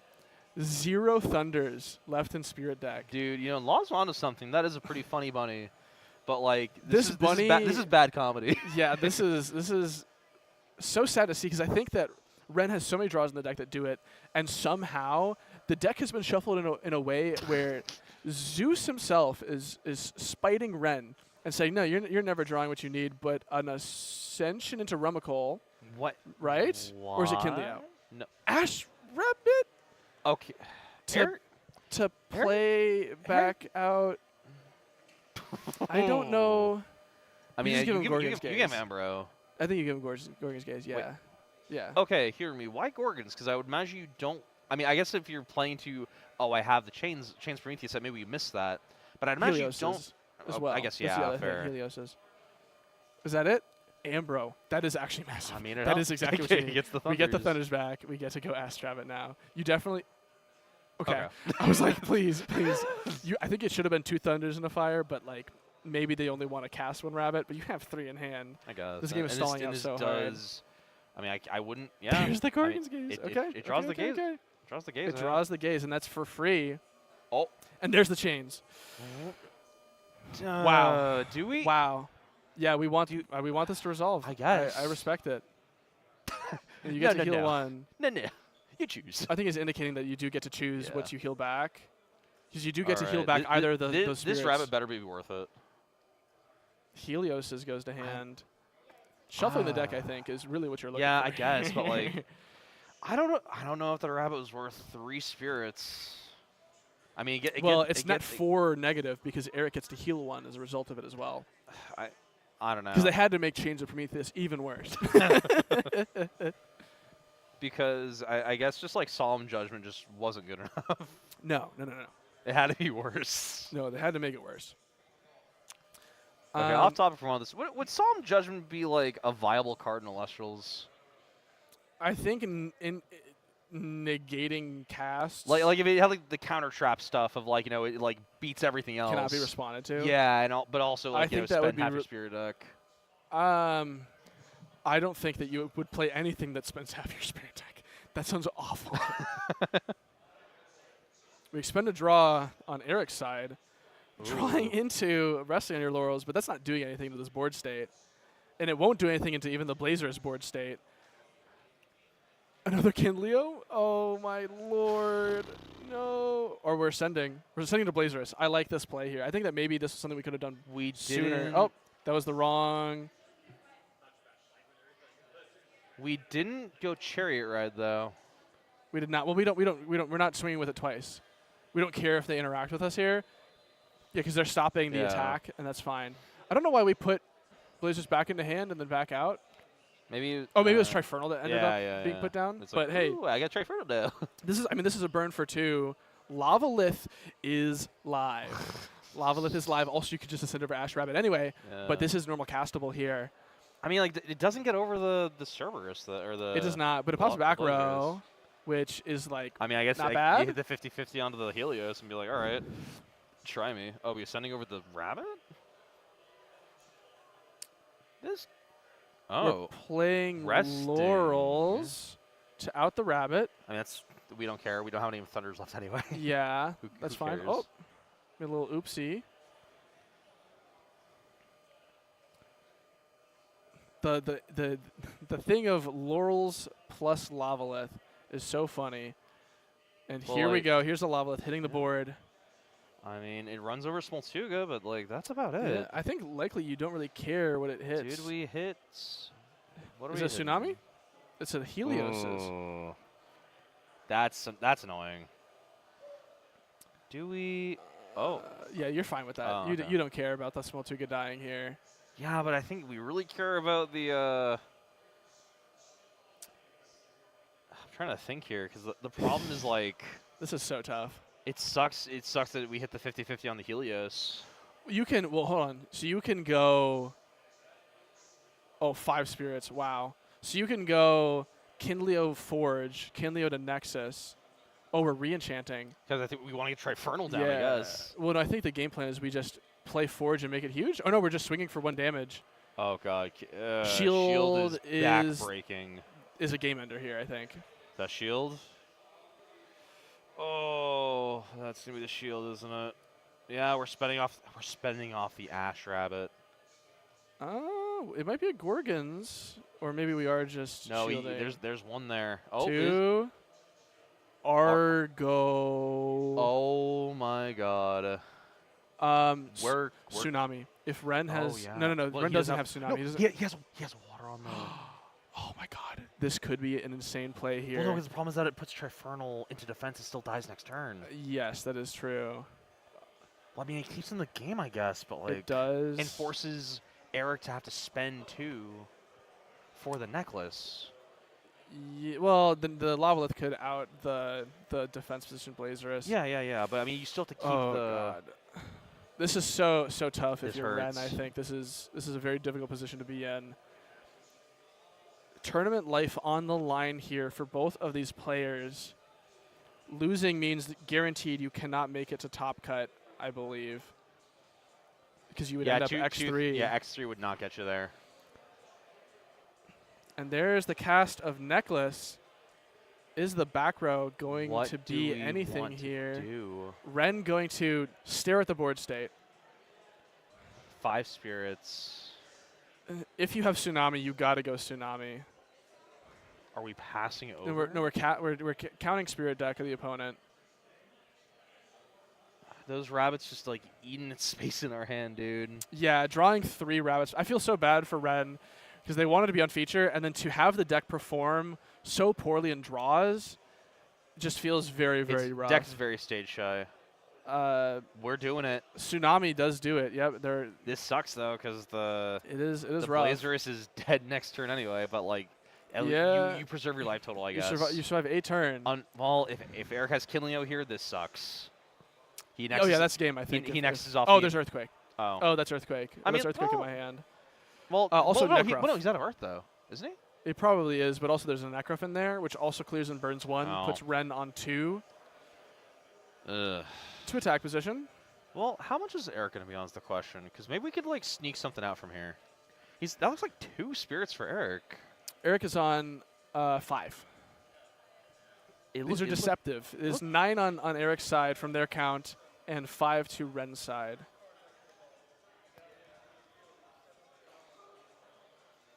It's tragic because Ren is so close. It's just like a card different gets them there. But he just hasn't been able to do it.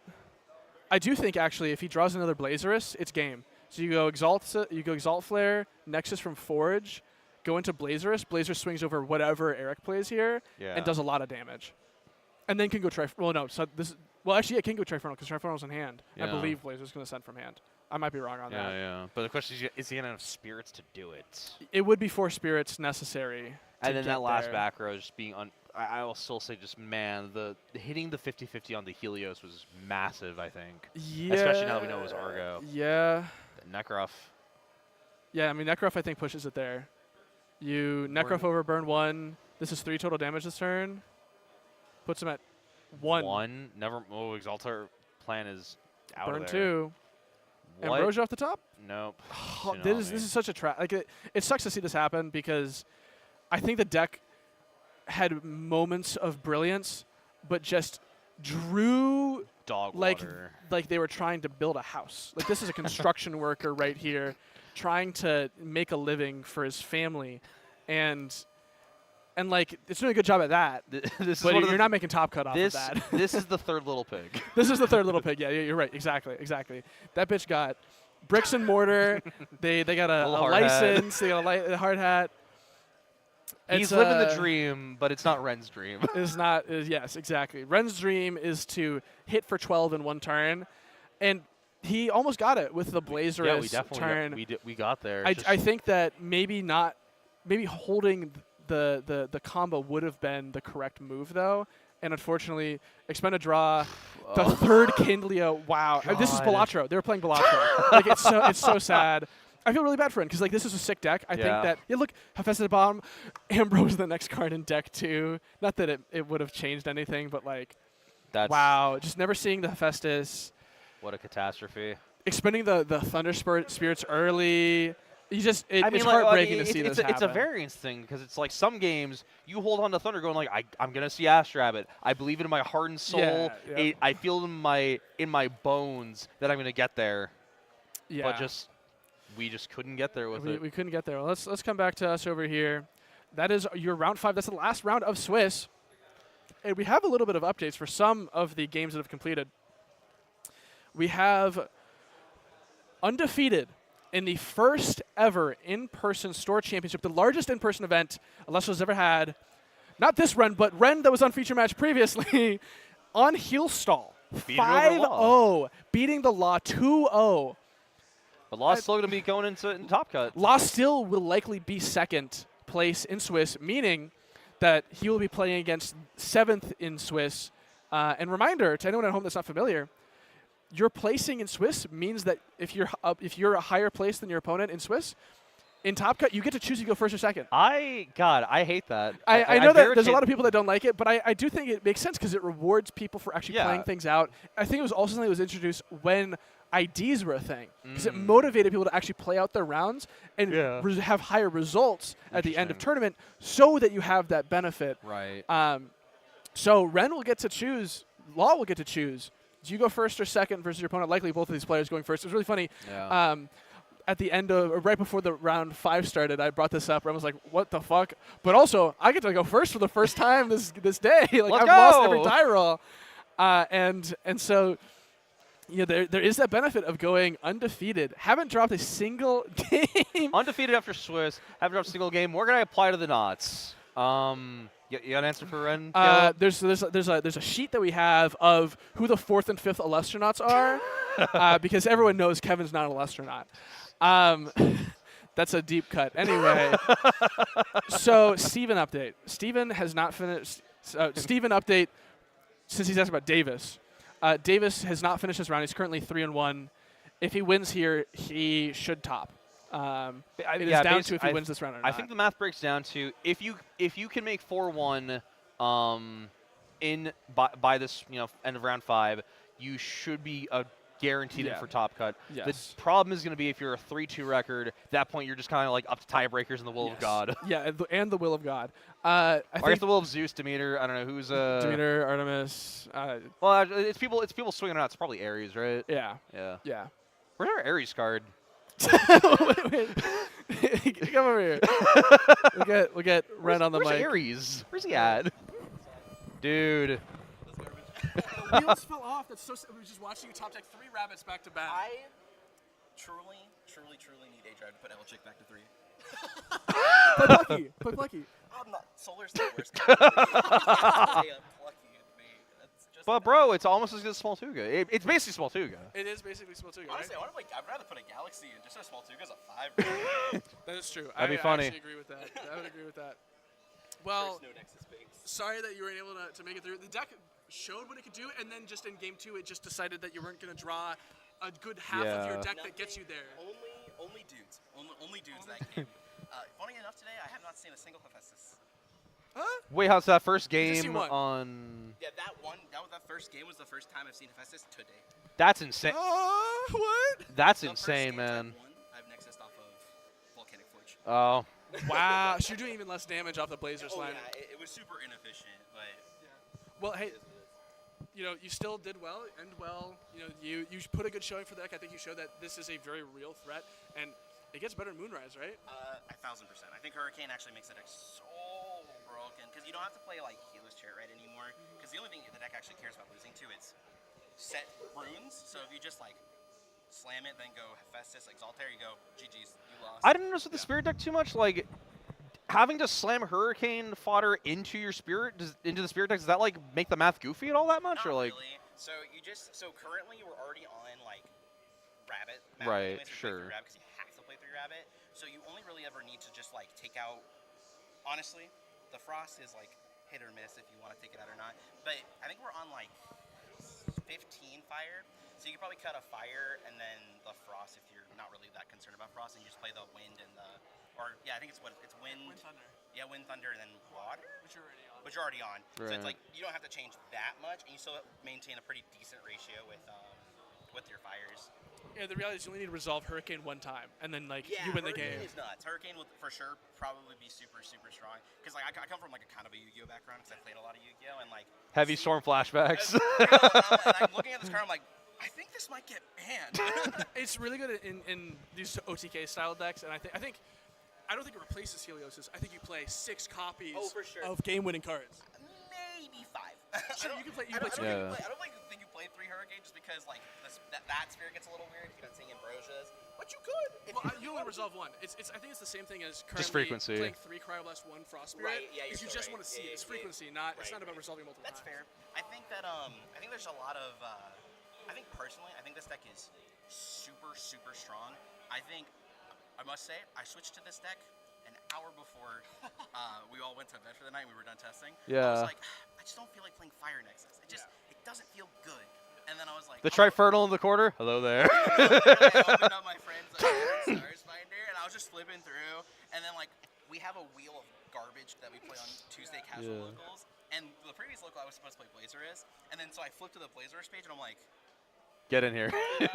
we could do this. Okay, It worked honestly, really the Trifernal celebrations are with him as like for the Halloween with like the little I wanted to play as little multiple pails. as possible because Yeah. This deck will already brick. If you play foils, it probably gets You gotta get the iron out. You gotta get the iron out. You know. I need to do it because the Hephaestus are all foil, so I'm pretty sure that's why we didn't see like any today. Unironically, Shift it like, to the bottom. Legitimately, yesterday night, me and the other Ren were like ironing the lava list that he and his buddy were playing, Awesome. and some more lists for the frost deck we've been testing for Moonrise. Like, yeah, we need to flatten this bitch out. Hey Dan, are we getting the official? Blistrix is insane. Yeah, Blistrix is let me crazy. show you a photo I took yesterday at locals. Also, by the way, I just want to say, Dan, when are we getting the official Elestrals iron?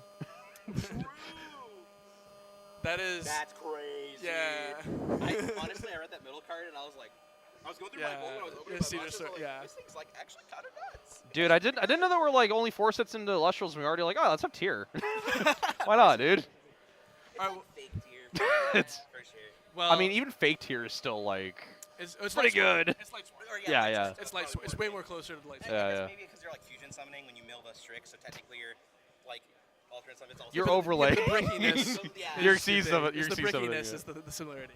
yeah, you draw wolf, and then if you draw all 3 Blistrix, you're like, man, What am I doing? this feels great. Solar recharge. Let's go.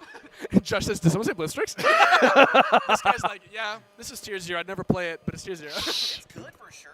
I think if you see, I think every deck in Elestrals actually has a chance of being like really strong. Like there's like a Celestlio player today, like actually just playing like Solar Celestlio, and like he's sitting next to me, and then I see him make the Celestlio. His opponent has nothing for it, and then he declares hits like plucky, and then like 2 other Solar Elestrals. He's like, yeah, I'll just blow up your board. I was like, do you have a chance in this game anymore? And then he just hit him for 3, and I was like, that's absurd. But Well, You've been domed. rough way to end the day, but hey, I think that you can walk away from this event being very happy with how you performed generally, and like I think that it didn't come down to your play. It came down to just variance. It happens, and it's hard to make it through even 5 rounds and not have any of this happen. So I'm honestly surprised how lucky I actually got, considering I was like, there were so many times where it was like, I hit all my die rolls today, which the deck wants. Yeah. But it's like, playing the deck didn't feel nearly as bad as playing a lot of the other decks in the format sometimes, which is weird considering it's a really evil combo deck. My round 1 was Water Reanimator, and we're like both on these combo decks, and I'm like setting Helios because I'm like, I have no idea what this deck does. Yeah. And they said no back row the whole game, and I'm like, man, what is happening? And then he like Just my luck. and it was over. I was like, this is terrible. Shout out to Julian. Speaking of Julian, I think Julian, did you, nay, we got, hey. Has a All chance right. potentially. Yeah, gotta we see have how the chance. We tiebreakers have the go chance. out. Well, I mean, we gotta monitor how things pan out. Here's We your have 7th right here's your now. replay. It looks like our next. Let's see. It looks like our next people that are guaranteed in for Top Cut are Aqua Dragon 82 and DFZ. Yes, my homie. Oh, there are multiple 3-2s that are above you. Okay, yeah, that's tough. There's a chance. There's always a chance. Oh, does it say 9? You He are, already booted me out. yeah. Well, if Zane, depending if Zane wins or not, that might make or break it. Yeah, that actually might be the determining factor. Zane currently is finishing. Then I'm in. Potentially. Maybe, not for sure, but maybe. You might be 8th. He's going over to sabotage the Julia, don't do it. Someone disqualify this fucker. I'm getting coached. I'm getting anti-coached. Anti-coach is crazy. Well, thank you again for taking some time to talk this post game in. It was Spicy duck. The deck is awesome on It Ironic. looks spicy, honestly, it is man. so fun to play. I just like go. I traumatized one of our teammates because we were playtesting. And Yeah. he was just like, yeah, go. And it was like, all right, here's 17 points of spirit damage. And he was like, no way. But I appreciate it. Thank you so much. Oh my god. That's crazy. This guy's preying on this dude's downfall. You got edged out. You got edged out. Is there any other? J-Lam? No, J-Lam is high too. Yeah, I don't think there's anything else. Did That you did you bubble it in 9? If Kier wins, they. Oh, Kier already lost. Okay. Well, I think we might have our results then. Well, Why is why he? are they doing it? What are they doing there at 10? Let me reload the whole page. The whole thing going crazy. Alrighty. Are these final results? Is the question. Are there any? Is there any? Kier. Maybe they just haven't reported yet. Kier versus Pepper. And So currently, guaranteed for Top Cut. Zane popped in. Guaranteed for Top Cut. We have Ren 5-0 undefeated. I believe undefeated in games, actually. That's insane. We have Holy the hell. Law from Caster's Corner at 4-1, losing only to Ren in the round 5. We got Aqua Dragon 82, 4-1. We got Casual Clock. Davis. Eddie Stevens in chat. Davis did go 4-1. Ash Winters 4-1. Kier's still playing? Okay. All right. DFZ 4-1. And then in contention right now, our top of 3-2s are Zane Pachi, Eric S., who is just on the feature match at 8th right now, potentially could get edged out with the game that is currently resolving, which is Kier at 2-2. If Kier wins, their win ratio, or their opponent win ratio, is pretty solid. I don't think it'll make it so that they can pop in. I think they might end up 9th, bubbling. Top 8 Once might again, be settled down right unfortunately, now. I think top 8 might be solidified, but we have to wait and see how these pairings, how these rounds pair out ultimately. And My son! My Um. But yeah, we're waiting to see these games resolved. I believe we're going to go ahead and just take a little pause here. We got 7 minutes left in the round, a couple games left to finish out. We'll come back, we'll have our top 8 pairings, and then we'll probably also have a break before top 8. So we'll come back, we'll let you know what top 8 is, and hopefully we'll just be hopping right into our top 8 first of our quarters. Yeah. Hopefully time to make some popcorn and get ready for some spicy games coming up next in top 8. Yeah, get a blanket, get all cozied up, because we got 3 phenomenal matches that are going to be coming right now. So stick around, we'll be right back, and we'll see you in a little bit. See you then.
Welcome back, everybody. We're here, and top eight is happening. We have our final placements for top 8, and we are in fact playing it out. There's the option to split. The first, they did it anonymously to determine if people wanted to split. If someone wants to play, they play it out. The first vote was to play it out, so we're playing it out. So our top 8 are going to be Ren, The Law, Aqua Dragon, Casual Clock, Ash Winters, DFZ, Zane Pachi, and Eric S. Eric made it out of the feature match. Barely got through. Good for he him, did it. man. He did it. And so we're here. We're getting ready for Top Cut. Our players are shuffling up. We've got 2 players that have not been on stream yet. These are both people that have been monitoring. I've been chatting with them throughout the event between rounds. And there's a really wonderful story here. There's a group of players. Let me make sure I have their team name correct here. It's Team Coat. Team Coat, these guys came from Orlando, Florida. Oh, wow. They drove all the way from Orlando, which is funny because I'm driving to Orlando in 2 weeks for Right. YCS. But they drove up here. Just pause real quick. I'll give you a thumbs up when you're ready. Time hasn't started anyway. They drove all the way up here from Orlando. There's a group of guys, and they're about to start. So we'll start. We'll continue our wonderful little story here. You're good to go whenever. Oh, we didn't get to see the little heart for. We missed it. They did a little heart with their hands for fist bump. But these 2 players. I gotta adjust the top and bottom names. So on bottom here we have Ash, and on top we have DF. Let me make sure I have this right. DFZ. Yes. DFZ. So these are our players for today for this top 8 round 1, and we're sorting out our spirit deck in front of our opponent, which is fine. So the story here is that these players are on identical lists. They practiced together. They built this deck together, and they got 2 of I think 4 of them. The 4 people that showed up. I think it's a group of 4. One of them is our Blazers player from last round, who was not able to make it to Top Cut. 2 of them did make it to Top Cut here. I believe Danny, which was on our round 1 feature, was also playing an identical list or a list that's very similar. It might have been more heal focused. And so these are 2 guys that have showed up here. They want to win. They want to build a deck that just absolutely demolishes the competition. And one of them is making it to top 4, but not both of them. And that's what we're here to figure out. I don't know if I'd say a Cinderella story, but definitely a story of blood, sweat, and tears of only from an anime of, my brother. My brother, I have to kill you. I'm so sorry. We're seeing very similar openings from our players here. I wonder if we are going to see the double set as well. It looks like Zeus in hand from Zed here. They are double setting. Gonna be the first Zeus I think we've seen all day, or unless I missed out from round 1. Okay, we've seen Zeus's. Of course, but Also, to say this is I think the and cryo on the rabbit, crazy. The Zeus disenchant seems weird, but the cryo in hand means that Ash Rabbit is getting outed.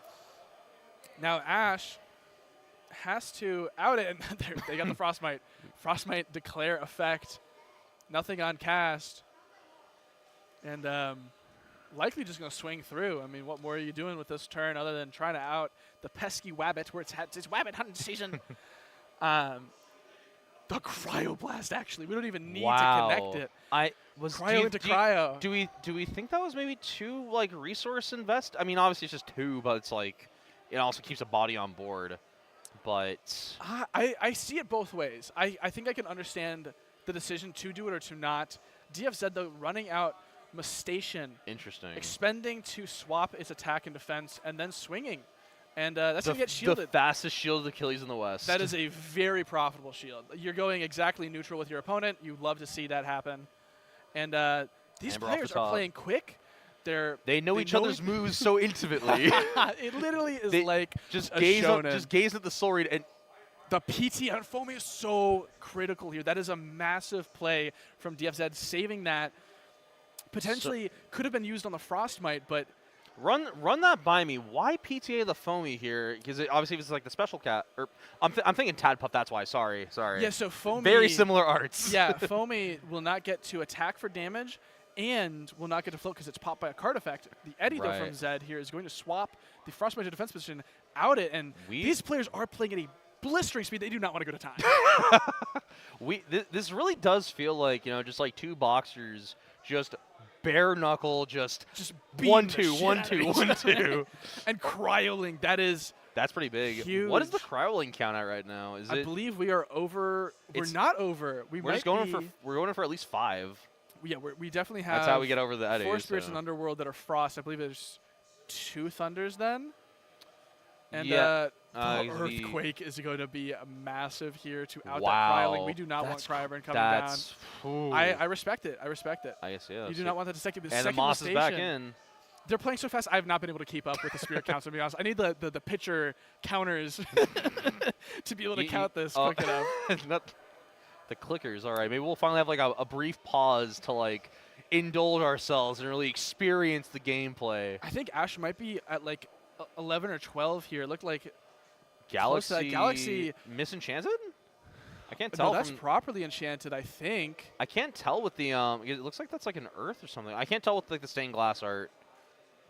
Shield of Achilles. Still. So I think that potentially what we're threatening here is that if they don't shield, there is a Gorgon set from Ash's side. You Gorgon's your own guy, and then you can trade over. Yeah. So so either you are forced to have Gorgons, and well, you have to have Gorgons to prevent the attack if you're DFZ. We just go in for again. Yeah, you're never expending for it. What was the draw? It was not a mudlet. It looked like a mudlet. It's definitely not a mudlet. It is. Another Galaxy. Wow. All right, second verse, same as the first. So what are we doing? Oh, we're setting a face down and swinging once more. Are we going to Gorgons? We are Gorgons. Wow. I mean, it's killer. That is really solid here. Because now when it gets back to your turn, or when it gets back to Zed's turn, obviously everything's going to be flip-flopped if he has any water guys. Just make, Galaxy here a nice little 5-er. A nice little 5-er, yeah. Why hasn't Elestrals done a sponsorship with Subway for the $5 foot long? Oh my God! with the popularity of 5 volt, it's Galaxies. Hey, the out to Galaxy is Galaxy, and Galaxy will swing into Galaxy and get shielded. Jesus. These players are just going blow for blow. I think the boxer allegory here is like perfect. This legitimately feels like they're just throwing wallops at each other, both taking it and responding in kind. And Ambrosia to start the turn from Ash is ridiculous. The game has been going for almost 6 minutes. And we've had so much happen. We've had so much happen, and both players are under, I think, 8 spirits. Yeah. I think Ash might be at like 6 or so here, maybe 7. No. Second Galaxy. The second. And we're swinging for 2. Do they cancel each other out now? They do. They're both 2s. They're both 2s, but this threatens. Are we to see a third Galaxy hit the table? I guess this means you can't play your own Galaxy to respond because now everything's a 5. I mean, it still results in everything crashing, but it means you can't get the reversal effect off the board that easily. I think that Frostmite's crazy here, assuming that these are both correctly enchanted, because one of them might be Defense position Galaxy. Yeah, it's got a Frost under it. So you're not outing it now. I think DFZ's trying to stall out here and potentially get to like a Cryovern Ascension to be able to eat over these very, very, very scary whales. Not the fail whales of the mermaids from Yu-Gi-Oh! These are bona fide pro whales. Ash is at 6 here. All right, I finally was able to count someone's spirit deck. They fanned it out. They're sending to Eddie. That's a signed Eddie. That's some sort of, actually, maybe that's not signed. It looks like it might just be doodled on. Is it signed by you? No, that's not. I believe. And we go to game 2. Yeah, wow. That's game 2. Blisteringly fast. That was a 7 and not even a half-minute game. That's the fastest game I think we've seen. That was by far the fastest game we've seen. That was wonderfully played from both players. I think that they played that incredibly. That was an awesome game. Like, so I've been thinking about. I'm gonna swap over to us real quick. I'm thinking about cutting up these streams to put onto the Knots channel and have up so people can watch in a reduced form. I don't think I cut a single second of that. Oh, absolutely not. 7 minutes? You don't need to cut a single thing. Like, that was insane. That was like perfect. It's like that. I'm at a loss of words for how incredible the game that was. These the only thing you add in is just like something to keep track of the spirits, because we were barely keeping track of that. You got to do play-by-play for that. This is what my notes look like right now.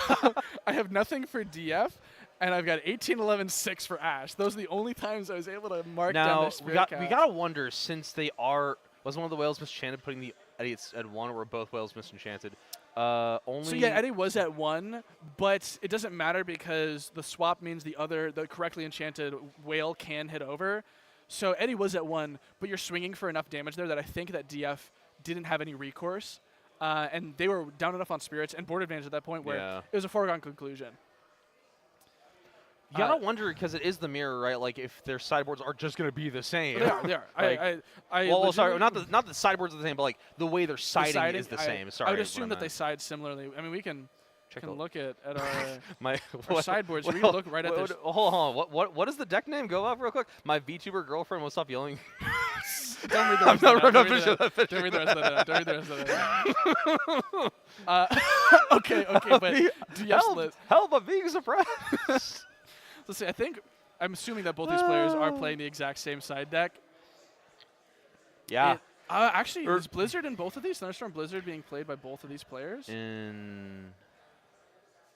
Yeah. Okay, these look like identical lists. The sideboards, we will speak to it since both these players know and they can't hear us anyway. Both these players are sideboarding 3 Specteris, 2 Owloon, a Lavalith with a Vapyro, triple Thunderstorm, double Blizzard, Tsunami Drotagwa. So what do we even think that they side I mean, you definitely board in Specteris because that lets you deal with the galaxies. Is crazy. So you maybe side out of Galaxy, like unironically?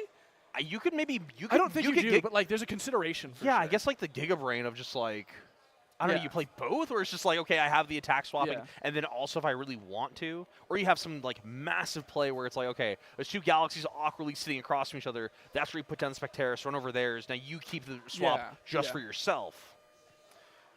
It's so fascinating. It really is just like the anime trope of these players know each other's decks so well. They know each other's play styles so well, where they can read every move. Who's Yugi? Who's Yugi here? Who's Joey is the question. Great question. I have no clue. We're here with game 2, and DFZ's opener is crazy. Double Specteris, Frostmite, PTA resting. You keep that every day of the week. And it looks like Ash is open. I honestly don't think that you're supposed to open Specteris. I think you expect to draw if they remove it, then you're not happy about it. There is a shield, a Gorgon's Gaze in Ash's hand. Eddie is really good. Oh, PTA is really good. So and he's not getting over it. Ash does have a Galaxy in hand. I think that you have to grip the Specteris. The number of breakpoints in Elestrals always seem interesting for me, honestly. Did he not? Zeus is really good here. I did not realize that's what it was. The one Thunder Zeus to run over. Yeah, I mean that's it, and then expend to pop. Yeah. So both players have gone about even here on Spirit Advantage. It's 3 from DFZ to get there. But Ash is on 18. Second Specteris. Second verse, same I'm going to be so honest. I think that it is incorrect to be going Specteris like this. I think you should have been expecting to draw. You go there, though, I think, because you want to have aggression. You want him to, like, burn out through the back row. Well, and that is what's happening. And because Ash I think Specteris, I think, clears damn near anything, like, in your deck outside of, I think, exactly, like, defense position Galaxy. Okay, there's attack position Galaxy. I feel like you almost go defense there because, like, you still be able to run through with Specteris. The only, I guess, upside is him knowing the deck. Well, actually, no. I'm realizing they know each other's deck lists. He knows that was his only other Owloon. Yes. So that's why you burn the why you burn the shield there. Sure. I think that makes a lot of sense. And the Gorgon's Gaze on the Warmite. The Warmite to prevent the attack from going through. This does put DF here at a massive advantage in Spirit deck, I believe. But I think if you're Ash, you want DF to start accruing board state. Are we going Warmite for Warmite? We're going no Cryoling. Are we on Cryovern? We're definitely on Cryovern. I don't think we're at a high enough attack stat. And now we're definitely not after PTA, but just get in, I guess. We do get in for damage here. That's going to be PTA payout. This is expensive. 1, 2, 3 expansions from DF this turn. I mean they're even on Spirits just about now. Again, if I'm able to keep up with this. Oh, and so here comes Cryoblast Zeus. That is really good. Well, or wait, no, wrong. Misenchanted Specteris hits over, actually. Very smart. The Blizzard could actually be really, really good. Oh, Chris, I was like, well, doesn't Cryoblast hit defense? Like, well, no, actually, because the way the whole stats work. We have to break down. DF set Laurels. DF's. Oh no.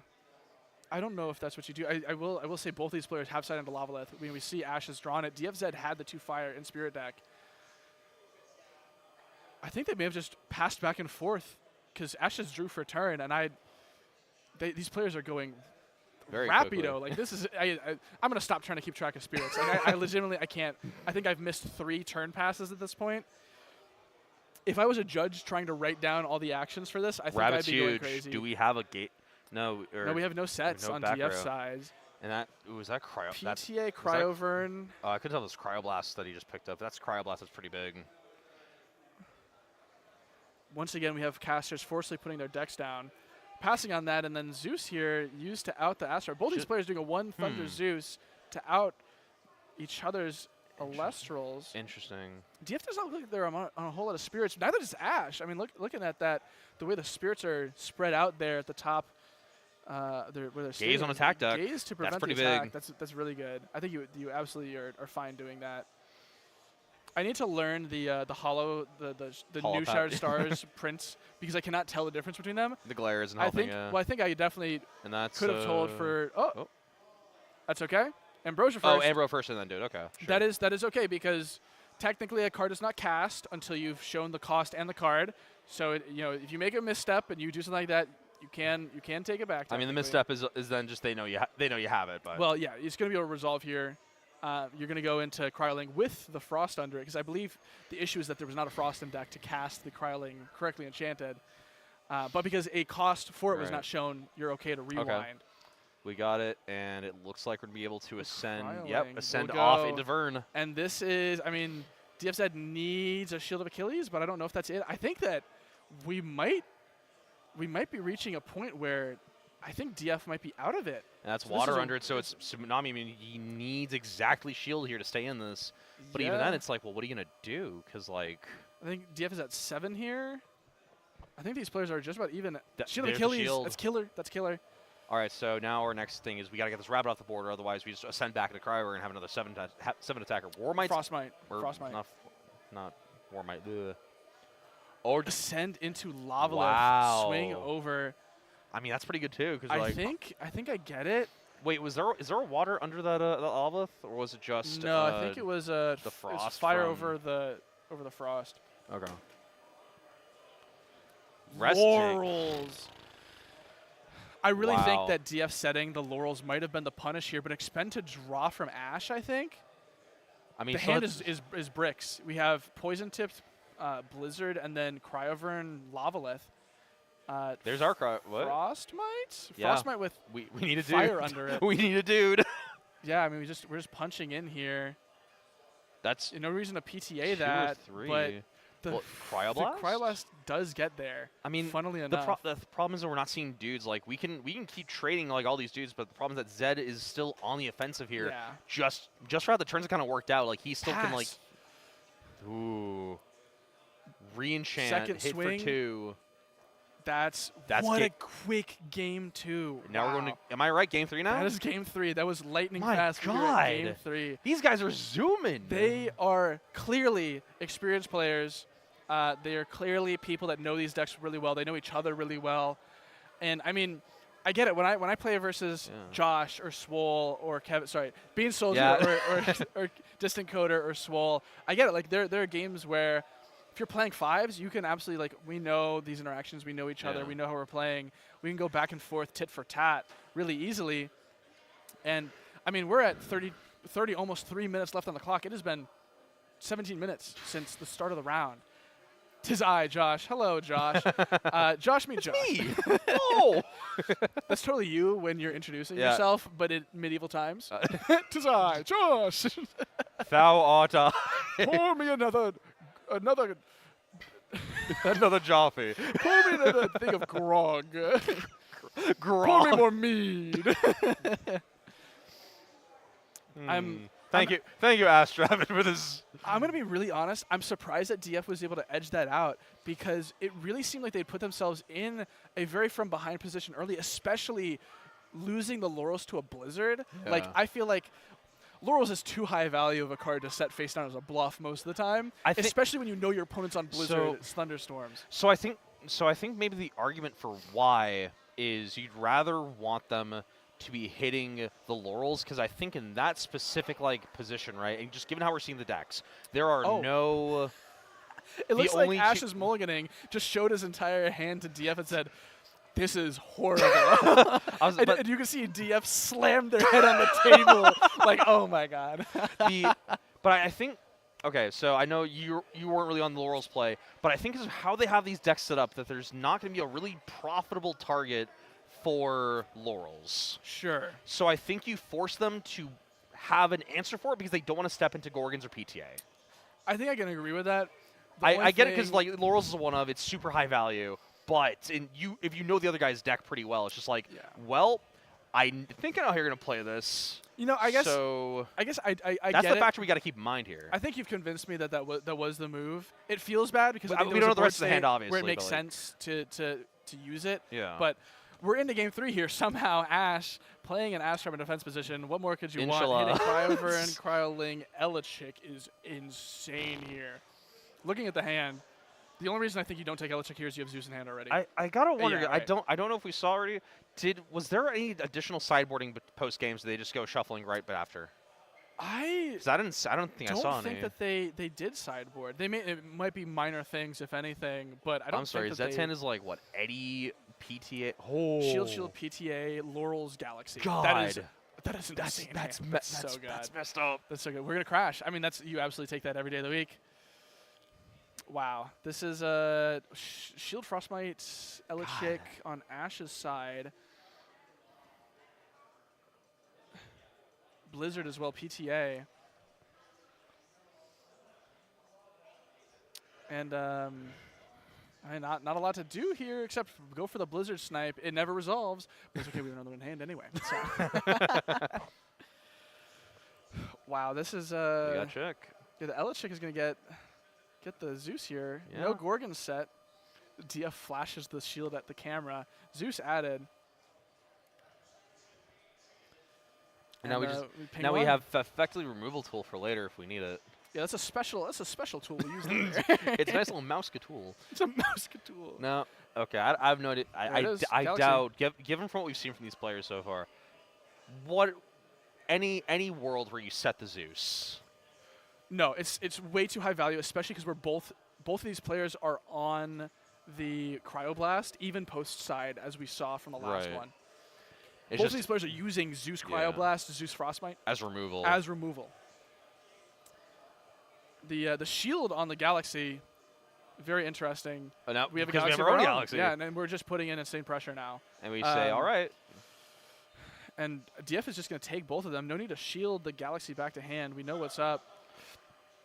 Astro defense is crazy. The Laurels comes out and takes out that Galaxy. That's pretty big. And now we can start to reestablish this Galaxy again into the Elechick, forces out the back row, and we have PTA plus another back row. I think that was PTA, right? Yeah, we know that they set that. So will PTA, I mean, we want to keep the board presence. The swing goes through, and then we're going to pop. I mean, that makes sense. Worth it. Yes, we do. Do we know top cut representation in terms of decks? I don't think. Well, I mean, we can check the list. We can check afterwards. I'd have to go through and do the counting myself because there's only so many people here running the stream. But Rabbit hitting the PTA. You know what? I guess kind of sucks that you didn't have an attack, but I feel like there's very few positions where you actively want to summon a Rabbit in attack. Yeah, especially for as much if you as you have can no back row. as much as you can read someone, know what they've got. It's also like you just got to go by like the objectively correct plays, you know? Yeah, PTA goes through. And I think that DF might be at a Spirit Duck advantage here. Again, it's so hard to tell because these players are playing at such a rapid pace. Cryoling. Let's hit that button. All right. Okay, cool. Cryoling going to come out and ascend. Into Vern. With the Thunder under it. There it is. The Cryovern. He's here. He's here. And hidden for 2, I guess. In for 2. The Lavalith spirits going to the underworld, and a shield drawn Ambrosia Frostbite. We've resigned that we're not resolving Lavalith, which I think is reasonable here. Do we expend to draw here? In any world? It looks like we're considering Frostbite. Well, let me think here. Because we still have the Zeus in grip, right? Or did I miss that we already expended that? That we already spent that out? We already used it. Okay. We used it as a 1-of, I think. Or no, maybe we didn't. No, that was last game. We've said it, I think. Because it's not in hand. You called it. They said it as a bluff. The Frostbite attack decision doesn't because register with me, but I mean, what is the set? What could the set be? Pass. Pass. Well, okay, I guess we're baiting with with shield, I guess. Yeah. Oh. The rat attack. Oh no, defense rabbit. Okay. Okay. We're not that good. We're not that cracked. We're not that psycho. Earthquake off the top. Spectaris. I did not see the third card in there. What have we seen him expend Earthix? In what world do you actually say, I'm gonna force you Elestrals. to like? We took the Spectaris. Okay, I was saying you take Earthquake there to just kill the 3/1. I think that if you'd put a rabbit on attack, maybe because you could pressure if Ash is low enough on spirits. But I think you're fine to just snap Achilles. let it get shield. And this is where we might. Wow, I think we might be on like 4 spirits on Ash's side. You know what? Maybe we still have Zeus set. We just don't have the Thunder Spirits to use for it anymore. That's very possible that we would. And we just have it there as like a blank. And there's the shield. That might be it. The Frostbite should be in hand.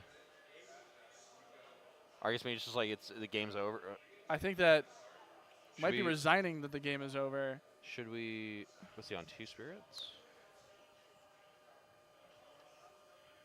I might. I looked Oh, at it. yeah, that's it. That's it. Wow. You hate to see your brother go down to friendly fire, but those are some heater games. Those were insane. Like legitimately, today has been some of the best Elestrals I've ever seen, and I think that this is just like the pinnacle of that. Like this has been crazy how these players just showed off they're familiar with their decks, they're familiar with each other. Yeah. Both of them took the exact same list, made it to top 8. One of them makes it to top 4, and if pairings work out any differently, it may be that both of them make it to top 4 because both of them clearly are excellent players that navigate those game states that are very difficult to navigate very, very well. And what an insane. Those games really did feel like, you know, obviously because same deck list and all, it's just like those razor thin decisions to get there. Did Mike pull a stellar? No, it's a platypus. I don't understand why that's being. Someone off camera is waving a stellar platypus at us. I don't understand what's happening. We're gonna figure it out. What's up? All right. Hi, Mike. What? Why? What's up? That's the boy. Just showing me a stellar platypus. No. Okay.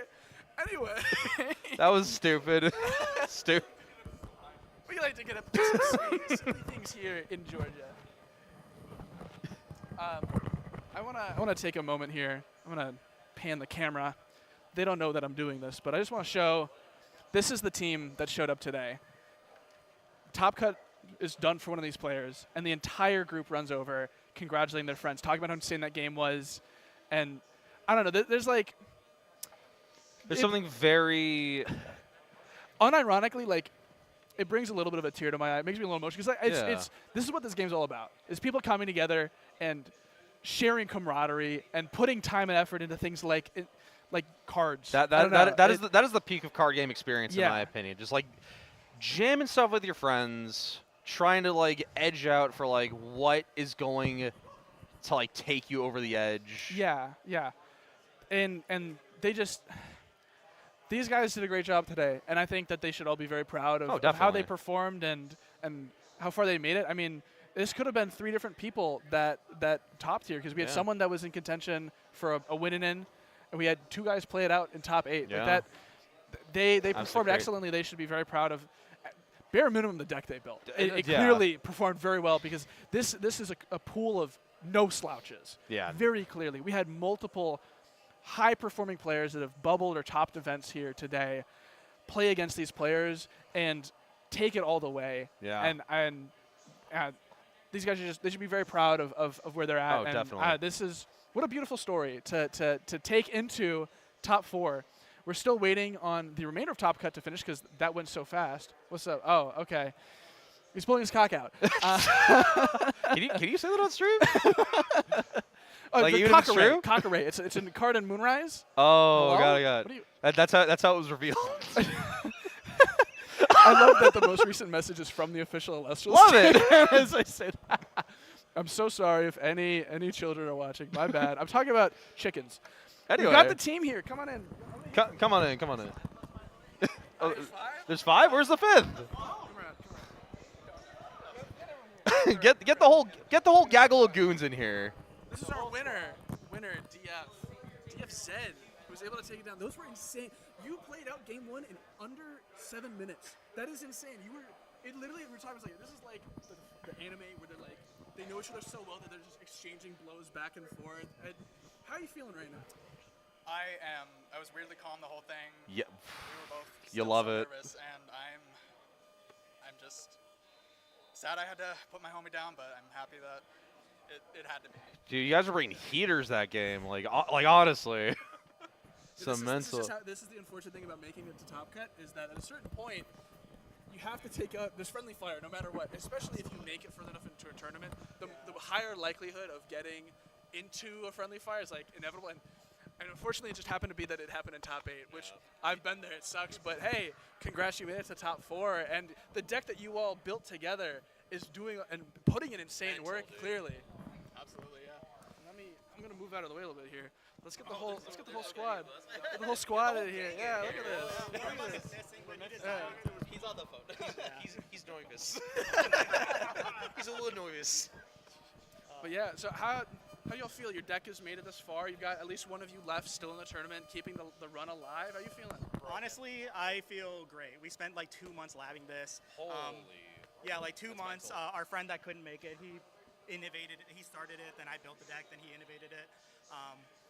It just turned out so great, and honestly, I couldn't ask for a better player to beat me. Dude. Unironically, when everyone rushed over at the end, it's like that makes me emotional. Like seeing people really. I think the beautiful thing about card games is it forces people to be together in the same space because like playing online sucks. It's horrible. And so being able to see friendships build and camaraderie and teams. Like I think that something that Elestrals is missing a lot of right now is teams. There's not a lot of people that are getting together and making decks together. There's content creators like the Elestrals, like Cardshq Corner, whatever. But realistically, not a lot of people are actually labbing together as teams outside of a few small groups, exactly. And so seeing more and more of that, I think is such an indication of the game growing and improving. And you all are like the front line of that, and that's incredible. Thank you.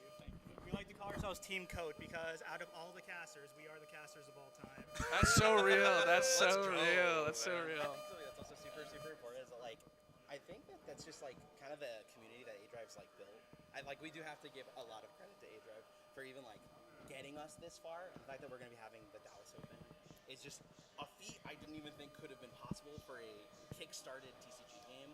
And I don't know. And I also am super thankful for the game because like I got to meet these knuckleheads through it. And like truly, I would not want to spend time playing this game with anyone else other than these people for sure. I agree. I like to make a joke to Dylan over here that the worst decision we ever made was getting into Yu-Gi-Oh together. It's so real. True. But that ended up pivoting us to playing Elestrals, and honestly, this has been fantastic. This has been a great time. Wish my nerves didn't get to me, but that's okay.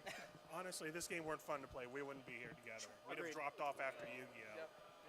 That's so real. Well, congrats to you all once again for having a deck that you all labbed out, make it together, and congrats to you making it to top 4. Excited to see you make it to finals. I mean, come on. Like, I believe you can make it. You can make it. Absolutely. But I think with that, we're going to let the remainder of our top cut play on. It looks like our Tia is waiting with some prizing potentially for some people. So we're going to let them move on. Yeah, go for it. Shout out to Storm Surge Gaming in Deltona, Florida.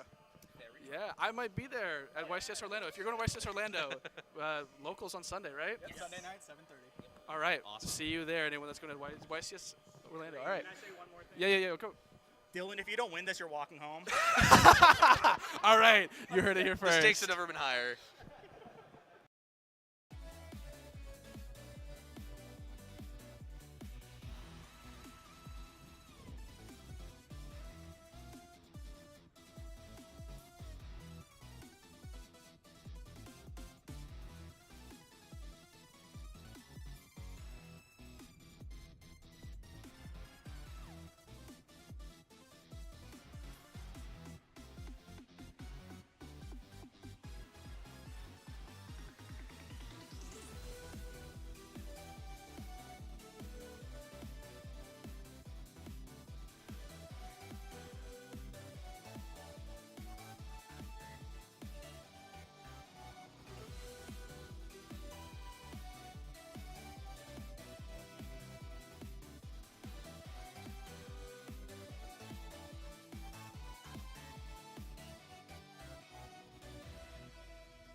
Hello, everyone. We are back. Wow. Let me move the camera back around here.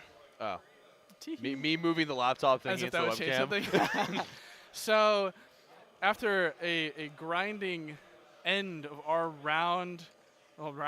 our top 8, what seemed like it may have been a split in top cut ended up being we're playing it out. So we do have We're in more top 4. We're in top 4.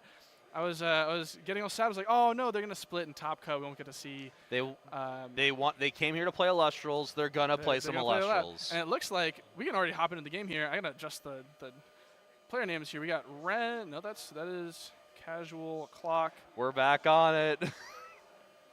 Oh god, I can't type.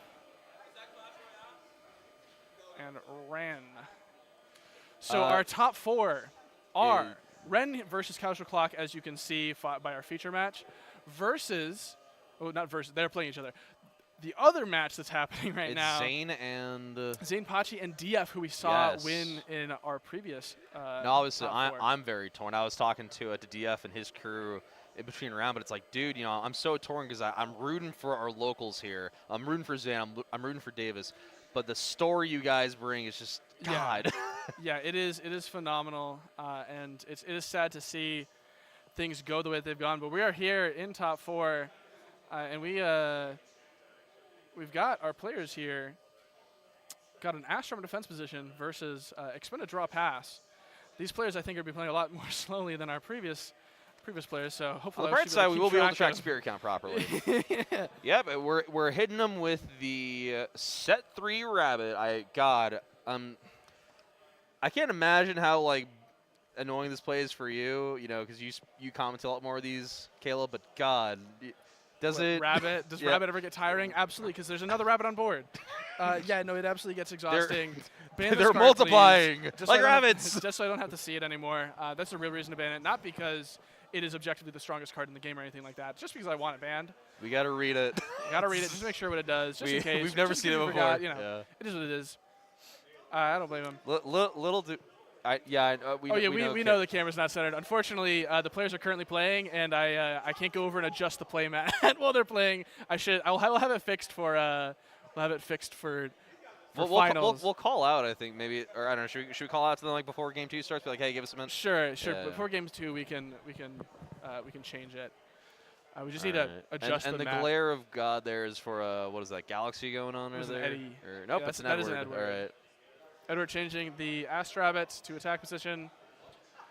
Eddie, turn him sideways. Eddie, put him forwards. Put him forwards. That Astrabbit, we're considering putting an attack or defense. Looks like it's an attack rabbit, and we are eddying over the Astrabbit and going one direct. I guess in that position, you're just like, well, either you have a response for it or you don't. What are you going to do? There is no response. Ren's going to draw for turn here. Do we expend a draw, or did I miss that? I think that was the damage. Okay. Because we're playing out another rabbit. Rabbit or a Quackle. Okay. So Elestrals. Hey, it's a different strong card. it's a different yellow card. Different yellow card. Cardshq Clock here considering one of their cards. We heard you liked yellow cards. But what about second yellow card? Let's do second yellow cards. True. What if? Yellow card's my favorite rock band. It's true. Yep. Ren is on heel stall here, and it looks like the Gorgon's Gate is going to come down onto the Electric, which I think is probably the correct thing to do. Yeah, because it's at 1. It's not like you're going to see it again. It's just it's pretty critical. And also keeps the Astrabbit alive. Gets you 2 Frost and Underworld as well, which is fairly meaningful. the Cryo Scourge menacingly in the corner. Yeah. Something that's really funny to note that I want to point out about Davis here, Cardshq Clock. The reason that he plays Southpaw isn't because he's a left-handed player. It is because he is used to playing other games where the first thing you do is you resource for turn. So when he reaches to resource for turn, he just draws. So yeah, no, I remember because of Battle Spirits, you core first Battle before Spirits. you draw, which is really weird compared to other card games. But it's like, yeah, I guess if the muscle memory is built into you for a year and a half of playing the thing, you're gonna go. Yep.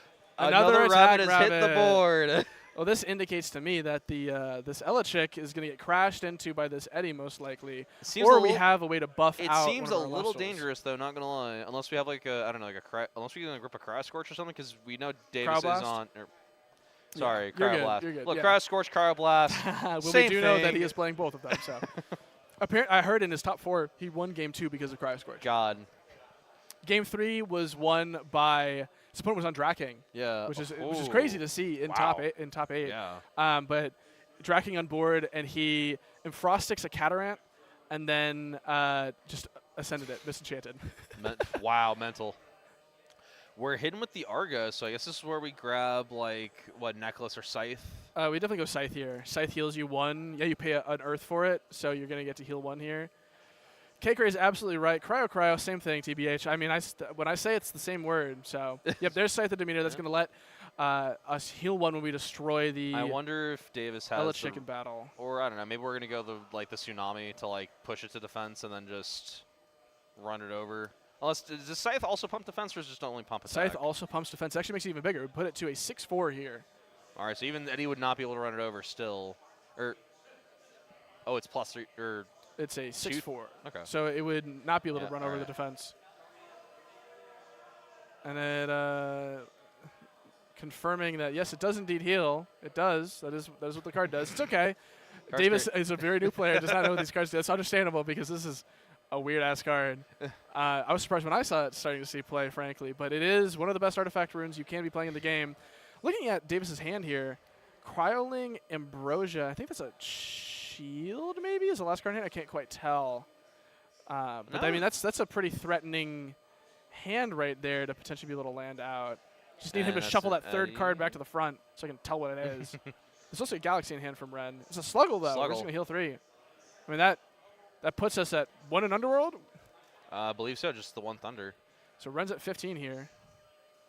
Casual Clock at what it looks like 16? Maybe 15.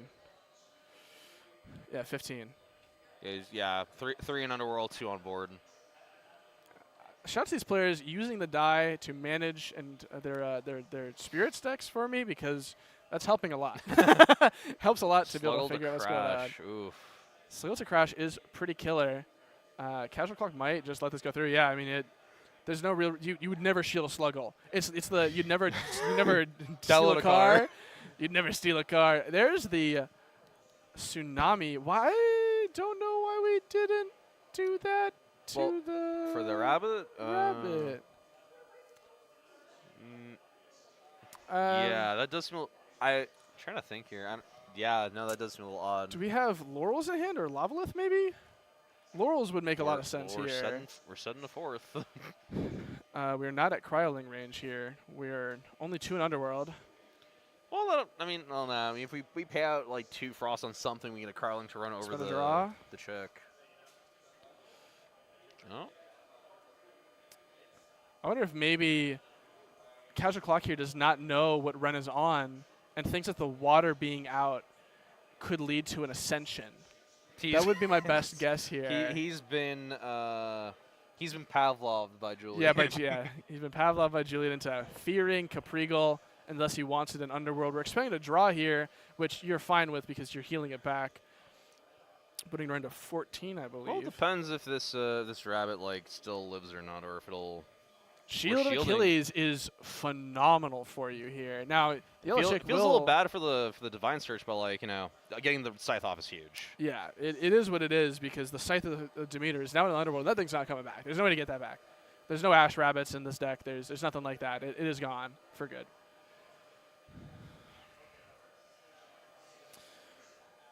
Is that Cryoling? That's Cryoling. Cryoling coming down. Ascension trigger because we are at 5 in Underworld. That is a 6 attack. Cryoling, it's going to special ascend. 2, We're counting 3, it out. 4, 5. There it is. It is 6. We got it. We've reached the threshold.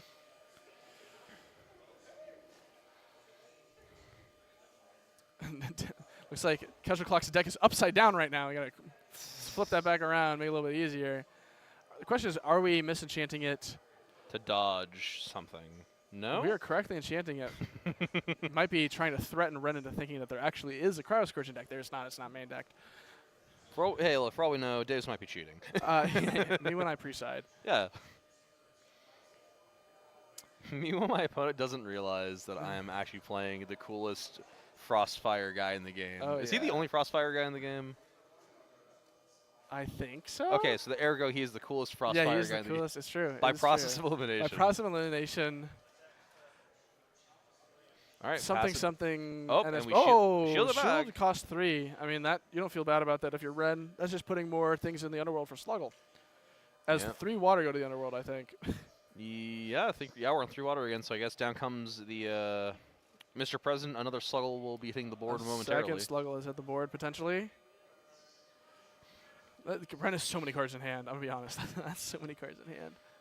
I'm not sure what Davis can do here. I mean, like, he's definitely in a better position in terms of like board tempo threatening spot, right? But like, yeah, this is has got to be slow. There's a Galaxy in hand. Yeah. Eddie, okay, Eddie is going to be a pretty good pressure tool here. Shielding an Eddie feels very bad if you are a Casual Clock. PTA does PTA do is pretty it nice, though. It will trade out the board and establish something pretty big for Casual Clock. I don't think Ren cares too much though, because like you're with all the heal stall being able just to get back its resources pretty efficiently. Like you don't mind losing here because you got rid of the Astra. Yeah, that yeah. You don't mind. Oh, Ren's hand is insane. Galaxy double Ambro. There's a Laurels. I think there's a shield in there. Yeah, there's the Elestrals. That's triple Ambro. Whoa, okay. Elestrals, and then I think a Quackle's right at the back, and there's another Cryoling.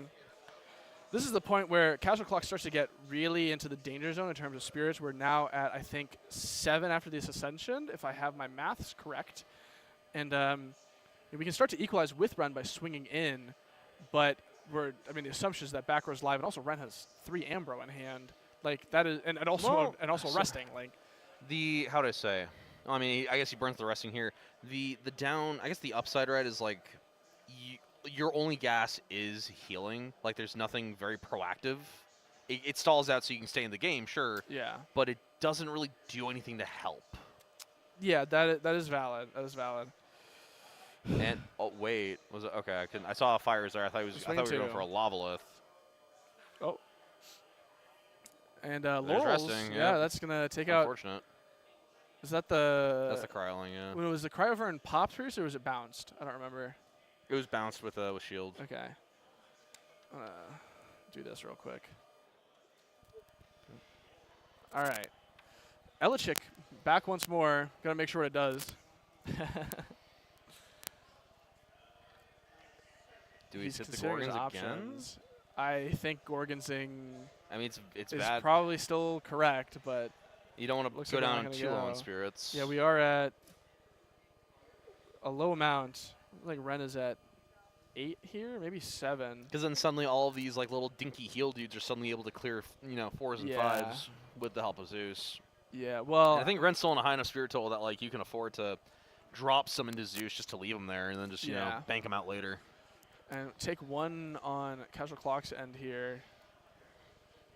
The we expend a draw. That's no, that was expending for damage and we were drawing okay, here. Gotcha. I think Rhynymph goes crazy. Cryoblast does also go crazy. That is some pretty cheap removal there. You love to see it if you are exactly Casual Clock. You don't like to see it if you're Ren. But Ren does have a bajillion cards in hand and 3 Ambro, but Casual Clock also has Ambro of his own. That's not bad. It's kind of necessary here to try and equalize. But I think that Casual Clock just has to turbo out a ton of damage as quick as possible here. Frost, water. Shout out to the Underworld face down. Love when that happens. We're going to flip that back up, put the water in there. And another Amber. Oh, this is never much mind. more competitive game than it previously seemed, I'm going to be honest. That is really big for these players. We have a game on our hands. We have a game on our hands. We weren't sure we had one before, but now we definitely have a game on our hands. Are we going to see the third Ambro is the question. That would be very funny if both players drew all 3 Ambros. We're putting back what? Frost, water looks Probably like? triple No, frost. trip Yeah, frost. Okay. you just go triple frost. I think that this is setting up to be able to land the Rhino Sect, and I think if Rhino Sect sticks, you win the game. The resting on your laurels is out of the game from Ren. I think all the Earths are in Underworld, but we have the Ambrosias. Yeah. But if you're able to establish double Rhino Sect, we're just passing. Interesting. I mean, we didn't even expend a draw, but it's okay. Well, that's what I was saying. Like, I stabilized wasn't sure if we expended a draw at the start. Was the maybe we did. And 2 cards in hand. Another rabbit. Come on. We've seen the nope. It's Quackle. All right. That's pretty strong. This is the second round of Top Cut. We're in top 4 right now. One of these players will go on to finals here. Trip Zaptors. There's 3 Thunder. This is sort of the hard thing here is I want both these players to win really bad. I love both of these people. That is a PTA here. Meaning to the Quackle does nothing. So we're only spending 1 extra than we would have normally to pop this, which I agree with. But these are both good friends of mine. Cardshq is a local that I've played a lot of different games with for about half a year now, and Ren is someone I've known for a very long time. But Cardshq has the Earthquake in hand, which means that he could very easily put a lot of pressure on board if he chooses to. Or expecting to draw. Yeah, expect a draw. That's tough. So let me think here. He doesn't just play the 1 Cryover, does he? No, surely not. I mean, we have the deck list we can check, but we can check if we chose to. That's a Blizzard in hand, by the way. That is definitely what that is. And another Sluggle. Surely, we've had that Galaxy for a very long time, so I mean, I guess it's it makes finally sense out. to finally run it. Now the question is, because I know we were talking about this before when the assumption was like, okay, Julian's moved into a heel stall strategy versus Davis back in Swiss cut. Mm-hmm. Do you think there will be a point where Davis has to eventually cut his losses? Say, because you're saying before Davis's deck does not work well going to time against heel stall. I don't think we're at that point yet. We still have about 34 minutes in the round, but I don't know. I think maybe you do have to just cut your losses at a certain point, but there is still we stuff both play with Davis, and I know he's definitely a bit more of a meticulous player that takes not slow play warning actions, but a bit more cautious than other people. Yes, yeah, he wants to make sure that he plays things exactly how he wants them to go, and I think that he may be reluctant to scoop early. If he thinks he can find the win. Yeah, especially if he thinks he can find the win. So I don't really know if he's going to. I think that the right decision might be to scoop in the next 2 turns here, but EQ putting him down to 2 Spirits and Spirit deck. It's a little dicey right now. Ren is at 7. And he still hasn't found another guy. Well, we'll see. Oh. Water for Eddie. Properly enchanted. That's right nice. in the blind spot. And we're going to swing for 1 damage here. All right. And it looks like game 1 has just finished between our other players in top 4. And it sounds like I think Zed actually might have. Zed took it down over Zane. I'm assuming that's game 1. The reaction makes me believe maybe it was the match, but I don't think. There's no way that the match is over already. It's been 17 minutes. But hey, he was playing fast. Yeah, they play fast. The Eddie here is going to swap Eddie to defense position and then attempt over. This awful Eddie on Eddie violence. Eddie on Eddie violence. You hate to see it, but Davis that's going to be a scoop. He saw both tsunamis. Ooh. He said 5 turns. He didn't see any Elestrals. That's yeah. tough. That is tough. Oh These my players. God, that hand was what, the trip Ambro, Demeter, Yeah, and Zeus? I think that Ren had that every day of the week, unfortunately, for Cardshq. But Ren's feeling pretty good about that. Ren has dropped exactly 1 game the entire tournament, and that is in their top 8 against Fire Nexus, in which they I think top decked exclusively Quackles into a Kindleo. Nice. For multiple turns. I went actually just as we finished the first top 8 match. I went over and was watching their game. Yeah. And saw that happen. It was like, oh yeah. After that happens, their opponent Eric just establishes 4 guys on board, and it's like, well, yeah, there's not much you can do at that point. You go game 3 and you draw better. You just draw better. And it was crazy because I looked over at one point, and it looked like Eric was in a pretty commanding position, but then Ren just Argo. I mean, that was really it. Is Kindleo swung Argo, and It's gone. It's That's over. painful. Yeah, the board is now full of healers with dinky stats swinging for small damage, but Kinleo's a 3. That's the Kinleo's issue. number, just bigger. Kinleo is, well, Kinleo is a small guy, and if you've got a 7 on board, like, shout out to Necklace of Harmonia. Okay. Dumb card. But yeah, we're going to deciding here. Apologies if either of us are very low energy here. It's been a long day, quite frankly, and I need a caffeine, dog. yeah. You want a Coke Zero? Honestly, kind of do. Yeah, hold on. I got one left in my little cooler here. God bless you, buddy. It's not much caffeine, but it's not nothing. We getting Dude. dinner after this? Oh, Caleb asking me out on stream? Oh my God. Yeah, there's only going to be 8 other people there. Not sponsored, but not sponsored, but, you know, Coke Zero. the official drink of Elestrals. Yeah. A-Tribe, make it happen. Hearts in chat for Coke Zero.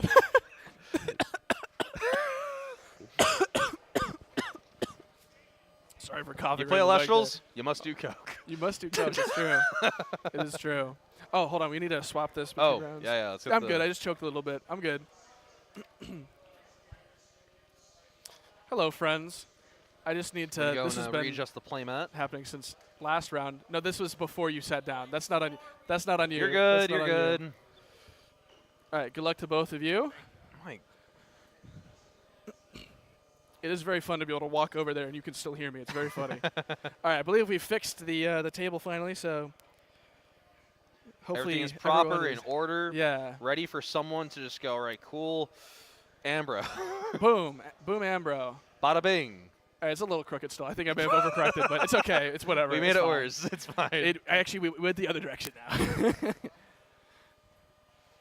I think that table shake may have also changed the top down. Everyone's slamming their list on the board a little too hard. Yeah, there's multiple players that have been doing that. We'll have to, before finals, have you look at this and help me fix it. Got it. Looks like Ren is mulliganing, but you probably don't mind his in heal stall. You have Not enough spirits to work with and enough healing options. Yeah, you do not feel bad about it. Also, you're up a game here, and so you can afford to be a little bit risky. Though a little interesting that he went one of each rather than like it means all of one. It means that depending on what you draw, you can still heal your way into out the of other one, or PTA into the other one, or shield into the other one. Yeah. I do want to try and figure out what's in Cardshq's hand. It looked like an Eddy, a Rhinymph, maybe a Cryoblast. Ren has Argo, PTA, Shield, Eddy, Galaxy. That's a killer hand. Ooh. That could be literally any deck in the format, quite frankly. Cardshq going to set a back row here. Are we expending to draw? Big fan of expend a draw here. We're doing it. Well, I guess you don't mind that too much because you want to get Frost Engraved to get out the Cryo Burns. I think there might be a Cryo Blast. No, I think there's Rhinymph, Rhinosect in Cardshq's hand. If he can establish this early, he could run away with this really easily. Oh, that is a Cryo Blast in hand. Oh, you hate the 3 to back see row it. is rough, but that's going to punch in for 1, and we're going to take that. These players are at 17 and 18 apiece. Cardshq potentially. The question is he going to go for the Rhinymph first, or is he going to try and maybe bait out some of the other back row? I think that's what you should be doing. I think trying to bait out the back row is the critical thing you want to go for here. Did we see what Ren set at Curiosity for? Like, well, we know it was PTA Shield Argo. God, that's like that is everything. That is the gambit. That is unironic. That's like almost the Trinity. That is. If it was Gorg instead of Argo, it would be the Trinity. This Rhinymph is going into the back row defense position. You unironically might just be able to sit on this. I don't even think you care. It looks like he will be going for the effect here. No response. Shout out to the defense position rune. And we're going to special cast our Rhinosect here. Ren does have the set PTA, has the set shield, but has Argo. Like, I guess the dilemma is like, okay, do you just like snap PTA this? If you don't, then obviously depending on which one Caleb hit or which one Davis hits, it's going to be like. Caleb, I know you're playing right now. You're good. You're living rent free. Yeah, we're PTAing off the Galaxy. I think that's the correct thing to do because the Rhinymph is gonna pop it no matter what with the Rhinosect, So at least this way you're getting the PTA for free. You're taking 1 more damage than if it had stayed.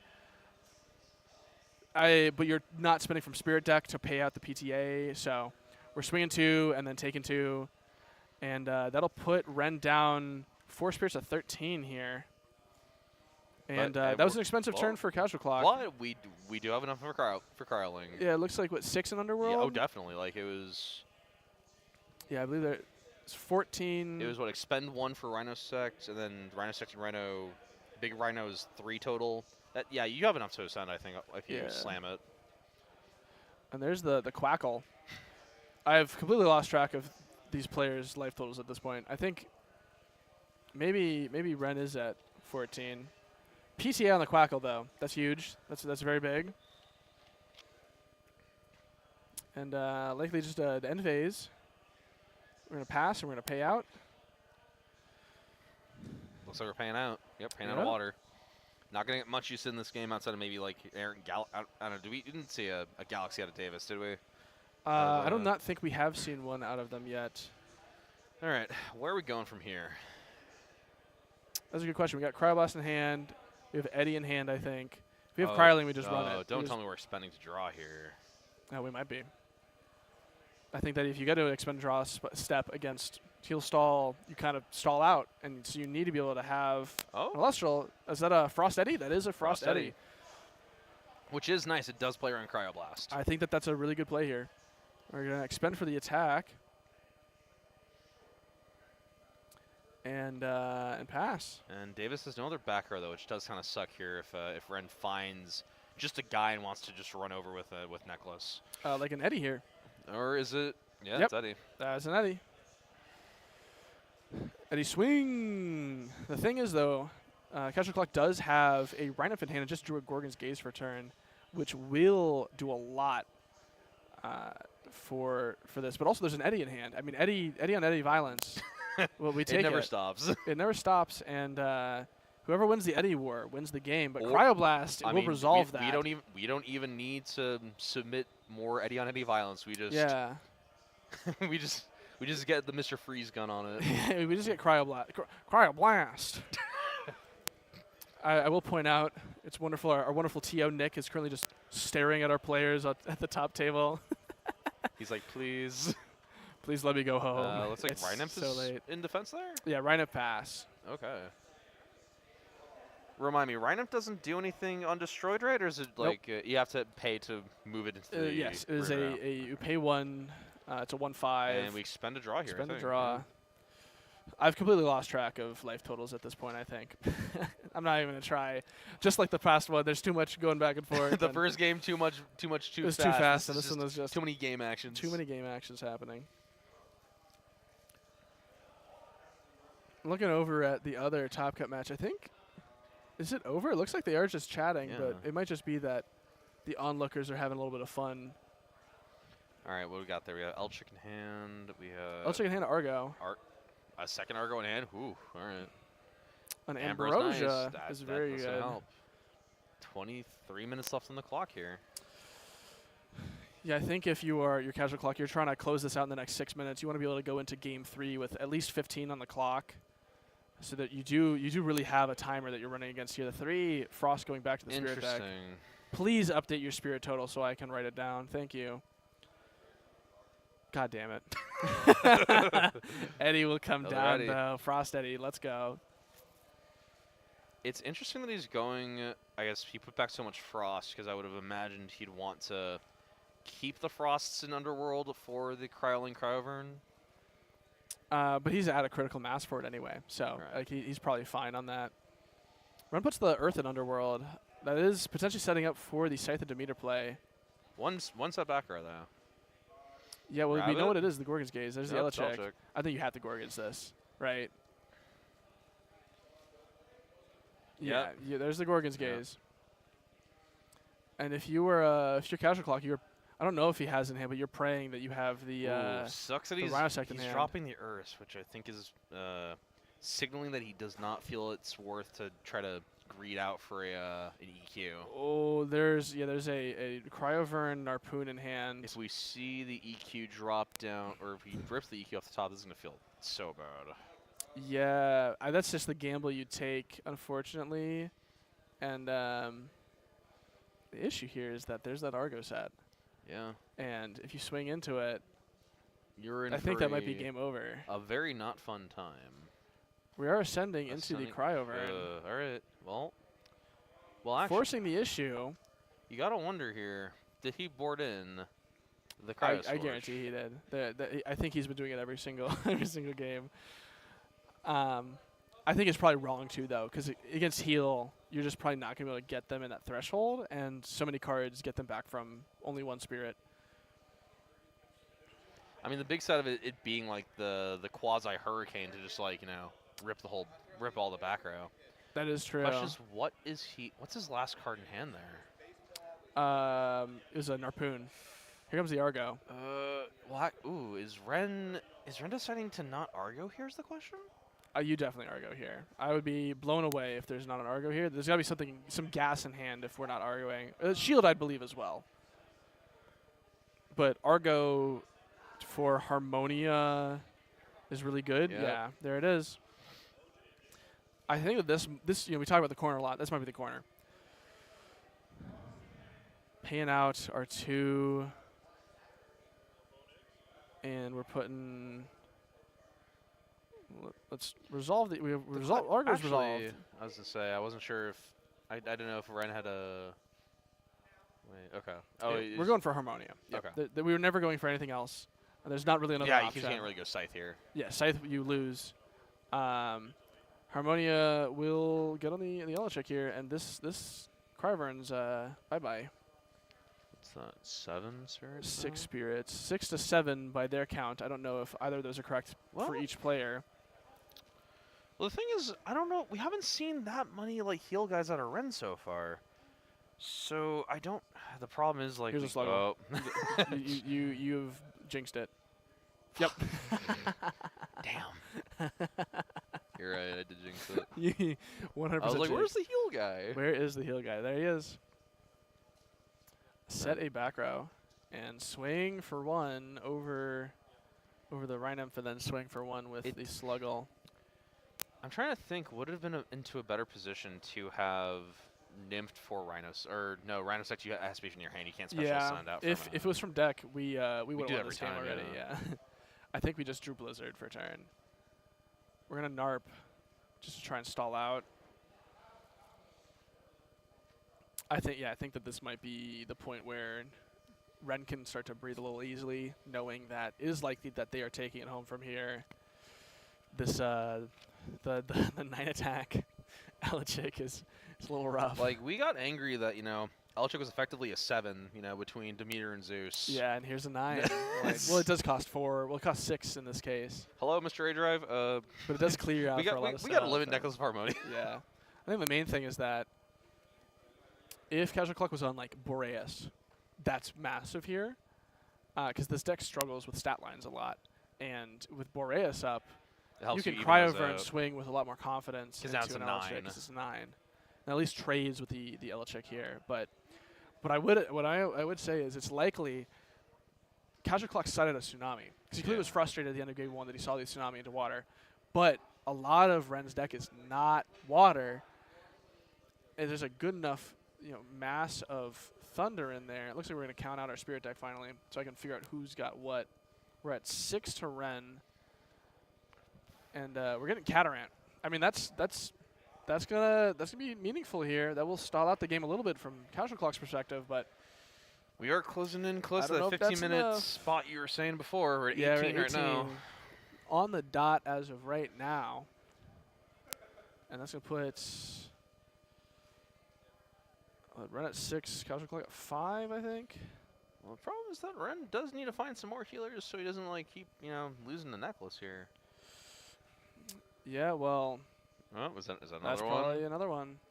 That's a Galaxy. I mean, that's just as good. What's Galaxy level stats? Swing? It's a 2-2. Okay, that doesn't matter too much. Oh, we're Harmoniaing on the attack declaration of Galaxy to play out the Scythe of Demeter. That's messed up. Healing 1. I mean, this is very heads up. You're That's- talking about that's trying to so- out that's your own so messed Harmonia. up. Here you go. You've outed the Harmonia. It looks like the other top 4 match is absolutely done. My assumption here was that Who got it? That DFZ was the one who took it down. Let's see. Single elimination. DFZ That is what got happened. it. It was a 2-0. So the Cinderella story, as you said, this team of 5 casters come together at a locals. They might have this deck go all the way to finals. Well, they do have this deck go all the way to finals after Friendly Fire. We're taking 2. I think that puts Cardshq clock on just 2 here. Oh, there's the Tsunami. Catarant in hand. Blizzard. Yeah, that is just 2 in Spirit deck, right? 3 in Spirit deck. There's Catarant. I mean, you have to run it out. I feel like you have to run it out in defense position over the Sluggle probably to prevent yourself from taking more damage, but healing 2. Not quite as good of a heal 3. No, definitely not as good as a heal 3. And of course, of all decks that need it, this deck needs it the most. But they didn't get it. They didn't get it. We're gonna set 1. Did we set the second one? We're really thinking about it. We're scraping the dust off the playmat. This playmat isn't that old. No. It is This is not pretty at all. new. I know, yeah. This is a pretty new innovation for the Elestrals team for the demo playmat. It's really funny. I asked for this playmat. Oh, looks like we're actually at 4 for Cardshq clock. I asked Nick the TO for this. He rolled up. He said, "Here's you can take your pick. There's one sealed and one unsealed." I'm like, "I'll take the unsealed. I'll take the sealed one and then unsealed one." Like let me get the one that's already out of the package. Like I'd leave the other one in the in the plastic wrap. I do think that this is it though. Dratagua, yeah. Dratagua heal 2, heal a 3rd from the Scythe. It's a 4-1 with Galaxy out. Oh. Yeah, Tsunami to stop the Elechick, but like doesn't stop the take rest. 2 more. Oh no. Ambrosia. Ren throws their hands up on their head a little bit there. Bring back like, Frost. Top deck Ambrosia. What could you find here? Because even Blizzard. I mean, yeah, but like. And the fist bump is extended. Yeah, there was just not a lot that that Cardshq clock could do there. I don't know, it's tough.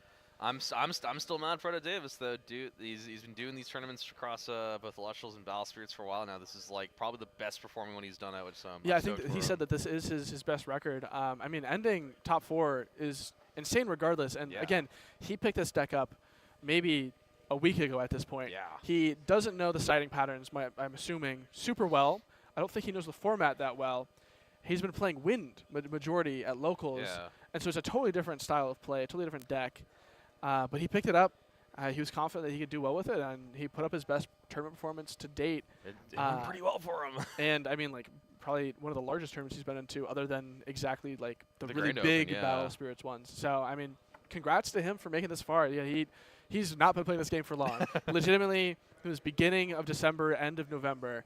He was like, I'm going to show up to my first Elestrals event. Yeah. It has been a month, maybe 2.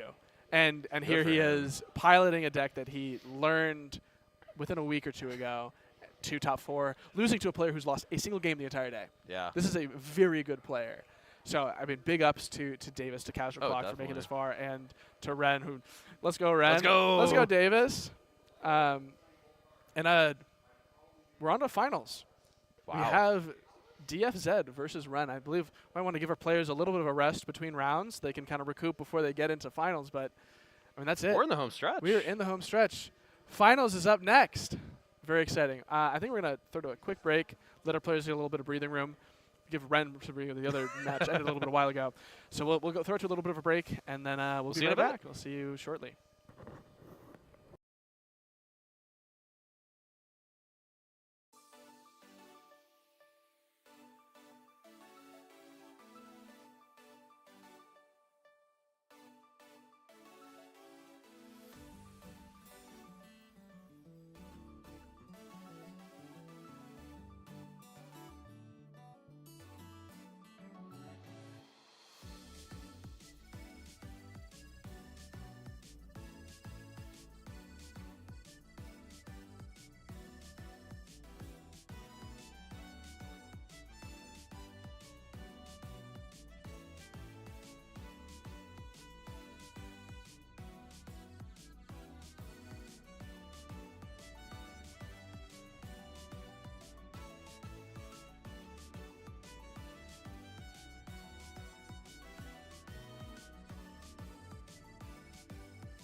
Hello, everyone. We're back. We have finals. Took a little break. Let our players take a break, and they are ready. So, without further ado, this is the finals of the first ever Sword Championship for Elestrals, the largest event in person to date.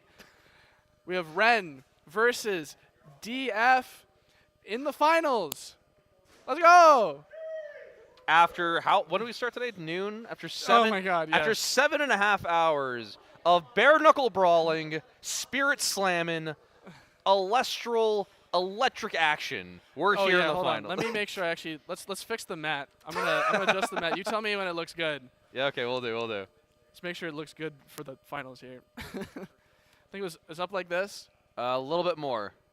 There you go. Yeah, we're good. All right, phenomenal. Thank you. All right, good luck to both you casters, and we'll finish up this event. Let everyone go home. I know that RTO people are very Nick is very tired and ready to go home. He's been running the whole thing all day. Big claps for Nick, RTO, who did a wonderful job running this event. Thank you to Cardshq for running this event. Couldn't be done without them. And without further ado, let's get into the finals. Let's get gaming. All right. This is the fun part where it's way more silent, so we have to be more careful with the things that we say. And it looks like Ren might be immediately pitching this hand to go mulligan. Really? And that is exactly what's happening. Understandable. I think it looked like a hand of all runes. You don't want to keep that. Certainly not in this deck. That's what we call the hand of dog water. That is a hand of dog water and more. So we're gonna ship that back. We're gonna hand that over to DFZ, who's gonna give a nice cut. Both these players are well aware of what each other are on at this point. If these players haven't played already in Swiss, that was a forceful thud. They've heard the whispers. They've heard the whispers. They've heard the shouts of rage out of their gameplay. I mean, we know what's going down. Hand from DFZ looks killer here, quite frankly. Mr. Thanks for calling in, sir. Sorry your ears were too weak to hear you. Shout out to Adri for tuning in. We appreciate him very much. And let's get into this. Ren expecting to draw passing. We've got the Foamy coming down from DFZ. I'm going to try my very best to keep track of life totals. You're at 17, I believe, on Ren. Now 16 to 19 on DFZ. We're going to draw for turn here. Got a nice thick hand after expecting to draw. We're going to put out a rabbit or an Elestrals. Elestrals? It's an ass rabbit. Josh couldn't be finals at the stupid bunny, the stupid little goober. So the top three here are crazy. It looks like an Equilynx, a Scythe of Demeter, and a Gorgon's Gaze. That is a very, very solid top here. Funny bunny. Someone banned Gamrelax 2040. No, wait. They're just a Caster's Corner fan. I get it. I am too. I love Trishula TTV. So we're gonna add whatever card we added to hand. I have no clue what they might pick up off of this, quite frankly. And we're just gonna ship that over to our opponent. And I mean, this Foamy. I don't think you'd want to go for the Ek, just because I feel like if your hand has no Elestrals, that's what you go for. Yeah, but the what are you nexusing off of that? The Frostmite is huge that's here. Spooky. And that's gonna get Gorgon's Gaze. I mean, I get it. The Gorgon's Gaze is going to prevent. Let's put Ren down to getting out of it, and we're just gonna pass. Yes, thank you. You're keeping me straight here on. And then Zed's gonna be on one lower. 13, yeah. Yeah, so I think taking Equilynx makes a lot of sense, but also Gorgon's Gaze, I think that. I mean, just I don't know. I get that it's you just want the body, but it is very hand dependent. Yeah. Well, the thing is, Equilynx, there's so many cards that get you Nexus material in deck because you've got all the Argos, you got the artifacts, you've got Demeter. There's a lot of options that get you there. The problem is in this current board state, you have to basically wait a whole turn cycle. I mean, I get we're re-enchanting. That I like it. I like this. I mean, I guess it looks like. Double Ambrosia Lawful is bad out of the hand. Because War Might's only off summon, right? It's not an re-enchant? No, it is an active effect. Okay. Frostmite is a you can.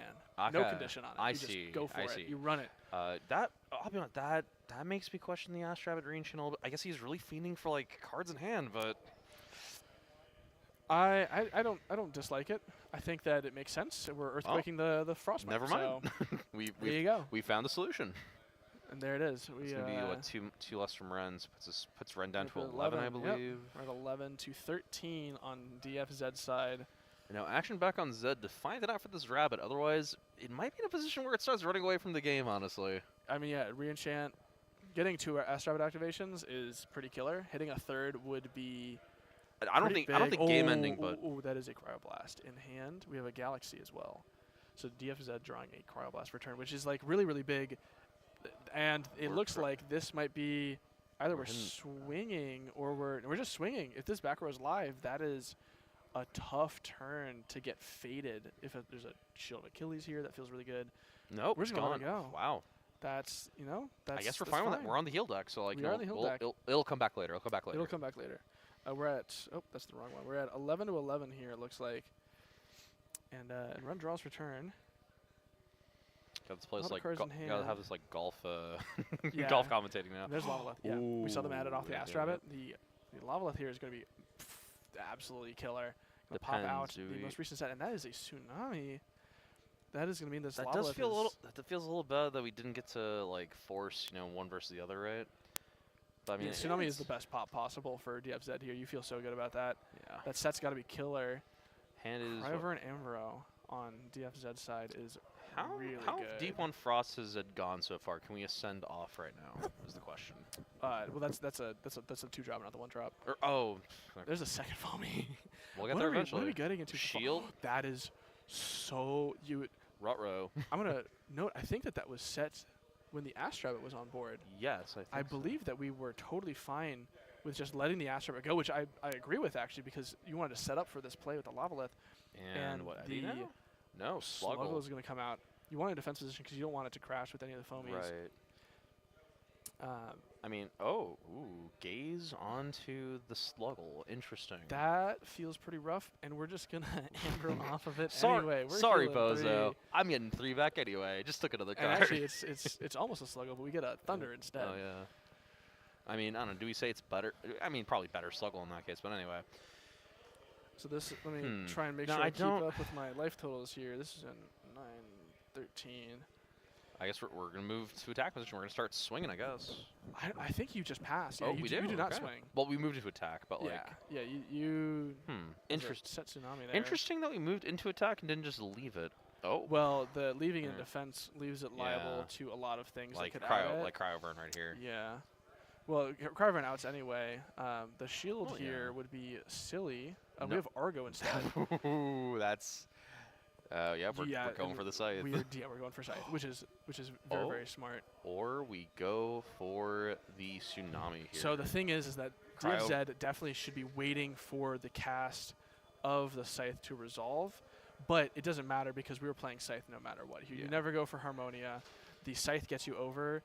Was Cryoburn Water Enchanted? Cryoburn is Water Enchanted. So it was not it does get to go over. Okay. So that's going to be 4 out from Ren down to 9. I do agree, though. Yeah, I guess in hindsight that does make sense because you could, in some worlds where like we start seeing more one spirit artifacts to equip with, then like it's like, well, I was going to go for this 2-1, but now if I know I'm losing anyway, then exactly. So you always want to wait until you see what it is because you could have held that, and the Drautagua here is really, really good, actually. Right, sorry. I keep forgetting Scythe actually gets defense. I'm so used to just like artifacts only just doing attack. Yeah, it's a 2-3. 2-3 buff, so that is an 8-7 Lavaleth. That thing's massive. That's a set. Gorgons or Argo? I couldn't quite tell. It was a 2-cost, though, and we will get to heal the 1 here. Which is pretty nice. 11. I think Ren might be at a point where they are running away with this game. We would need, like, what exactly resting here? Because we already saw the Earthquake pop off, right? For the resting won't do it because there's a Drautagua on field. Oh, you're right. We're looking at a Galaxy defense position. Misenchanted, I would assume. I can't tell. Yeah, I think that. Oh no, it's. Oh, we're Galaxy in defense position. To then run over the Drautagua. Okay. I don't know if I fully understand what DFZ is cooking here, but I certainly can respect it. Misenchanted Astrabbit hit me with it. Oh, it's okay. It's the Misenchanted Water Astrabbit. Yeah, you just Water Astrabbit over the Galaxy or something. I don't know. I guess, yeah. Have your own 5 too, sure. Look, the amount of times I've done that into my opponent's Galaxy, no back row, Misenchant, Water Astrabbit crash. Like it is a non-zero amount of times. It's a crash out in progress. Yeah, it's a crash out in progress, and it looks like Scythe will heal back another one. So let me see, 13, it's not 14, looking good. It's not looking good for Zed here. I think Ren is at like 14 spirits. Zed in Spirit deck right now. Let's see, we saw the Amber off the top, I think. Yep, there we go. And they're at like 8 or 9 in Spirit deck, I think. I mean, they're within 5 of each other. This Foamy has stayed on board for so long. Because he doesn't want to crash into give him a Galaxy, right? Well, there's a lot of things that you can get off of this. You just don't want to give them the option of floating into something that is good for them there. Like, what else would you be playing in here besides a Galaxy? Or maybe like Chautauqua, but Moss Station. Moss Station is solid. It's a wall, but I mean, it doesn't. Crash Foamy. I don't know. What are you going for here? Like it. Maybe I don't know what you get. It's like you don't go Galaxy. You don't go. You can go Foamy to Foamy, the third Foamy. Eddie doesn't do it because they just swapped the Lavaleth back to attack position. It is a defense position Galaxy with the correct enchantment, I think. Frankly, I'm not really sure what's happening here. Like, this is a very what are they cooking moment, I guess. You swing any 2-attacker, like a Quackle that might be hitting here. Yeah, that's over the Moss Station. That feels very bad. I think this puts Ren dead. It can't be 16. My count has gotten off somewhere here. They've got 5. 1, 2, 3, 4, 5. Yeah, 5 on board. 5 on board. I don't know how many they have in Underworld. Well, they're gonna get another Earth. Yeah. If they have, they still have the Earth to put back. I mean, they manage their Underworld very, very well here. To make sure that they always have Earth. What do you do here? Like it's gonna draw. This Lavaleth is just running this is running ramshackle on them, man. Yeah, how do you out a gigantic Lavaleth? I don't think you do. Well, Ambro keeps you in the game. Man, going EQ that early might have been. This is why I don't like going EQ so early in most decks. We expend a draw here on Ren's side. Fans out. I think it's what. Looks like 9 or 10 in there. We're counting out. We're taking 3. This is game 1, and this Scythe is absolutely ransacking this game 1 here. Shield in hand, I think. Eddie, gets over the Quackle. Misenchanted Eddie. It does get over Quackle. I think that you're just hoping that this Lavaleth walks into the Shield of Achilles. I mean, why would you not, though? I think you don't walk in because there's no way that they can out this Lavaleth. Yeah. You just play slow with your other guys. Else. But also, if DFZ is low enough, making them expend 3 for a shield is a lot. And there's the Galaxy. Wow. A travesty in the making here, folks. This is a lot that's happening right now that feels pretty bad. There's the Shield of Achilles, which will take the Lavaleth back to hand. Finally got rid of it. It's finally left the board. But we are in a very dicey spot here. Yeah, well, the Galaxy is going to just flood out the game here, right? Like, there's very little that gets them back. Like, Eddie doesn't do it. They have He's 3 only spirits, 2 spirits in Spirit deck versus everything for Ren. One.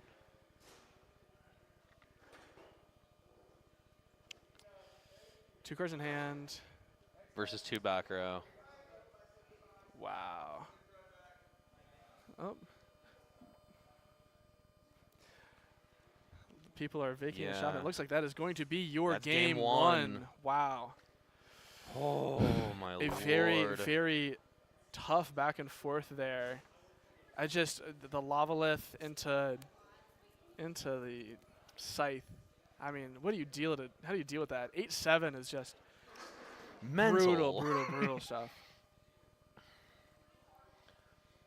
My lord.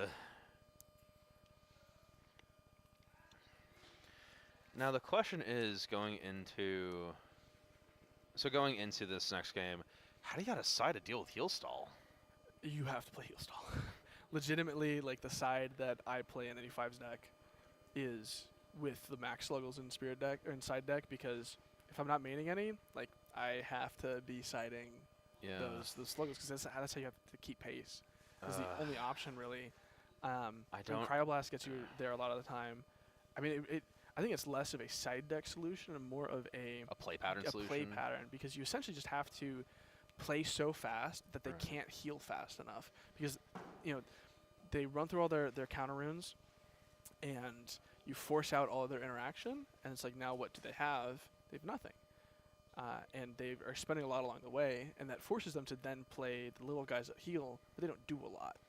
So you just need to be pressuring the advantage as much as you can, as constantly as you can, trying to do it as low cost as possible. Right. As well. You don't want to go. Yeah, you don't want to go for the cryoling line until late game, or until you've played through all the back row and you know you're swinging for 2 or 4 every single turn. Very consistently hits. Yeah. Yeah. I believe in my blue-haired boy. I believe too. I believe in a game 3 here.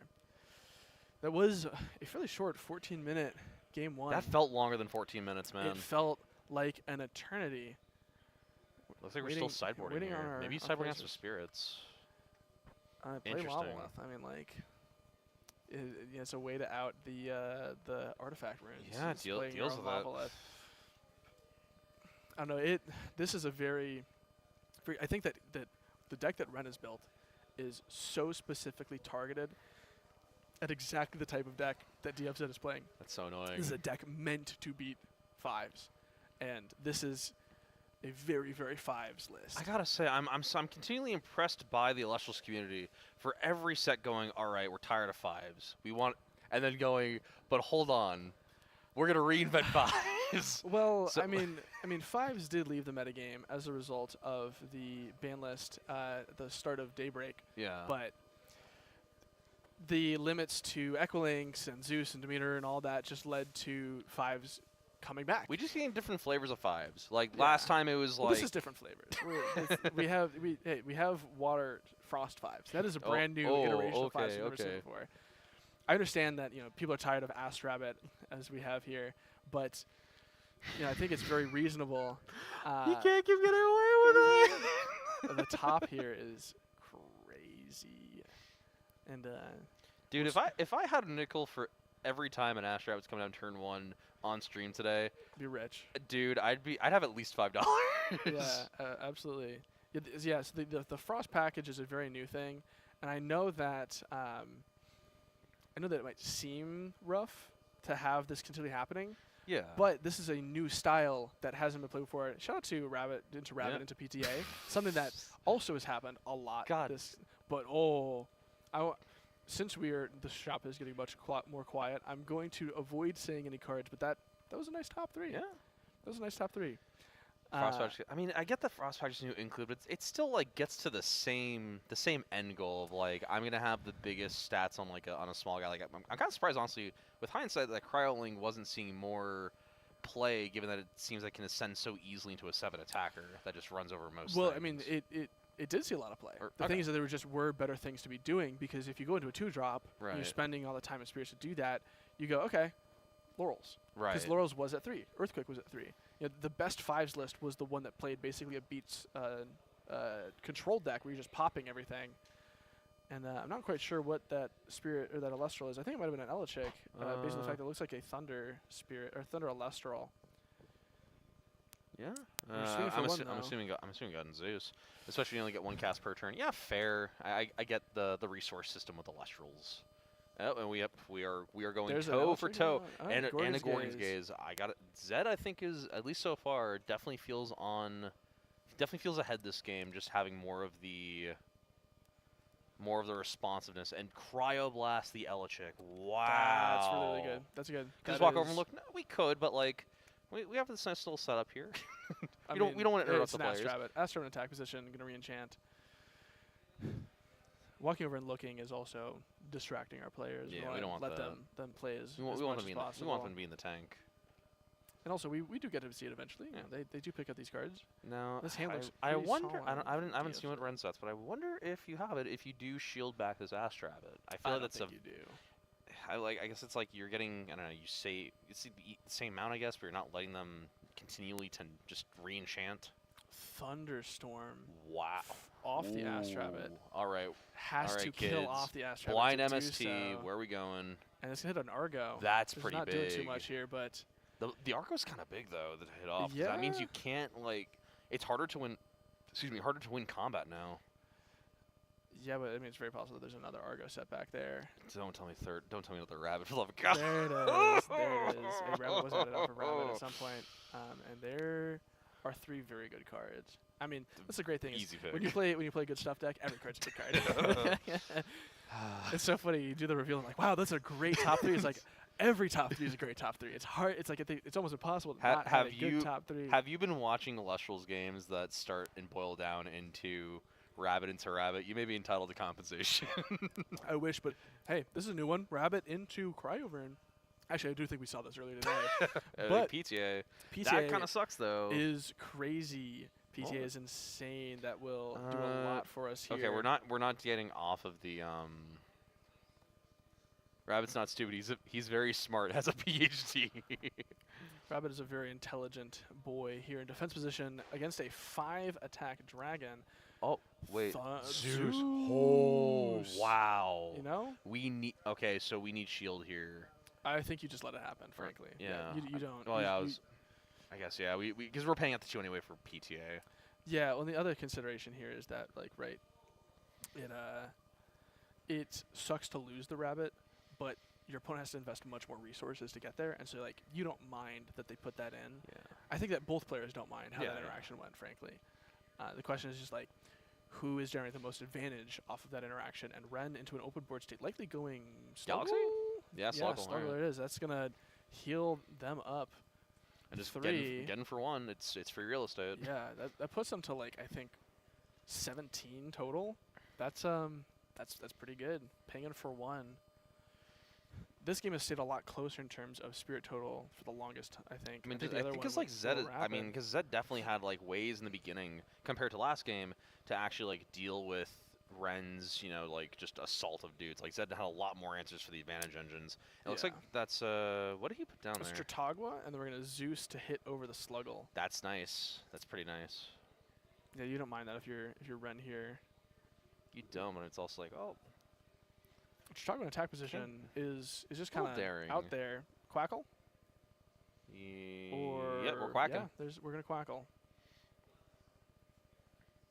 Somehow we do. I have no clue what these caster spirit totals are at. I'm trying to keep track, but we look away every for a time second and suddenly they heal. Ren goes into their underworld and it's like, oh yeah, there's 3 more thunder spirits. I didn't know we're in there. I'm not keeping good track apparently. Expend a draw from Zed. That feels a little bad, but like you're not really being pressured by that much. Well, I mean, Quackle's not nothing to scoff at. I believe we're just expecting a draw as well on Ren's part, which like you have the pressure. DFZ has to play into you here, and frankly, they have to be seeing backer removal, especially with a 3rd set, because Argo is massive here. Eddie is going to be the one to do it. Now the question is, would you? Ambro. That's nice. Would you still want to Argo even with Quackles? I feel like Quackle's the worst thing to slap a scythe onto. I think it's a Frost Eddie here because it didn't use the effect. We're gonna battle over Quackle. I know what Ren's total is at. They're at 16. They've got 3-1 in Underworld. Would be nice that dice something as spectator. I agree, would be nice, but also I feel like we'd barely be able to see the dice total because it's the way we have the screen right now. Yeah. We are Argoing here. Sometime in the future, I would love to be able to have a thing to tick up their spirits up and down, but yeah. We've had players that have been very good about keeping up with these spirit totals and whatnot, but it is not an easy thing to be playing for. We're going on almost 10 hours now. It's difficult here, but hey, Harmonia's gonna hit the board. Does Ren have Argo targets other than Scythe? Yeah, there it is. Yeah. Speak it. Ask you shall receive. The Harmonia. Necklace of Harmonia, giving that Quackle a lot. And of expend attack. off the Harmonia. We don't get the other one, but like, who cares? We get it off the board before it starts breaking our kneecaps. Exactly. And then we're gonna go. So I believe we're at 15 spirits here in Spirit deck. Man, Ren is doing a crazy job with spirit management here. Just between yeah. This is why I make jokes about like spirit math doesn't matter if you're good at spirit management. This is like clinical. Ren is a very, very good player. I got them into the game just a couple of months ago, frankly. I was over at their house in Galaxy. Not Georgia, but I was over at their place. And, we play a lot of historic Yu-Gi-Oh together. And I was like, hey, let me teach you how to play Elestrals. Right, yeah. Show them Draking. And they were sold. Show them the full art Stellar Dragon. Like, okay, that's sick. Here we go. Hold on. We're back into this. Cut the chitter chatter. There's a resting hitting the Galaxy. All right. That is the pressure gone, but expend a draw. is tough for DFZ. Still accruing hand I don't know. I'd say the advantage, pressure that's being exerted here is just kind of like someone just like very ever so slowly poking you with a big stick. Yeah. Like it's annoying, but it's eventually not it's going to. It is the bamboo torture. And Sluggle healing 3 spirits from Underworld. We have so little spirits in Underworld now. God, what? Zed's hand is just not having it. I don't even know what you're going for. The Vipyrex word from explained from ZDF. DFZ. Wow. That feels a little bad. That's definitely saying something. Look, we're just passing back to Ren here, who has 2 spirits on Underworld, 2 on field. They're at 16 actually. Now they're at 15, which is what the total I did have them at. We just like resigned ourselves, I guess, to not being able to go for Lavalith, maybe. I think I agree with that. Or they have Ambro in hand, and they're comfortable doing that. There is a 3 attack. It doesn't matter about the effect on the Frostmite, but it is hitting over. I think that's soon. No way. God. That's the handshake extended. Wow.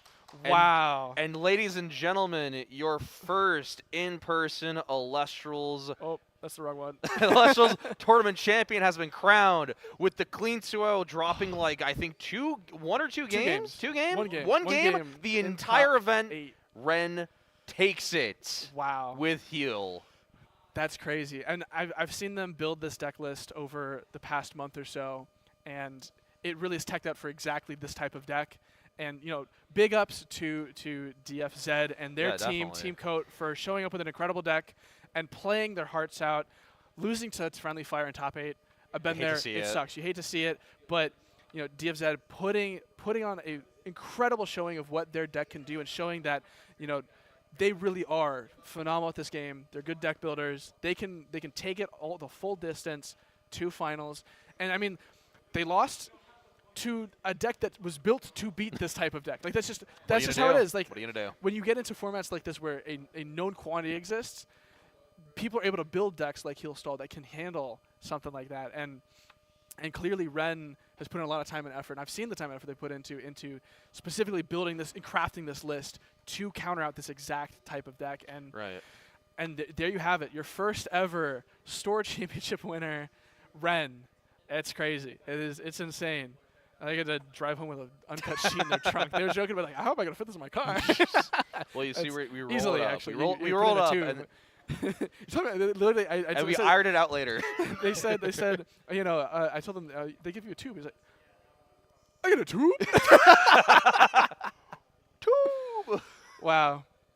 Well, congrats to, both of our finalists here. That was a wonderful set. Played their hearts out. They played their hearts out, left it all on the table, and wow. I'm ready to go home. Dude, I feel an incredible day.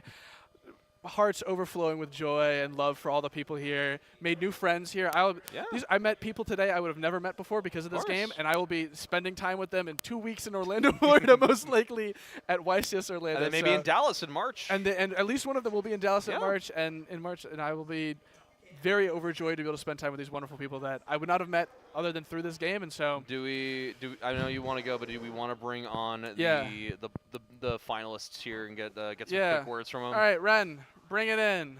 We got to hear from you. Come hither. I'm just gonna hold this up to you. This is the nectar of the gods. Is this are you lemonade tea? Not sponsored. Yeah, but what they put in Zeus's cup. That I got for free. Yeah, get over here. Come here. We've talked to you before. I know that you must be exhausted. It's been a long day. What I want to hear, though, is specifically what went into your deck building process to specifically counter out this type of metagame. And do you feel like your building into 5s helped with this very interesting, different build of 5s? Absolutely. I think I sided for a one game all day. That's insane. There was nothing to side for. Like I have side plans for the mirror and stuff, but I really just planned to play 5s all day, and for the most part I did, except for the one guy that took a game off of me. Yeah, Fire. In top 4. That was Fire. When I played him in Swiss, I just thought he was playing 5s. I didn't see any of the Fire Nexus stuff the entire time. So I was like, oh, it's 5s. Yeah. So I sided to play against, because he wasn't playing water 5s. He was playing like Necrov normal. Yeah. So I was like, and then I was like, oh wait. Yeah. This is the last quick little thing, because I think everyone wants to go get dinner. We're Yeah. all going as a group together to get dinner, sushi. What was the card that overperformed the most for you? Argo. Holy Yeah. Argo monolith? Holy fucking shit. That was game one. Yeah. That was insane. I won every game I Argoed. Like every single. Which, actually I only dropped one game, so. So yeah, I mean, it's Yeah. All right, well. I Argoed the game I lost. Yeah. All right, well, would love to chat more, but I think that everyone here is ready We gotta to go. zip on I out have of to here. rip down a whole stream setup, so we got to get out of here. Thank you so much to everyone that watched. We appreciate you so much for sticking with us and listening to us commentate and yap in your ear about this wonderful, wonderful game that we love with some incredible matches. Thank you so much. Make sure to subscribe to Elestrals' channel. I don't know why you're here if you aren't already, but if you're not, hey, appreciate it. There will be, I believe, actually right after the stream goes down, a tier list for Moonrise that we're releasing. So keep your eyes out for that. Go check that video out. It is incredible. It's me, Josh, and Swole talking about it. Not me, Josh. Bean Soldier Josh. Bean Soldier Josh. And go check that video out. So I think that's going to be dropping very soon. I got to to make sure that the Knots put that up. But hey, go check that out. It'll be very shortly. And thank you so much for being here. I've been hitting stop streaming. It's going. Bye. all right.